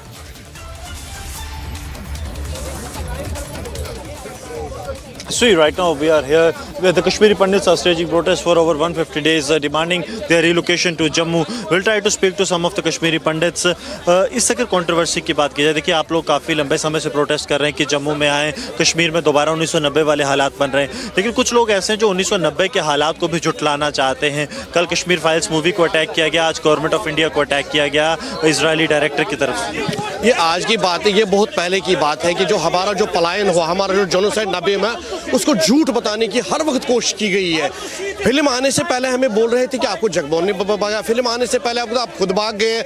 अब जब हकीकत सामने आई, अब जब पर्दे उठ गए हैं, ये भी बर्दाश्त नहीं होता है. इसमें हालांकि बहुत कम दर्शाया गया है, इसमें इतना नहीं दर्शा जो हमारे पर बीती है, जो हमसे जो जुल्म हुआ उस टाइम पर. वो आप मुझसे पूछे, जब मैंने नाम बदल के जब मैं वापस यहाँ से गया था कमरा करके, वह मुझे नाम बदलना पड़ा अपने आप को. मैंने 9 किलोमीटर 5 मिनट में निकाल दिया. मुझसे पूछे ना कोई ये क्या होता है. इस डायरेक्टर को सबसे पहले भ्रमण करना चाहिए, उसको यहाँ के कैंपों में आना चाहिए, इसको पूरा जो कश्मीरी पंडितों के कैंप में आके देखना चाहिए हमारे साथ बीती क्या है. ये एक प्रोपेगेंडा है, ये एक साजिश है हिंदुस्तान के खिलाफ, कश्मीरी पंडित के लोग प्रधानमंत्री के खिलाफ साजिश है, और इस साजिश को हम बर्दाश्त नहीं करेंगे, इसकी निंदा करते हैं.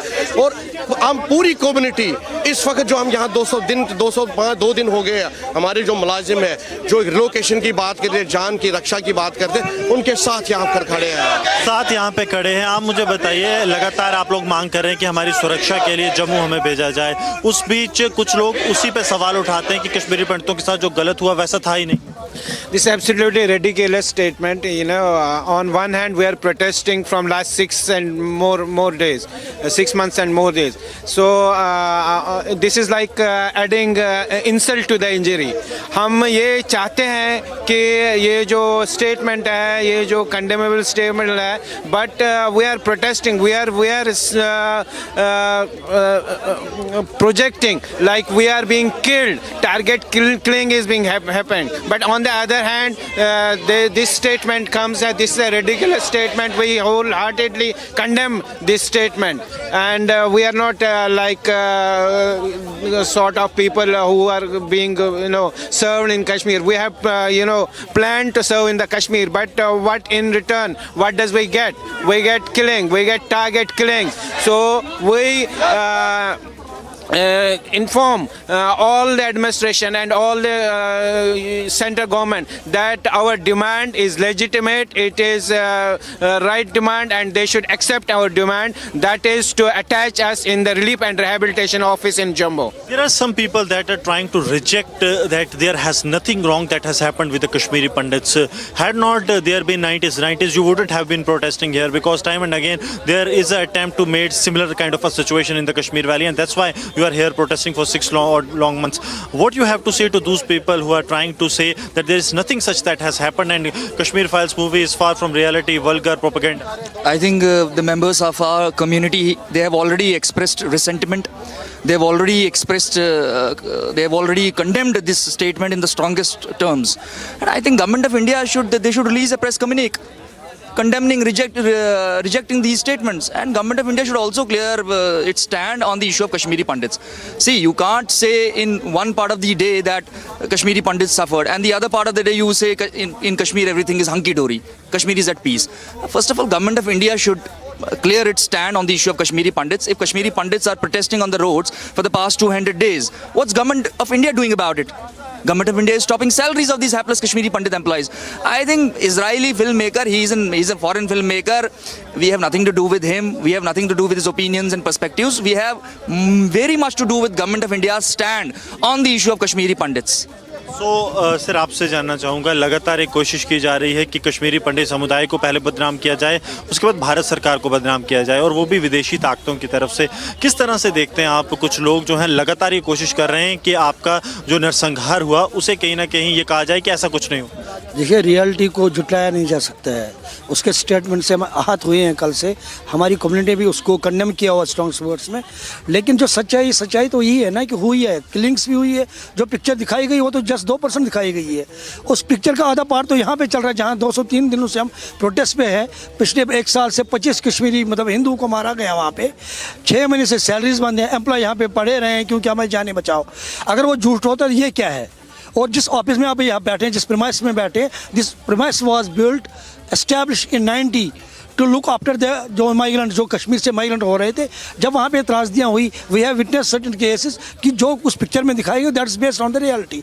अब कुछ बाहर के लोग आने से, उनकी स्टेटमेंट देने से रियलिटी जुटलाई नहीं जाती, और मुझे नहीं लगता उनकी बातों से हमारी देश की इमेज को कोई खतरा होने वाला है। Alright, so the anger rising. Gursimran, we're getting us all the details right now. But we're getting some big developments coming in. Some breaking news is coming in at this point in time. Let's go to that. Thank you, Gursimran, for getting us all the details. We'll come back to you as anger rises in the valley. All right, let's go ahead to the big breaking coming at this point of time. Getting more information on the premature release of convict of Bilkis Bano. Bilkis Bano has now moved the Supreme Court over the release of 11 convicts. Was challenged in the Supreme Court. Bilkis remanded to send everyone back to jail. Filed a review petition on the decision of the Supreme Court in which there is a demand to consider the 1992 policy in Gujarat on the release of the convicts. Big development coming in right now. Where Bilkis Bano has gone to the Supreme Court itself. In fact, I'm being joined right now by our executive editor, Legal Rhythm. Rhythm, this is a very big development coming in. Bilkis Bano is saying clearly that they should go to jail, back to jail. Well, that's correct. A review petition now. Bilkis Bano approaches Supreme Court. She's challenging the premature release of the 11 people who were sentenced to life imprisonment for gang raping her and murdering her family members during the riot. She also goes ahead and files a review petition against the judgment of the Supreme Court that was delivered in this year, May. That judgment had said Gujarat government has the jurisdiction to decide the remission plea of the convicts, although the trial was held in Maharashtra. Advocate Gupta mentioned this petition filed by Bilkis Bano before Chief Justice of India, Justice Chandrachud, for an urgent listing. And the breaking news also coming in, Justice Chandrachud has agreed to list it. Remember, this is in addition to the writ petition that she has filed challenging the release. She knocks the doors of the Supreme Court, seeking a review of the May judgment, allowing the plea of riot and rape convicts to direct the Gujarat government to reconsider their premature release. All this happening as a big breaking news comes in. She's challenging the order of the Supreme Court, which had allowed the 1992 remission policy of the Gujarat government to be applied in this case. And she's filing this against the premature release of the 11 convicts, sentenced to life term for her rape and murder of 7 family members. As the Chief Justice says he look into it, the lawyer said, we are not sure which bench is going to hear it. So the Chief Justice says the review has to be heard first. Let it come before Justice Rastogi. Counsel said it has to be in open court. CJI said only the court can decide that. So a lot of developments taking place today. Most importantly, the Chief Justice says he will be looking at it in the evening today and seeing that the writ petition and the review, these are both different petitions she has filed before the Supreme Court, are heard by the same bench. Possibly a big relief coming in for her, as we are hoping that the matter that was mentioned before the Chief Justice today gets listed quickly and she gets justice. Right. And Rhythm, many questions were raised. Questions on Bilkis Bano case, convicts release, many questions were raised as well. The family members back then, Rhythm, had also said they were surprised at the release of the 11 men convicted of raping her during 2002 Gujarat riot. So right now, this kind of step being taken is extremely significant, Rhythm, isn't it?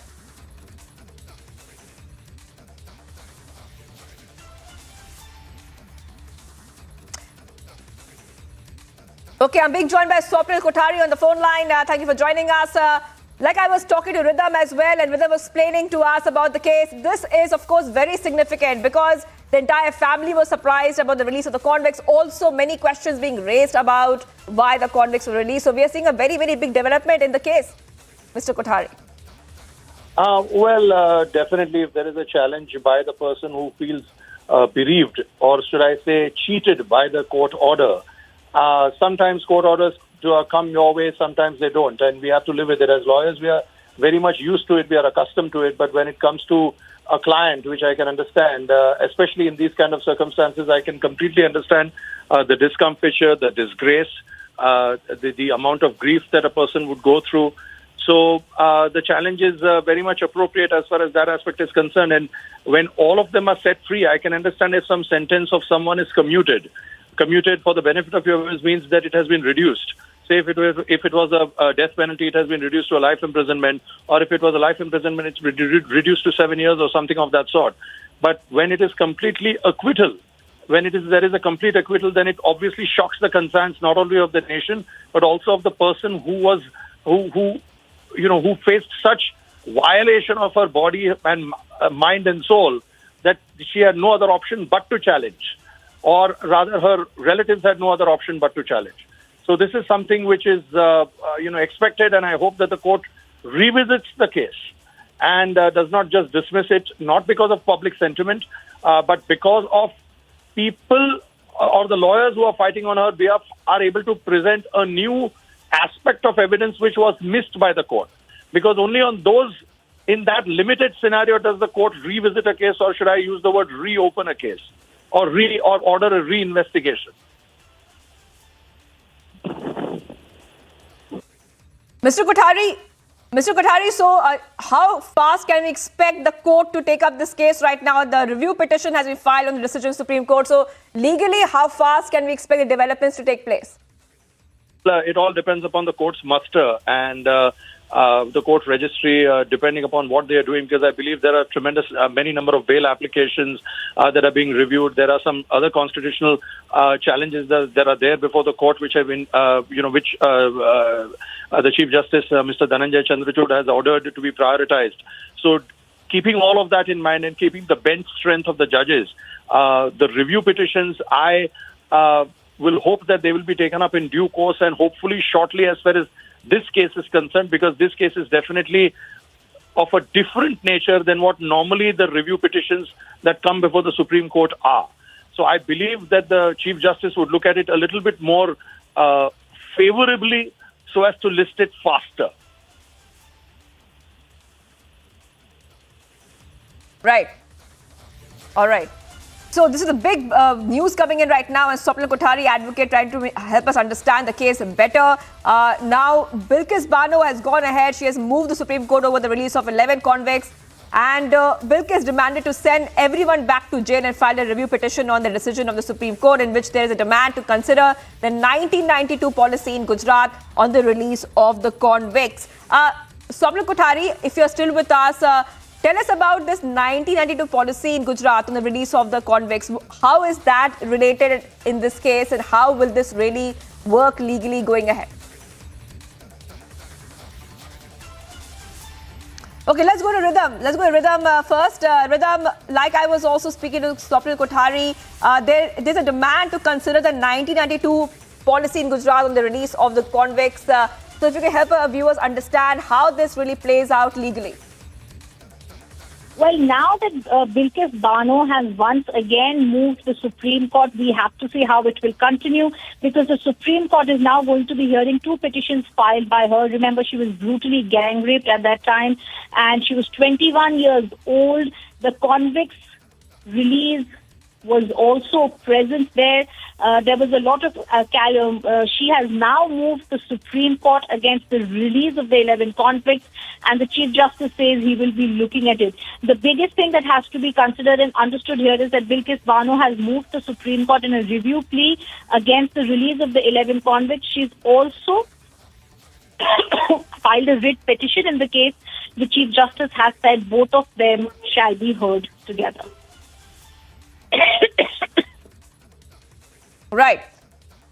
And Rhythm, if you could also help us understand about the Bilkis Bano case, the controversy which has erupted from there as well. And like Swapnil Kothari was saying that this is going to be very, very important because we are talking about reopening the case here. And in this case, it seems to be a case which needs to be reopened, like Swapnil Kothari was saying, because of the kind of atrocities which we saw in the Bilkis Bano case, Rhythm. Absolutely. This has also been a demand on Republic TV that justice needs to be given to Bilkis Bano. She was a young mother, gang raped by these 11 men. They were held responsible also for killing her 6-year-old daughter, reportedly smashing the girl to the ground, hacking to death several members of Bano's family, and she had been left fatally bleeding on the road at that time. These 11 people convicted in the 2002 Bilkis Bano rape case had walked out of Godhra sub-jail under the Gujarat government's remission policy. And the reason senior state officials at that time stated is they considered remission as the convicts had completed 14 years imprisonment, which is the term given for life sentence. Now, a prisoner's age, nature of the crime, behavior are some of the factors they had stated they had looked into. And across India, when we saw this kind of release, and now that she's moving the Supreme Court, it's very clear that they're trying to see how soon this matter can be listed and how soon can she get released, because the remission policy of the Gujarat government is now also being looked at and being contested as to why they were given this relief under the Gujarat government's remission policy. They approached the Supreme Court challenging the remission of the 11 convicts. August 15th, they had walked free. Chief Justice said they will get the matter listed quickly before a bench, the writ petition as well as the review petition. All right. Thank you so much for joining us here, Executive Editor Legal Rhythm Bhardwaj, getting us a very fresh perspective and help us understand this development. In fact, I'm also being joined by Priyanka. Priyanka, this is, of course, going to be a very, very big story, developing story, because as this review petition is filed and as this case moves legally, this has raised several questions in the past. The release of the convicts, many people questioning that why were they released as well. Priyanka, what details are we picking up on this big story coming in?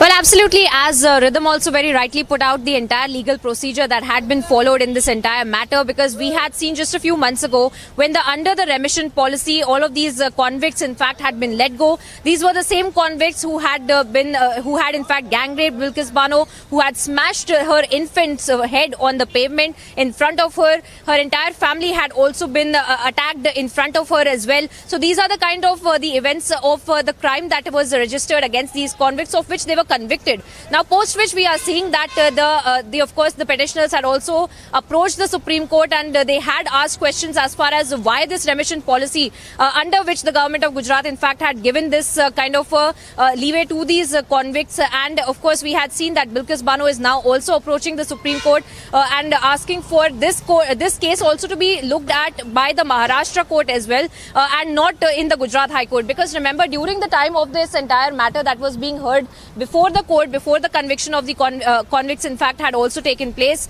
we had seen that Bilkis Bano had also asked for this court hearing to be shifted from the Gujarat High Court to the Bombay High Court as well, and that is what had been also opposed by the accused at that time, the convicts then, and of course had also there was a lot of political dialogue also about this, claiming that this is something that is being done by these activists who are also linked with Bilkis Bano. But as of now, we do see that Bilkis Bano has also approached the Supreme Court and is asking questions as far as the remission policy is concerned. In fact, in the earlier hearing that had gone on in the Apex Court, we had seen that a reply had been asked for to the Gujarat government, to the AG, to actually file a reply to actually give a communication as far as what points of the remission policy had been applied and why exactly these convicts had been given this kind of freedom under the remission policy as well. So all of those replies had to be filed by the government of Gujarat, and we are seeing that that they had also mentioned about how the entire procedure had been followed and that there were no loopholes in the procedure is something that had been said by the government of Gujarat representative in the apex court as well. And now we are seeing that, of course, a fresh set of hearing that is also expected as far as Bilkis Bano is concerned, who has now also approached the apex court. And we had seen that the government of Gujarat had also been maintaining that these are the convicts who have already paid the, who have in fact already served the sentences and that they can be let go under the remission policy. And those were the questions that had been asked for by the activists as well that had earlier approached the Supreme Court, then including the several other activists, including these who had been with Bilkis Bano while the entire investigation of the 2002 riots had also been going on. And they had also raised this question as to why the government of Gujarat had also given the in fact let go all of these convicts under the remission policy as well. The entire remission policy had also been questioned as far as the AG is also concerned, and the reply had been sought for. And now we will have to wait and watch as to how this hearing also pans out in the apex court. Shivangi. Right. So Priyanka is helping us understand the case as well, getting in more information on the premature release of convicts of Bilkis Bano case. And like Priyanka was telling us, Bilkis Bano has moved the Supreme Court over the release of 11 convicts that was challenged in the Supreme Court. And Priyanka, let's talk a little bit about the day when all the 11 convicts had walked out of the sub-jail. They were released after Gujarat government allowed the release under its remission policy. So when that happened, what were the reactions which had come in that point of time, Priyanka? Because it created a lot of stir, especially in Gujarat.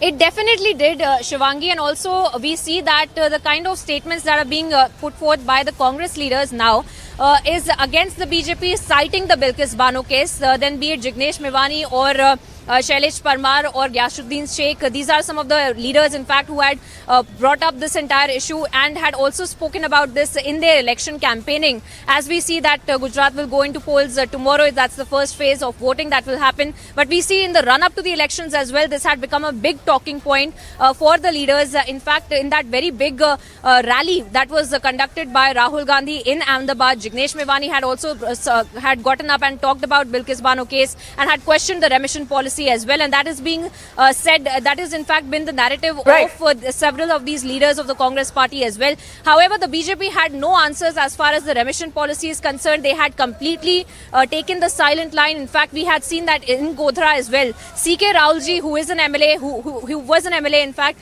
and had been at the recommendation committee in fact for this remission policy to be under which these convicts had been let go of. He had also come out and defended it, and he had also said that these were good boys who have already served their sentences. Priyanka. So there was a lot of controversy, at least in Gujarat, where we had seen that the politicians in fact had also gotten involved and they had been pushing this narrative. And like Priyanka, you are telling us this is happening. This is of course happening just a day before the polling. First phase of polling in Gujarat will take place. So very, very significant there. Thank you, Priyanka, for getting us all the details. We have to take a very short break right now. Much more coming up on the other side. We continue to be live and breaking. Starting off with what's happening there. Kashmiri pundits have exposed the lobby's propaganda. Says make 100 Kashmir files.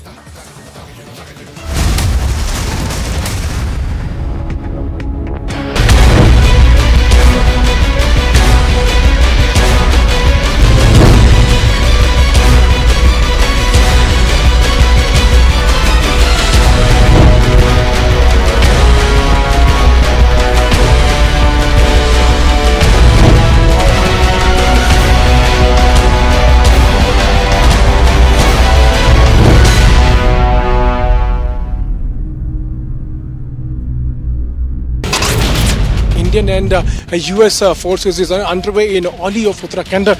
There's a drill which they are right now showcasing, and that's the search and rescue operation drill. The NIA has targeted the gangster network in North India as raids are being conducted by the agency in parts of Uttar Pradesh, Delhi, Punjab, Rajasthan. Congress President Mallikarjun Kharge, during his address at a public meeting for the party's campaign in Gujarat last evening, compared Prime Minister Modi with Ravan.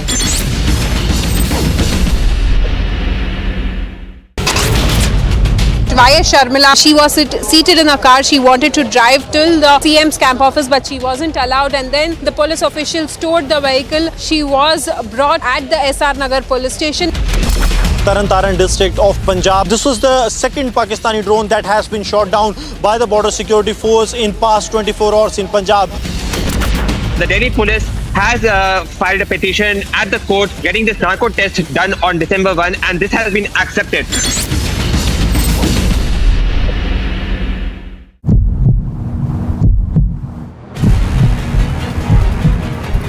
Sharmila is seated in the car. This is the very particular car. She is right behind me, and also, as you can see, she is trying to stage protest here. In the meantime, we also see that police officials are not allowing her to move out from this place, and also at the same time there are vehicles which are put across just before her vehicle, and their police officials are asking her to get down because she does not have permission to go ahead, and also at the same time she has been questioning the government here in the state of Telangana.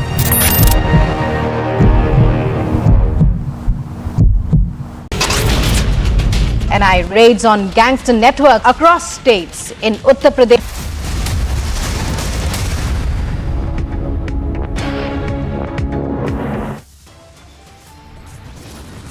After genocide rant, Israeli filmmaker Lapid now reveals political angle to comment. Lapid echoes lobby's intolerant line, attacks Indian government, says no free speech.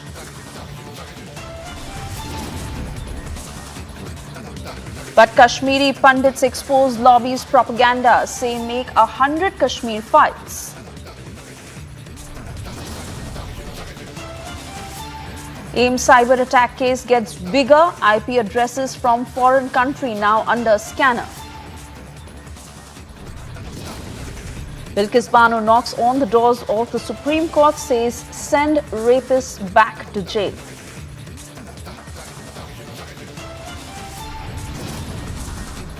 As protests continue to rage on in China, Xi Jinping digs in heels, promises harder crackdown.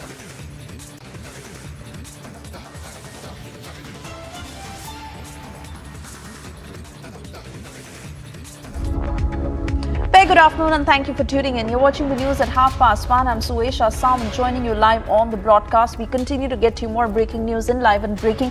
This minute, inputs that are just coming in of mega CBI raids in Jammu and Kashmir across 13 locations in Jammu. This is in connection with irregularities in finance, accounting, recruitment scam. Yes, this is the FA recruitment scam in connection with which the CBI is conducting raids at 13 locations. 13 locations across Jammu to be precise, where the raids are being carried out, and those are the first pictures on your screens of the raids that are underway. Cutting across to my colleague Gursimran, who's joining us live on the broadcast. Gursimran, give us more details of the raids that are underway.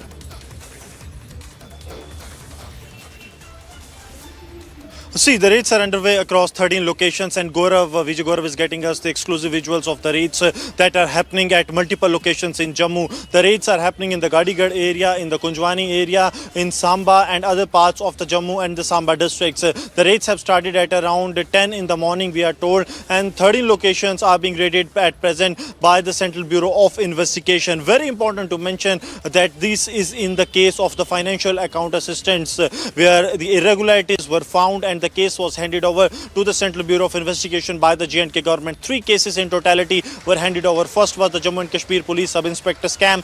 Second was the JE Civil scam. And third was the Financial Account Assistant scam that was handed over to the Central Bureau of Investigation. And now the CBI is carrying out the raids at the location. Some of them are the employees of the J&K government who were involved in these raids that are being carried out. And we are showing you that how the raids are happening. We are getting to know that some of the increment material and the documents too have been seized by the Central Bureau of Investigation. Gursimran, continue talking to us about where all the raids are being conducted. What is the CBI suspecting at this point? The evidence is that they may have they went ahead to conduct these raids, and that too in these specific locations. The locations that are being raided at present are the Samba district, in the Nad area, in the Vijaypur area, in Jammu it is in the Kunjwani area, Gadigad area, Chatha area, in the Mud, Aknoor sector.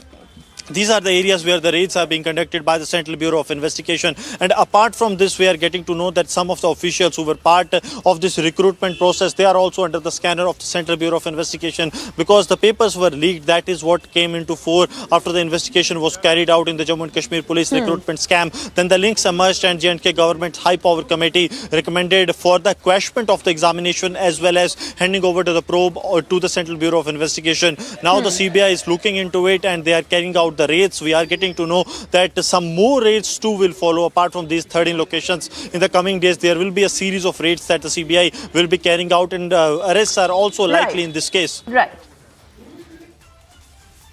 All right, Gursimran, we continue to track every development very closely. For the moment, I want to thank you for joining us. We'll keep coming back to you for further updates. Also now playing out this next report on the AIIMS cyber attack and how the probe. 3 AIIMS first and primary backup servers were corrupted, and later it was found that it was a cyber attack and ransomware attack. Right now, I am outside AIIMS hospital, and it's been more than 1 week since the AIIMS system has not been restored. According to AIIMS administration, the e-hospital data has been restored and network is being sanitized before services could be fully restored. Now, as I am outside AIIMS hospital, the rush in the hospital has significantly increased since 1 week, because as online appointment is not working, patients are rushing directly to the AIIMS hospital for checkups, for OPD services, for blood reports, for several other appointments in the laboratories and other places, other departments in the hospital. Now we have got to know that the AIIMS administration has increased additional staff, additional authorities have been deployed for full-time OPD services in AIIMS, as everything is being done manually, from doctor's appointment to sharing of reports to the inpatient, outpatient, everything in AIIMS is being done manually right now, as till now the data, the servers, the documentation has not been restored. And still, if we tell you that Delhi police officials along with the agencies NIA and IB is also working to know the depth, the deep beneath how this cyber attack and how this entire servers have been compromised, and what and who is exactly behind all the cyber attack. The investigation is being done, but right now, as we show you in the visuals, the rush in the hospital in AIIMS has certainly been increased because of not being taken online appointment, and because of everything being done manually. The reports, the appointments are not being taken for more than 1 week, and the patients are really stressful, as the rush can clearly be seen in the hospital.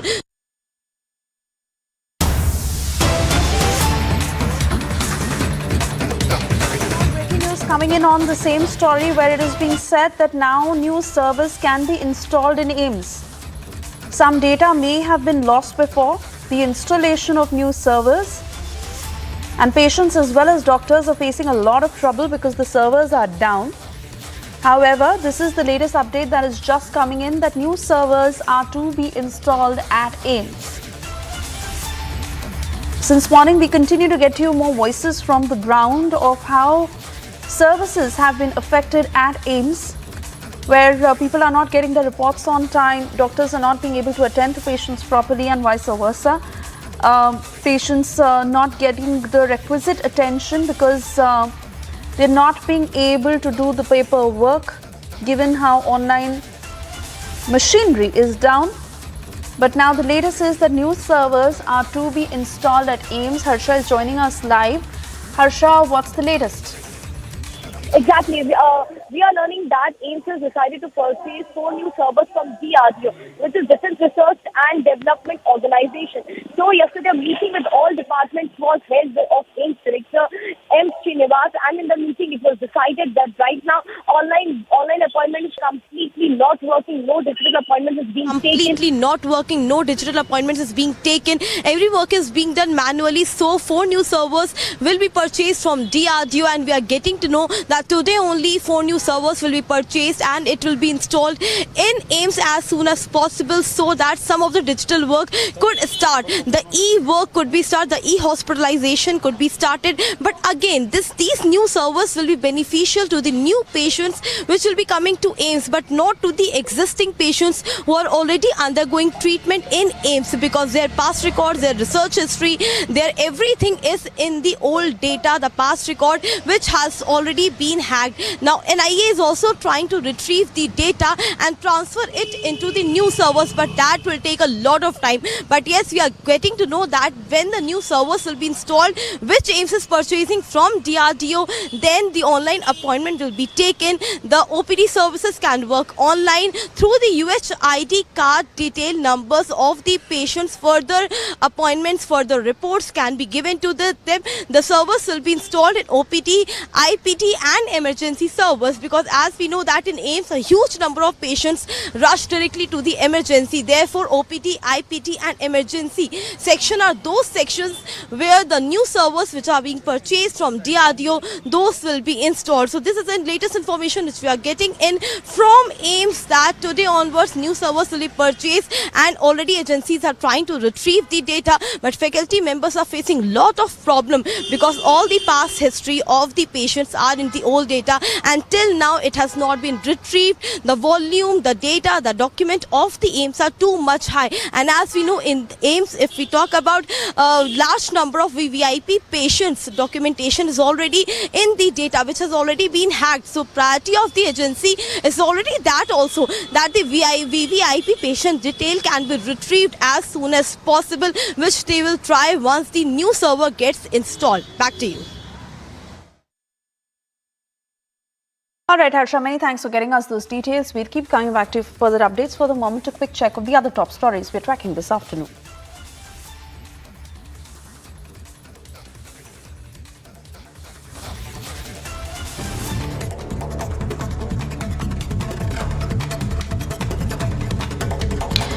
DMK has filed an affidavit in the Supreme Court against CAA, with the affidavit stating that the act went against Tamils as well as India's secular fabric by discriminating on the basis of religion. The affidavit further states that the CAA was against Indian Tamils from Sri Lanka as it did not bring Tamil refugees under the ambit of the law.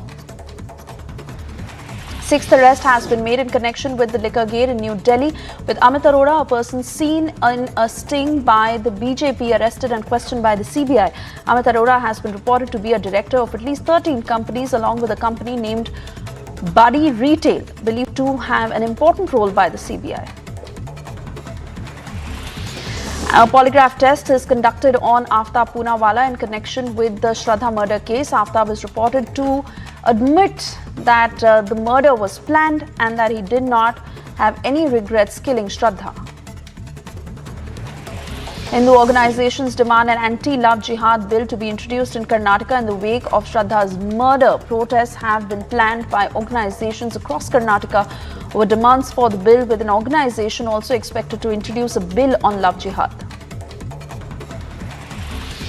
Union Petroleum and Natural Gas Minister Hardeep Singh Puri, in a BJP news conference, informed that at least 10 lakh people without homes would be beneficiaries under the Prime Minister Uday scheme. Unauthorized colonies are to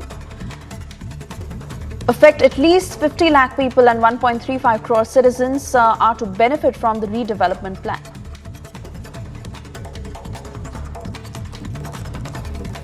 विज्ञान भवन से कालका जी में बनाए गए economically weaker section के हमारे भाइयों और बहनों के लिए 3000 से अधिक फ्लैट्स जो हैं उनको, उनमें से 500 लाभार्थियों को तो चाबी हाथ में पकड़ाई और बाकियों को भी बाद में हमने हैंडओवर किया. Spear Corps of the Indian Army along with Manipur police arrested one cadre of PLA from Jiribam in Manipur. The cadre has been handed over to the police for further investigation. Tamil Nadu BJP chief K. Annamalai visited Tamil Nadu's governor over allegations that there was a security lapse when Prime Minister Modi had visited Tamil Nadu for the inauguration of the Chess Olympiad, with BJP chief claiming that the door frame metal detector and other metal detectors used for Prime Minister's security were non-functional.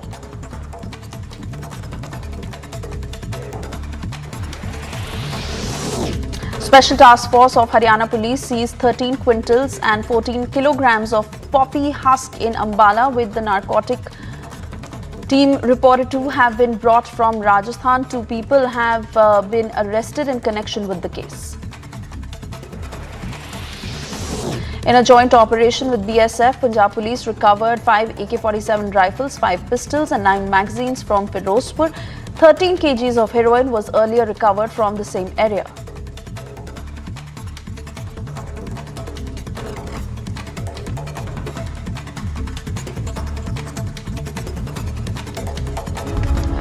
With that, it's time for us to slip into a very short commercial break. Also, a quick check of what's lined up on the other side, because Bano knocks on the doors of Supreme Court saying send rapists back to jail.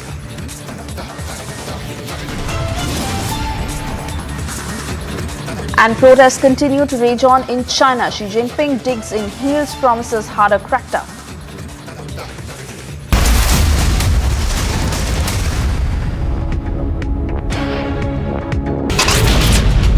YS Sharmila, she was seated in a car. She wanted to drive till the CM's camp office, but she wasn't allowed, and then the police officials stored the vehicle. She was brought at the SR Nagar police station. Taran district of Punjab. This was the second Pakistani drone that has been shot down by the border security force in past 24 hours in Punjab. The Delhi police has filed a petition at the court getting this narco test done on December 1, and this has been accepted.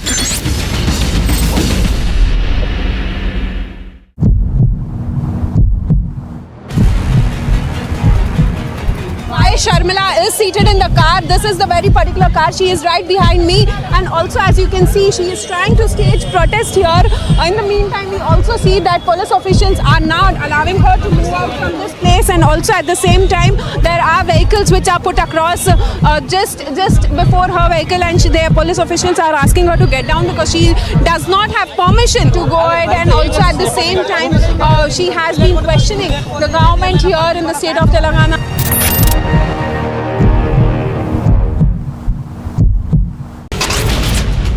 NIA raids on gangster network across states in Uttar Pradesh, Delhi and Punjab. Multiple teams are part of the raids at various locations.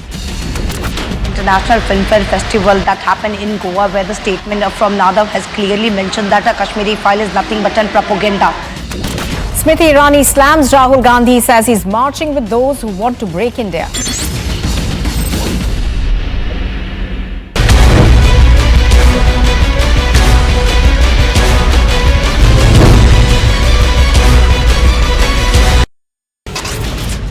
Chief Minister Baswaraj Bommai, as we'd been reporting earlier, is set to visit Belgavi on the 2nd of December. Bommai will visit the bordering village of Belgavi. The Delhi Liquor Gate. Now, the Enforcement Directorate has now arrested Amit Arora. Now, remember, it's the 6th arrest in the case. The joint operation for the BSF as well as the Punjab Police, as they have recovered 5 AK rifles, 5 pistols and 9 magazines that have been recovered from the Firozpur area.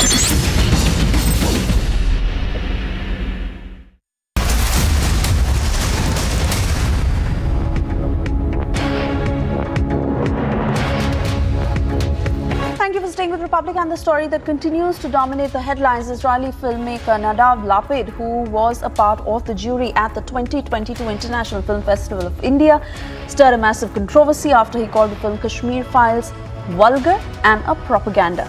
This happened yesterday. Now, the Israeli filmmaker has targeted India. He said that the film was pushed by the Indian government, and he's also tried to lecture India on Kashmir. Getting you more voices on the same, listen in.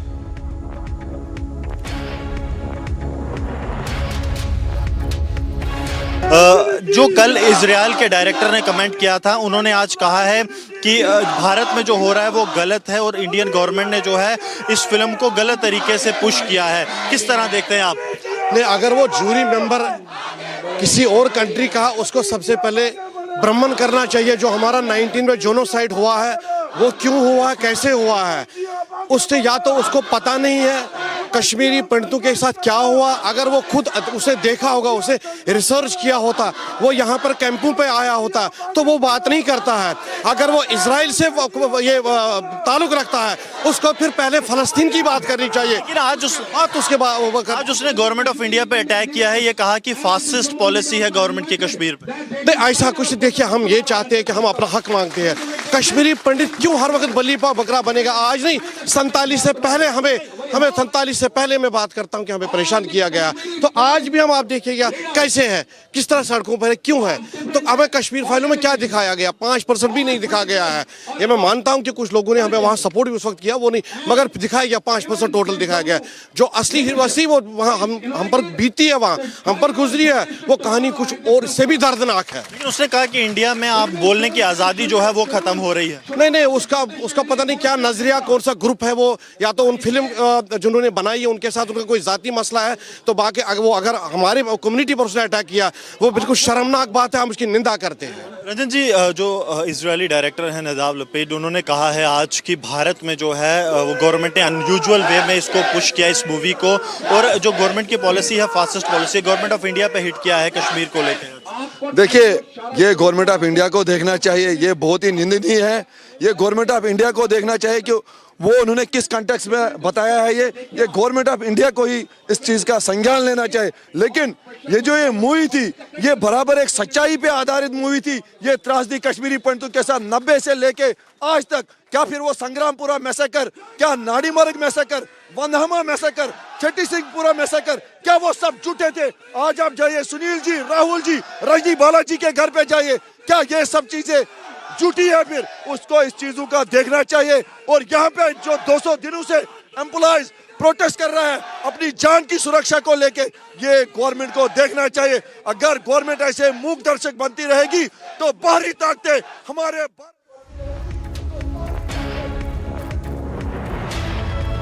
And remember, this spark that is only getting bigger. Bajrang Dal staging protests over the comment made by the Israeli filmmaker, and anger that is growing across the nation over the insult to Kashmiri Pandits and the insensitivity towards the pain of what Kashmiri Pandits had to go through. Kashmiri Pandits staging protests demanding a probe into what the Israeli filmmaker has said and how he was allowed to say this in the first place. Who is he to lecture India on Kashmir? Remember, he's gone on to defend his comment. He's also gone on to say that someone had to speak on it, and he said that it is the reigning government that had promoted the film. But you see how anger is now spreading across the country. Sporadic protests that we see in several parts, and pro-Hindu groups staging this protest. That's the Bajrang Dal, demanding a probe into what the Israeli filmmaker had said, and a lot of anger that we see across the country. Remember, this Israeli filmmaker had gone on to say that there is no free speech in India. And he also said that this film was pushed by the Indian government. He tried to lecture India on Kashmir. He said that the film shocked him. It was a propaganda, fascism and vulgarity that he could see in the film. देखिए, मेरा नाम राकेश बजरंगी है। मैं राष्ट्रीय बजरंग दल का प्रदेश का अध्यक्ष हूँ। हमारा आज का विरोध प्रदर्शन जो है वो नवाब लैपिड और उसका समर्थन करने वाले कुछ कम्युनिस्ट जो जम्मू कश्मीर से बिलोंग करते हैं उनके खिलाफ है। गोवा के अंदर फिल्म फेस्टिवल हुआ, उसके समापन के उपरांत फिल्म मेकर नवाब लैपिड ने एक टिप्पणी की। कश्मीर फाइल्स फिल्म को उन्होंने प्रोपेगेंडा करार दिया और झूठा करार दिया, जिसके बाद इजराइल सरकार ने इसके ऊपर माफी मांगी है। ये नवाब लैपिड एक कम्युनिस्ट सोच का व्यक्ति है और ये हमेशा इजराइल सरकार के खिलाफ भी बोलता रहता है।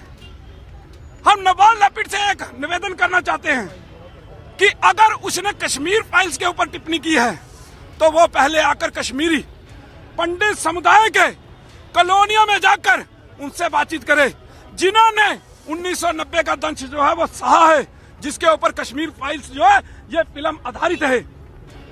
कश्मीर फाइल्स जब ये फिल्म रिलीज हुई, पूरे देश ने इसको प्रमोट करने का काम किया। हर हिंदू ने इस फिल्म को देखकर इसको प्रमोट करने का काम किया, क्योंकि यह सत्य घटना पर आधारित फिल्म थी। कितने कश्मीरी पंडितों ने अपनी जान गंवाई, अपने परिवारों को खोया, अपनी संपत्तियों को खोया, और कितना ही कुछ उन्होंने इस जो है 1990 में खोया। और जिन्होंने ये फिल्म देखी वो रो रो कर बाहर आ रहे थे और अपनी कहानी का व्याख्यान जो है वो मीडिया के सामने कर रहे थे। लोगों ने देखा, लेकिन उसके बावजूद भी कुछ कम्युनिस्ट सोच के लोग जो है वो इसके ऊपर टीका टिप्पणी करने से पीछे नहीं हटते। अभी जम्मू कश्मीर के अंदर भी कम्युनिस्ट सोच के व्यक्ति कुछ कह रहे हैं कि अनुपम खेर के लिए जम्मू कश्मीर के अंदर रास्ते बंद हैं, उनको यहाँ पर कोई भी शूटिंग नहीं करने दी जाएगी। मैं पूछना चाहता हूँ, जम्मू कश्मीर क्या उनके बाप का है? अनुपम खेर का हम यहाँ पर स्वागत करते हैं। वो जब भी आएंगे यहाँ का समाज, कश्मीरी पंडित समुदाय पलके बिछाकर उनका स्वागत करेगा। वो जब चाहे यहाँ पर आ सकते हैं, ये उनका प्रदेश है, वो यहाँ के रहने वाले हैं, वो यहाँ के नुमाइंदे हैं। लेकिन जो लोग इसके ऊपर टीका टिप्पणी कर रहे हैं, ये हम कतई बर्दाश्त नहीं करेंगे। कश्मीर फाइल्स एक सत्य घटनाओं पर आधारित फिल्म है। विवेक अग्निहोत्री कह चुके हैं कि अगर इसके अंदर एक भी अंश जो है झूठा निकाला जाएगा, वो जिंदगी अपने जीवन भर कभी फिल्म नहीं बनाएंगे। लेकिन बिना फिल्म देखे इसके ऊपर टीका टिप्पणी करना, और कांग्रेस के लोग इसके ऊपर जो है वो प्रधानमंत्री तक के ऊपर भी टारगेट करने से पीछे नहीं हट रहे। कई नेताओं को उन्होंने जो है टारगेट किया है कि इन्होंने इस फिल्म को जो है बढ़ावा देने का काम किया, इसका प्रमोशन किया। हम कतई बर्दाश्त नहीं करेंगे कि कश्मीर फाइल्स के ऊपर कोई उंगली उठाए। अगर इसकी सत्यता को जानना है तो कश्मीरी पंडित। So that's the word coming in, where they are demanding a deeper probe into the comments made by the Israeli filmmaker, saying that he has hurt the sentiments of every Indian, barring the lobby that is celebrating his comment. Remember, he is on his way back, and yesterday the Israeli Consul General, who had not just apologized to India but made it amply clear that that was a personal comment by the filmmaker and had nothing to do with the country by and large. India and Israel relations are only going to get stronger.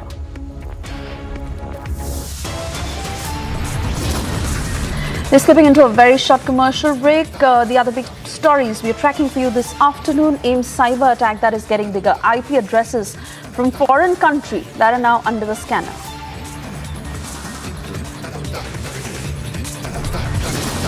Also, Bilkis Bano knocking the door off the top court, saying send the rapists back to jail.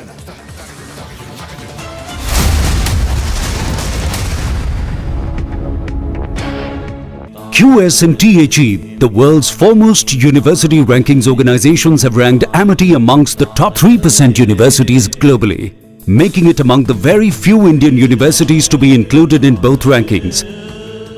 Yet another top ranking for Amity University.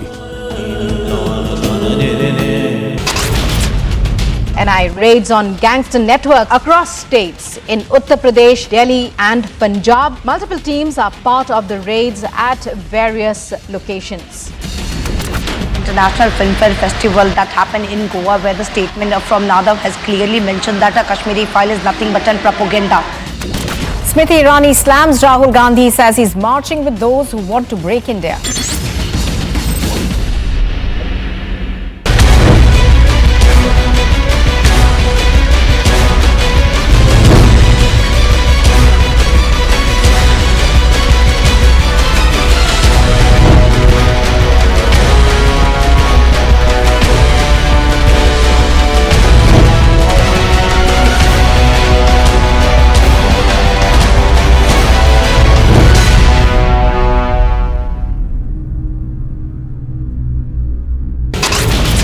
Indian and US forces is underway in Oli of Uttarakhand. There's a drill which they are right now showcasing, and that's the search and rescue operation drill. The NIA has targeted the gangster network in North India as raids are being conducted by the agency in parts of Uttar Pradesh, Delhi, Punjab, Rajasthan. Congress President Mallikarjun Kharge, during his address at a public meeting for the party's campaign in Gujarat last evening, compared Prime Minister Modi with Ravan.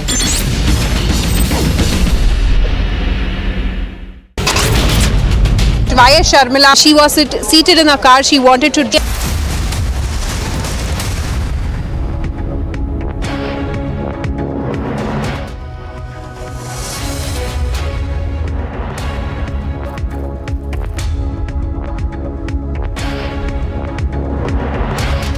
Thanks for tuning in this Wednesday afternoon. We are live and breaking. I'm Samiksha Srivastava. Let's get started with the top headlines we are tracking this afternoon.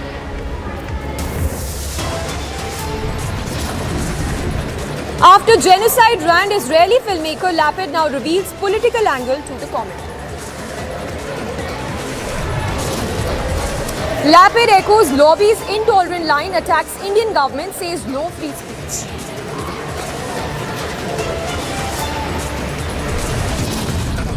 Jai Shri Ram! Jai Shri Ram! Jai Shri Ram! Jai Shri Ram! Jai Shri Ram! But Kashmiri pundits echo lobbies, in fact expose lobbies propaganda, say make 100 Kashmir files. AIIMS cyber attack case gets bigger, IP addresses from foreign country now under the scandal.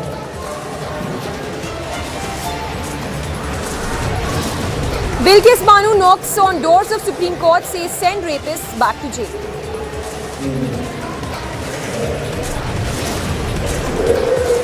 And as protests continue to rage on in China, Xi Jinping digs in heels, promises harder crackdown.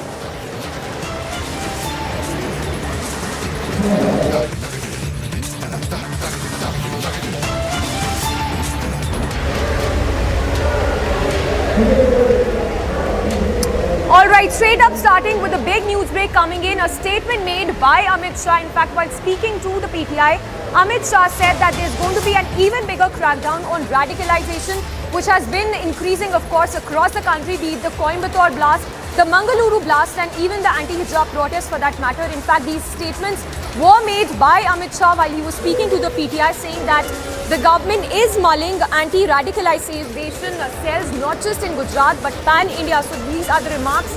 A big statement there coming in from Amit Shah, where he said that the centre is mulling anti-radicalization cell, and that even calling on other states that the need of the hour is to have anti-radicalization cells in several states. We have our executive editor for politics, Aishwarya Kapoor, joining us. Aishwarya, help us read into this big statement there coming in from the Union Home Minister on anti-radicalization cells being mulled by the centre as well as some states.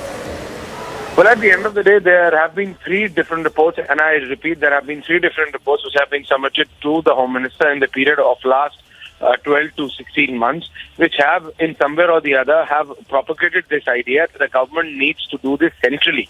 You cannot always depend on different state governments and then having different political ideologies. Nation first needs to be there, and anti-radicalization cells are going to be a subpart or the preliminary part which will help identifying those individuals who are trying to recruit for terrorism. Because at the end of the day, which starts with complete radicalization, ends with terrorism. So there are not one but two different reports which have been submitted to Government of India on this very particular issue in the last 12 to 16 months. And that's why when we say that the Home Minister has indicated, this is after an in-depth discussion and in-depth reports being submitted to the central government on this very specific issue. Because government and then the departments have submitted this report that if you depend on state governments, the political differences between political parties is going to hamper this process, and hence it needs to come in the central chapter. It needs to be done by the central government, and that's why the Home Minister is indicating, because radicalization is only step number one, but it needs to be nipped in the bud right there, because what starts with radicalization at the end of the day results in multiple issues, out of which terrorism is also one. And hence the Government of India wants to handle this centrally, wants to tackle this centrally, and understanding that yes, this is a challenge. Radicalization is a challenge. When you have neighbors like Pakistan, when you have countries like China who are helping Pakistan, So government of India understands that the kind of foreign support, foreign aid which also comes in, and this is only a sub part of it. We have seen that how government of India in the last 8 years has cracked down on the FCRA licenses on those particular agencies and those particular so-called NGOs who have been working in anti-government activities, because all of this is connected. All of this is a part of a big spider web, and hence government of India is tackling its individual tentacles separately, giving a clear indication that radicalization shall not be allowed, and government of India is going to centrally and very, very aptly handle this. Back to you, Mr. Lewis. Well, absolutely, Aishwarya. Just one last question before we let you go. Talking about the jihadi network, which is pretty much active in the south of India, give us a broader sense as to how this, there has been, of course, a crackdown on the radical outfits, and also the very fact that when we talk about the Mangaluru blast, even the Coimbatore blast for that matter, the role, of course, of the jihadi network cannot be denied. Aishwarya stays with us, but we have Manjinder Singh Sirsa of the BJP joining us. Sir, if I can get your first response, a big word reaction there coming in from Amit Shah, making that big statement that there is pretty much a possibility of anti-radicalization cells, not just in Gujarat, but in several other states. That is very true. ये तो सच है, हम सब लोग जानते हैं। ये तो जमीन पर बार बार देखा गया किस तरह रेडिकलाइज करने की कोशिश की जा रही है, और गुजरात में ही नहीं, अब तो जगह जगह पे ऐसी कोशिशें की गई, और उनको निरंतर सरकार जो उनसे डील भी कर रही है। तो मुझे लगता है ये तो एक बड़ा जेनरिक स्टेटमेंट है, जो हो रहा है उसी को लेकर उन्होंने बताया है। Also, do you think this would be a step in the right direction, given the fact that we have several of these blasts, be it the Mangaluru blast, be it the Coimbatore blast, and even the anti-hijab protest for that matter, when the jihadi role cannot be denied, there is, of course, a rampant radicalization which is jeopardizing the peace and security in the country? Definitely it is. So this is the biggest concern, and that's the thing that Home Minister has categorically said, कि हम इस देश विरोधी गतिविधि को कतई बर्दाश्त नहीं करेंगे। And it is a process which has been initiated from years and years, and though most of the time it's funded by the neighbor country, that is Pakistan. But in spite of that, there are political parties for the appeasement of votes who have been luring them for the purpose of vote, and we've been standing with them rather than standing with the nation. तो आज अमित शाह जी ने जो कहा है देश विरोधी गतिविधियां बर्दाश्त नहीं करेंगे, a very true statement, और वो खाली गुजरात को लेकर नहीं है, ये देश पूरे देश को लेकर ये स्टेटमेंट है, और पूरे देश के अंदर इसको बर्दाश्त न किया जा रहा है, और जो कट्टरवाद की विचारधारा लाने चाहते हैं उनको मुंह तोड़ जवाब देना बहुत जरूरी है।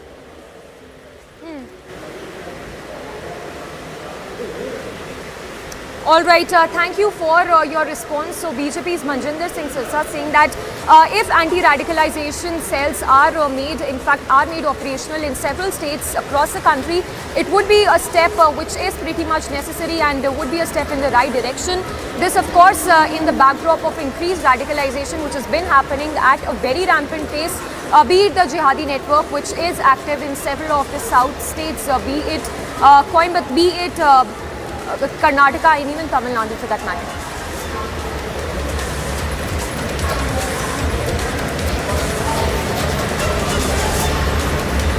And on to the other big story that we've been tracking, this one related to the Kashmir files, which the controversy around which continues to rage. And the latest, of course, we are understanding that Lapid, the Israeli filmmaker, continues to brazen out the remarks he'd made at the IFI event which he attended just a few days back, in which he'd made those remarks, saying that the Kashmiri Files is in fact a propaganda movie, even went on to say that it is a vulgar movie. Well, these were the remarks, and in the latest what we're given to understand that he remains defiant and continues to brazen out those remarks that he had earlier made. Of course, we'll get more reactions on this big story that we're tracking, but Nadiv Lapid's there, who continues to brazen out those remarks that he had made earlier. He's now targeted India, saying that the film was pushed by the Indian government and tried to lecture India on Kashmir.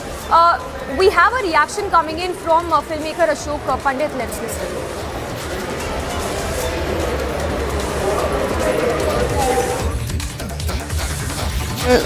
इस बंदे को एक agent के रूप में देखता हूँ। इस बंदे को प्लांट किया गया है और उसने इफी के स्टेज पे एक बहुत बड़ा ब्लास्ट किया है। ये एक वाइट कॉलर टेररिस्ट था जो चेयरमैन ऑफ जूरी के नाम पे अपॉइंट किया गया, उसने क्या किया, उसने क्या हरकतें की, वो तो बात की बात है।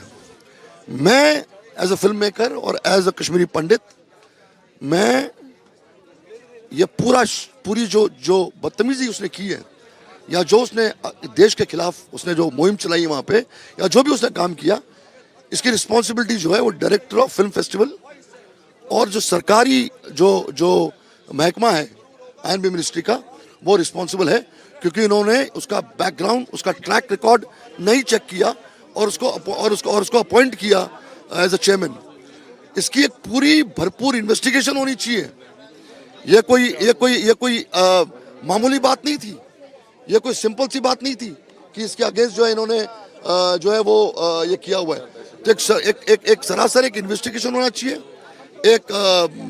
इसकी ये ख्वाहिश होनी चाहिए कि ये क्यों इसको अपॉइंट किया गया। और ये बहुत बड़ा एक षड्यंत्र था। इन्होंने प्लेटफॉर्म का इस्तेमाल किया और ऐसा प्लेटफॉर्म का इस्तेमाल किया जो कि इंटरनेशनल लेवल पे आपके देश की बदनामी हुई। और चूंकि उसने टारगेट किया कश्मीर फाइल्स को, वो इसलिए टारगेट किया कि वो बताना चाह रहा था कि कश्मीर फाइल जो है वो एक झूठ है, गलत है, और जो कश्मीरी पंडित्स के साथ हुआ ये गलत दिखाया गया इस फिल्म। कुछ लोगों को क्लीन चिट देने की कोशिश है ऐसे स्टेटमेंट्स की तरफ से, जिस तरह से बताया गया कि जो कश्मीरी पंडित्स के साथ हुआ वो तो गलत पोर्ट्रे किया गया मूवी में, तो उन लोगों को क्या क्लीन चिट देने की कोशिश एक ग्रुप ऑफ पीपल, एक सेक्शन कर रहा है? देखिए, हमारे देश में ही जो हमारे दुश्मन है ना, उनका भी बहुत बड़ा रोल है, उनका भी बहुत बड़ा रोल प्ले किया है इसमें कोई डाउट नहीं है। मेरा ये मानना है कि जो उस फिल्म ने डिपिक्ट किया है, हम सब जो यहाँ पर बैठे हुए हैं, the depiction has been true ना, क्योंकि पहली बार ऐसा हुआ है कि इनकी पूरी जो धारणा है उसको तोड़ा है। इन्होंने जो एक नैरेटिव क्रिएट किया था एंटी कश्मीरी पंडित्स और एंटी कश्मीर फाइल्स, वो उस फिल्म ने इनको एक्सपोज किया हुआ है। चूंकि इनको इतना बड़ा झटका लगा है, चूंकि इस पूरे सूडो लिबरल्स को, जो मीडिया का हिस्सा है, जो पूरे एंटी नेशनल फोर्सेस हमारी कंट्री में, उनके लिए बहुत बड़ा झटका है।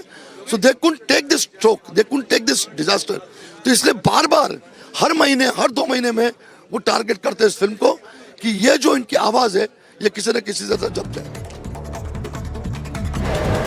And a quick round of all that's making news. Israeli filmmaker Lapid, who insulted Kashmir files at the Indian Film Festival, has now targeted India again. Tried to brazen his remarks that he'd made earlier, saying that what's going on in India is crazy. He raised questions over India's Kashmir policy. Outraged over the insults by Israeli filmmaker, Kashmiri Pandits protested in Jammu. Kashmiri Pandits asked the filmmaker to come on ground and witness the pain. Angry Pandits were also seen saying that the filmmaker's thoughts are indeed vulgar. Telangana Governor Timisalai has expressed her anguish and questioned the KCR government over Vice Sharmila. The governor said that women leaders and cadres need to be treated in a more dignified and respectful manner. Meanwhile, the DMK has filed a fresh affidavit in the Supreme Court opposing the CAA. The DMK said that CAA is against India's fabric of secularism. The DMK even raised the issue of Tamilians and said that Indian Tamils living in refugee camps in constant fear of deportation in state. The DMK went on to allege accused center of practicing a step motherly treatment with Tamilians. Meanwhile, fresh arrest has been made in the liquor scam. Businessman Amit Arora has now been arrested. As per sources, Amit Arora has been arrested under criminal sections of the Prevention of Money Laundering Act, or the PMLA.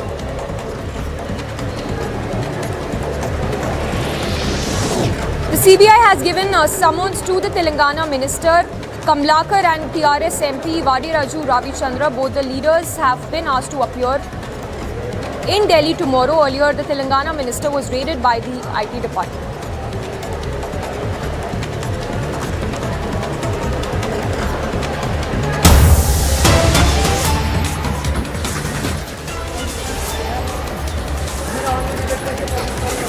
And on to more breaking news coming in. This one from China, where we are seeing unprecedented protests across the country. Protests not just limited to one city. The protests in China not just limited to Beijing. These protests are being seen across the board, be it Xinjiang, be it Wuhan.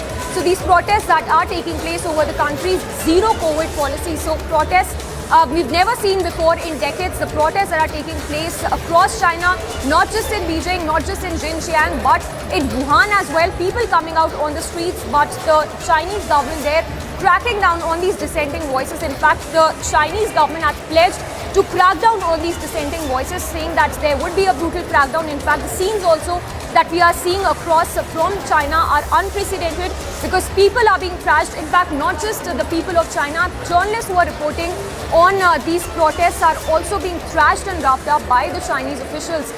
We also understand that Chinese ruling Communist Party has vowed to resolutely crack down on infiltration and sabotage activities by the hostile forces following the largest street demonstrations in decades staged by citizens who are fed up with strict anti-virus restrictions. We have our senior executive editor Abhishek Kapoor also joining us. Abhishek, how do you read into this? What do you make of the situation we are seeing in China? Unprecedented, of course, people now openly rebelling against the Communist Party. I mean, look at the map. The protests began in Urumqi and Samiksha. I'm going through a map which shows they have spread across the country from Shanghai to Beijing to Wuhan to Chengdu to Chongqing to Guangdong and many other places. If you go by number of protests, so for example, there have been 9 protest sites in Beijing, 6 in Shanghai, 6 in Xinjiang, 5 in Sichuan, 5 in Guangzhou, 2 in Hubei. I mean, this is absolutely right word you used. It's unprecedented. This is never before. And I think the Chinese regime is really taken aback that just a month after the National Congress in which Xi Jinping was effectively anointed the General Secretary of the Chinese Communist Party for another 5 years, which means that in the month of Jan or Feb, he would be taking over for third term as President of China.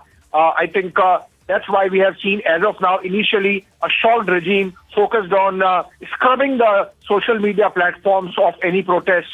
So, for example, there was a hashtag called A4 because there were blank sheets which were put out by protesters. Can be seen in the pictures which are on air on the screen now.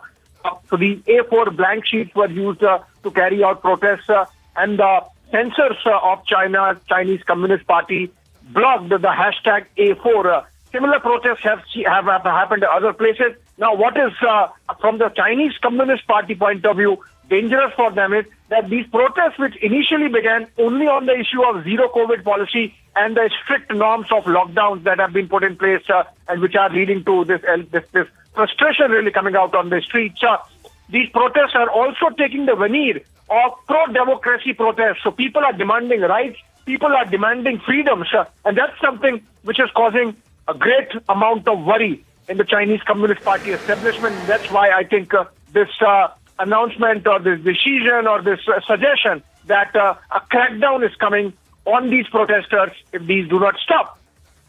Absolutely, Abhishek. Thank you for your insights on that. And you know, the whole handling of China of its COVID-19 rising cases also stands exposed because on one hand, we saw how Chinese mouthpiece has been constantly ridiculing how India handles its COVID-19.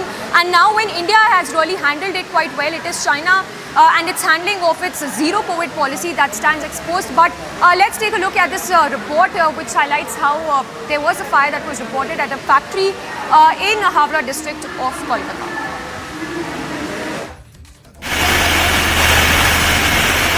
Around 7 a.m., a massive fire broke out in a plastic factory in Lilua area in Havra district of West Bengal.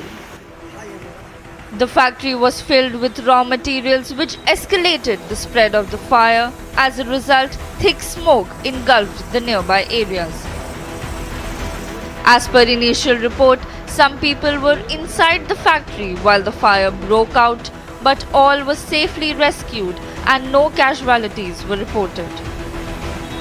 According to the fire department, 4 fire tenders tried to douse the fire.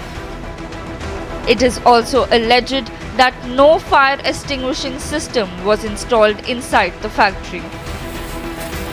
Fire officials have stated that a detailed investigation has been launched but the reason of the fire is yet to be confirmed. Bureau Report, Republic TV.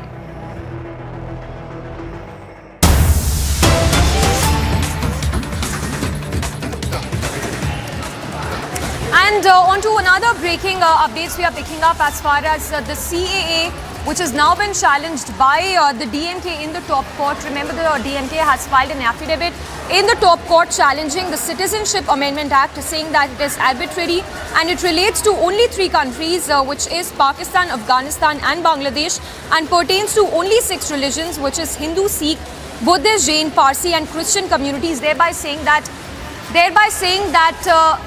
the Tamilians who've been persecuted in Sri Lanka have not been included in the Citizenship Amendment Act. In fact, we exclusively spoke to Narayan Tirupati on what the stand of the opposition is when it comes to DMK filing that affidavit in the top court. Let's listen into what he had to say.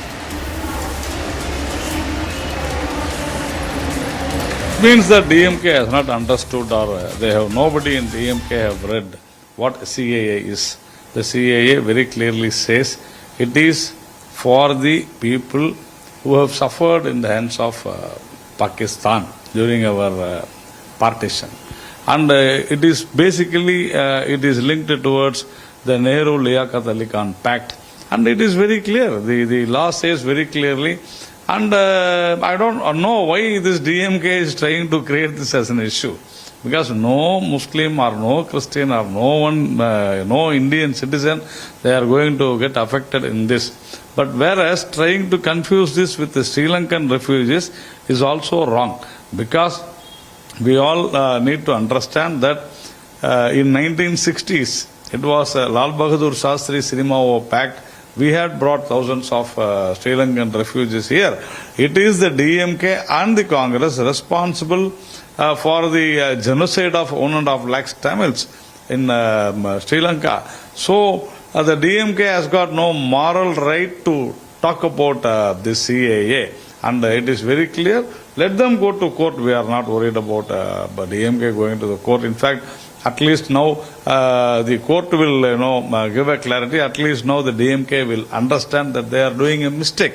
And as far as now the present Sri Lankan refugees are concerned, we need to understand that it is between 2 different countries.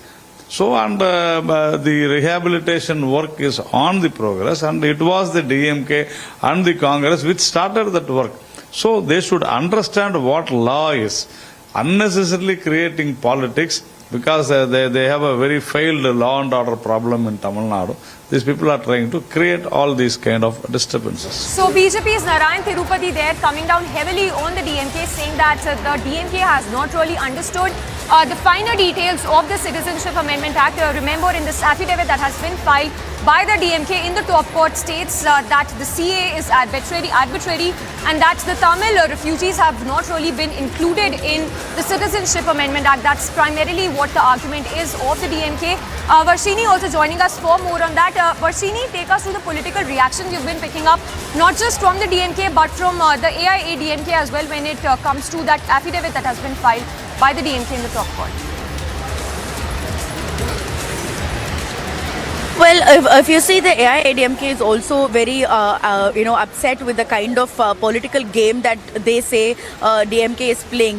When we spoke to a few of the AIIMS officials, they say that this is definitely not on the agenda of DMK government, since it was not mentioned anywhere during the campaign, election campaigning, and also it has been 18 months that it has taken after they came to power, and they have not mentioned anywhere about what their step is going to be on CAA, or will they stand against it, will do anything. There was nothing mentioned. So all of a sudden, if they're coming up with such an affidavit at the Supreme Court, they say it's completely, entirely based on political agenda and nothing else. And the AIIMS also accuses DMK for being responsible for the genocide of lot of Sri Lankan Tamils years ago, and also mentioning about how no, this is definitely not something that has been on the cards for DMK to make sure, but rather it's just a big eye watch that they are doing to deviate from the issues that are currently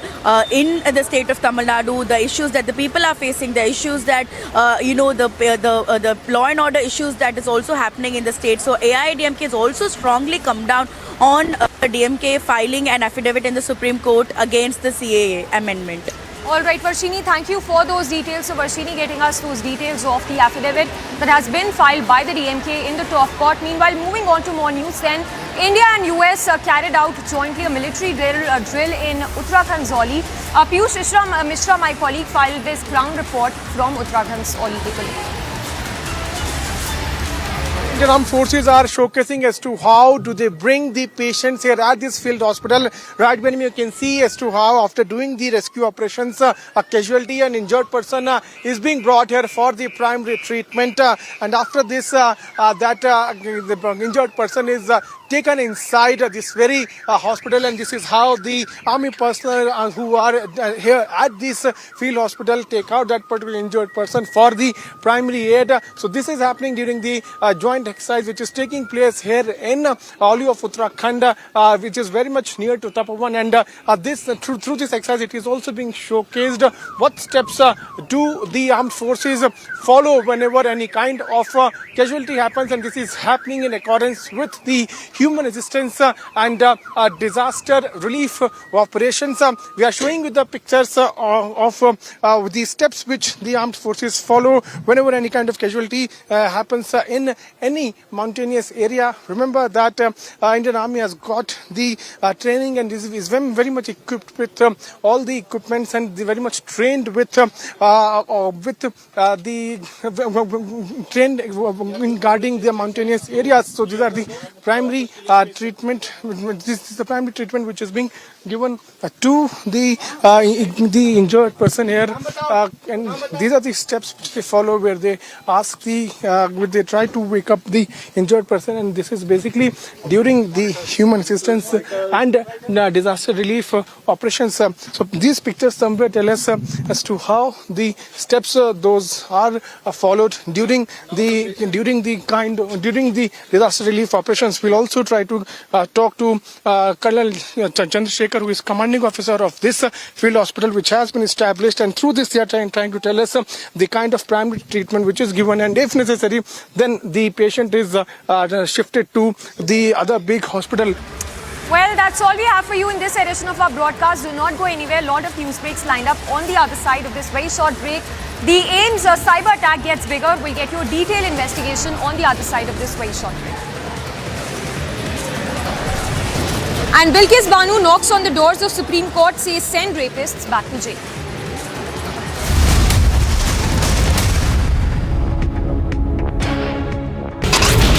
Indian and US forces is underway in Oli of Uttarakhand.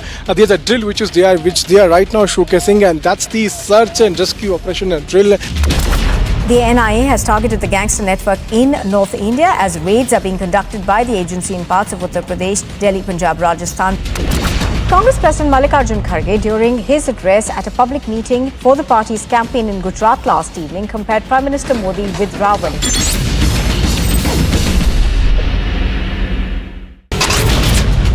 YS Sharmila, she was seated in a car. She wanted to drive till the CM's camp office, but she wasn't allowed, and then the police officials stored the vehicle. She was brought at the SR Nagar police station. Taran district of Punjab. This was the second Pakistani drone that has been shot down by the border security force in past 24 hours in Punjab. The Delhi police has filed a petition at the court getting this narco test done on December 1, and this has been accepted.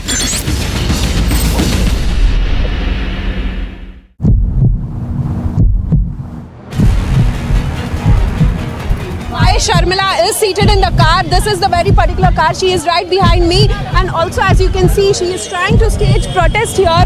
In the meantime, we also see that police officials are not allowing her to move out from this place. And also at the same time, there are vehicles which are put across just before her vehicle, and their police officials are asking her to get down because she does not have permission to go ahead. And also at the same time, she has been questioning the government here in the state of Telangana.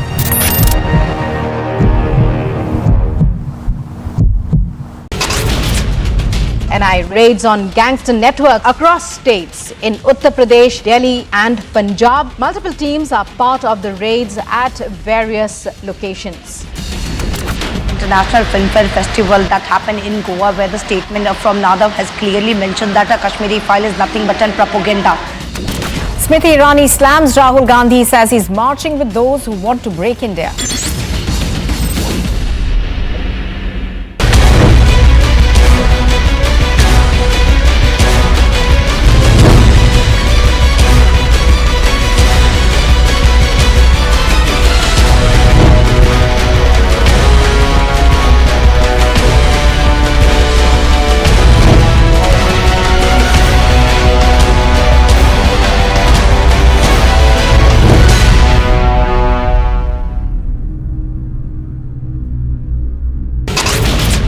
And US forces is underway in Oli of Uttarakhand. There's a drill which they are right now showcasing, and that's the search and rescue operation drill. The NIA has targeted the gangster network in North India as raids are being conducted by the agency in parts of Uttar Pradesh, Delhi, Punjab, Rajasthan. Congress President Mallikarjun Kharge, during his address at a public meeting for the party's campaign in Gujarat last evening, compared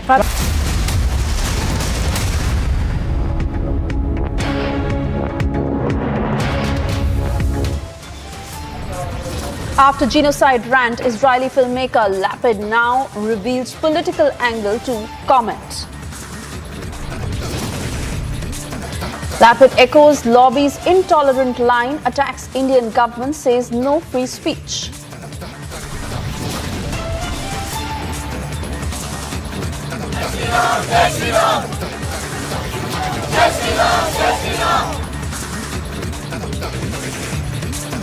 Kashmiri pundits expose lobby's propaganda, say make 100 Kashmir files. AIIMS cyber attack case gets bigger. IP addresses from foreign country now under the scanner.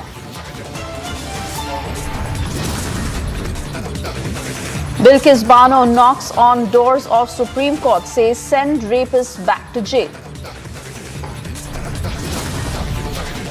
As protests continue to rage on in China, Xi Jinping digs in heels, promises harder crackdown.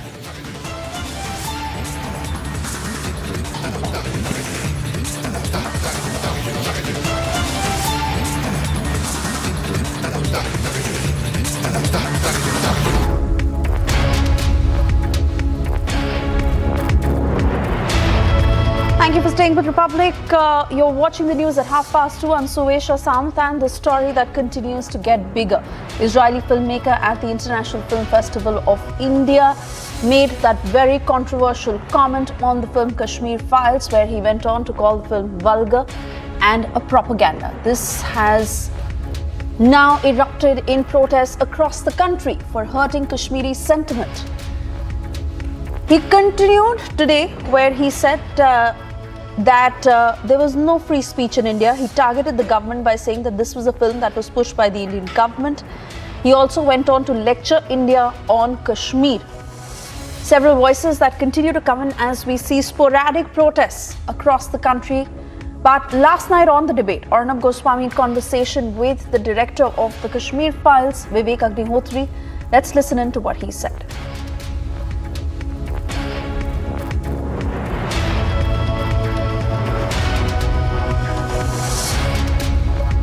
इस बंदे को एक agent के रूप में देखता हूं। इस बंदे को प्लांट किया गया है और उसने इफी के स्टेज पे एक बहुत बड़ा ब्लास्ट किया है।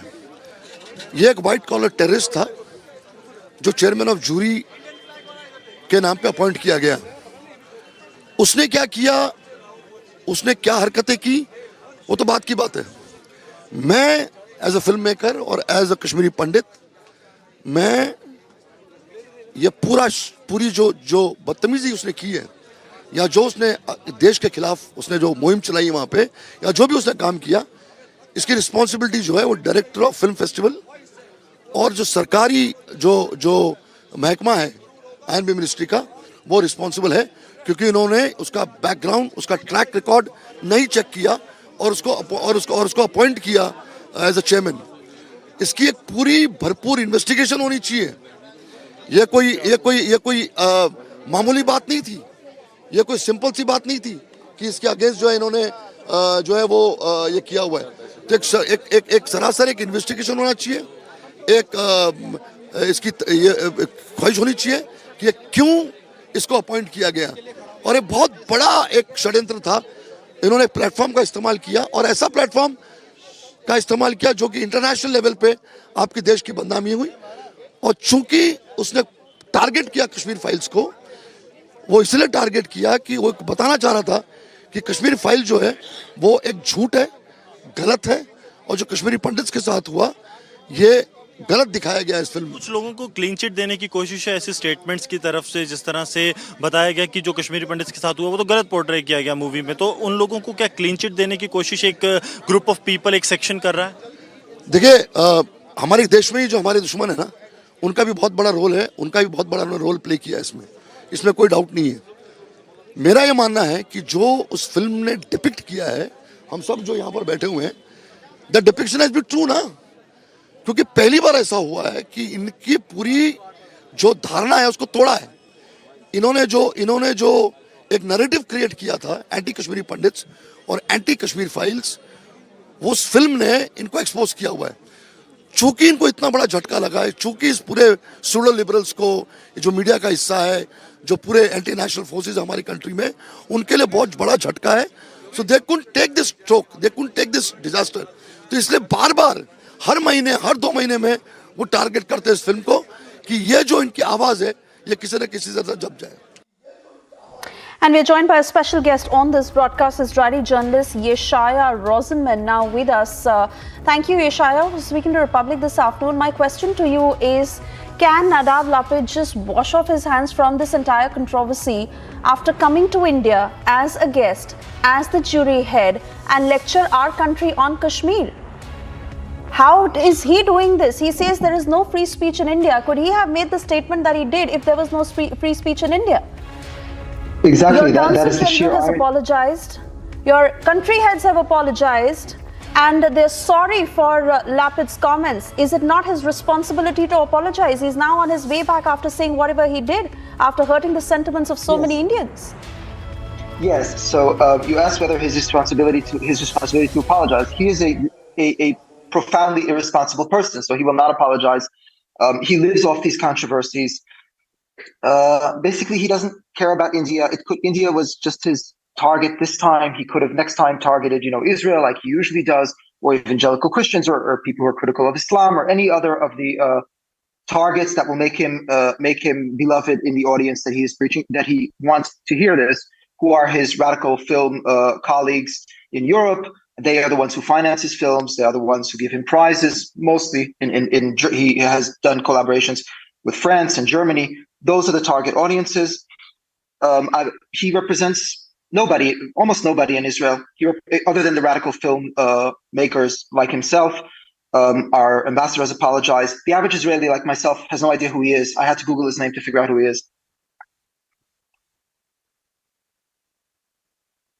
Yeshaya, I want you to stay on with us because we get a lot of voices from India. Most importantly, the filmmaker of this film, The Kashmir Files, who's gone on to throw an open challenge to Mr. Lapid, saying that if any part of this film is untrue, he's willing to give up his entire career of filmmaking. He was in conversation with Arnab Goswami last night. Let's listen in.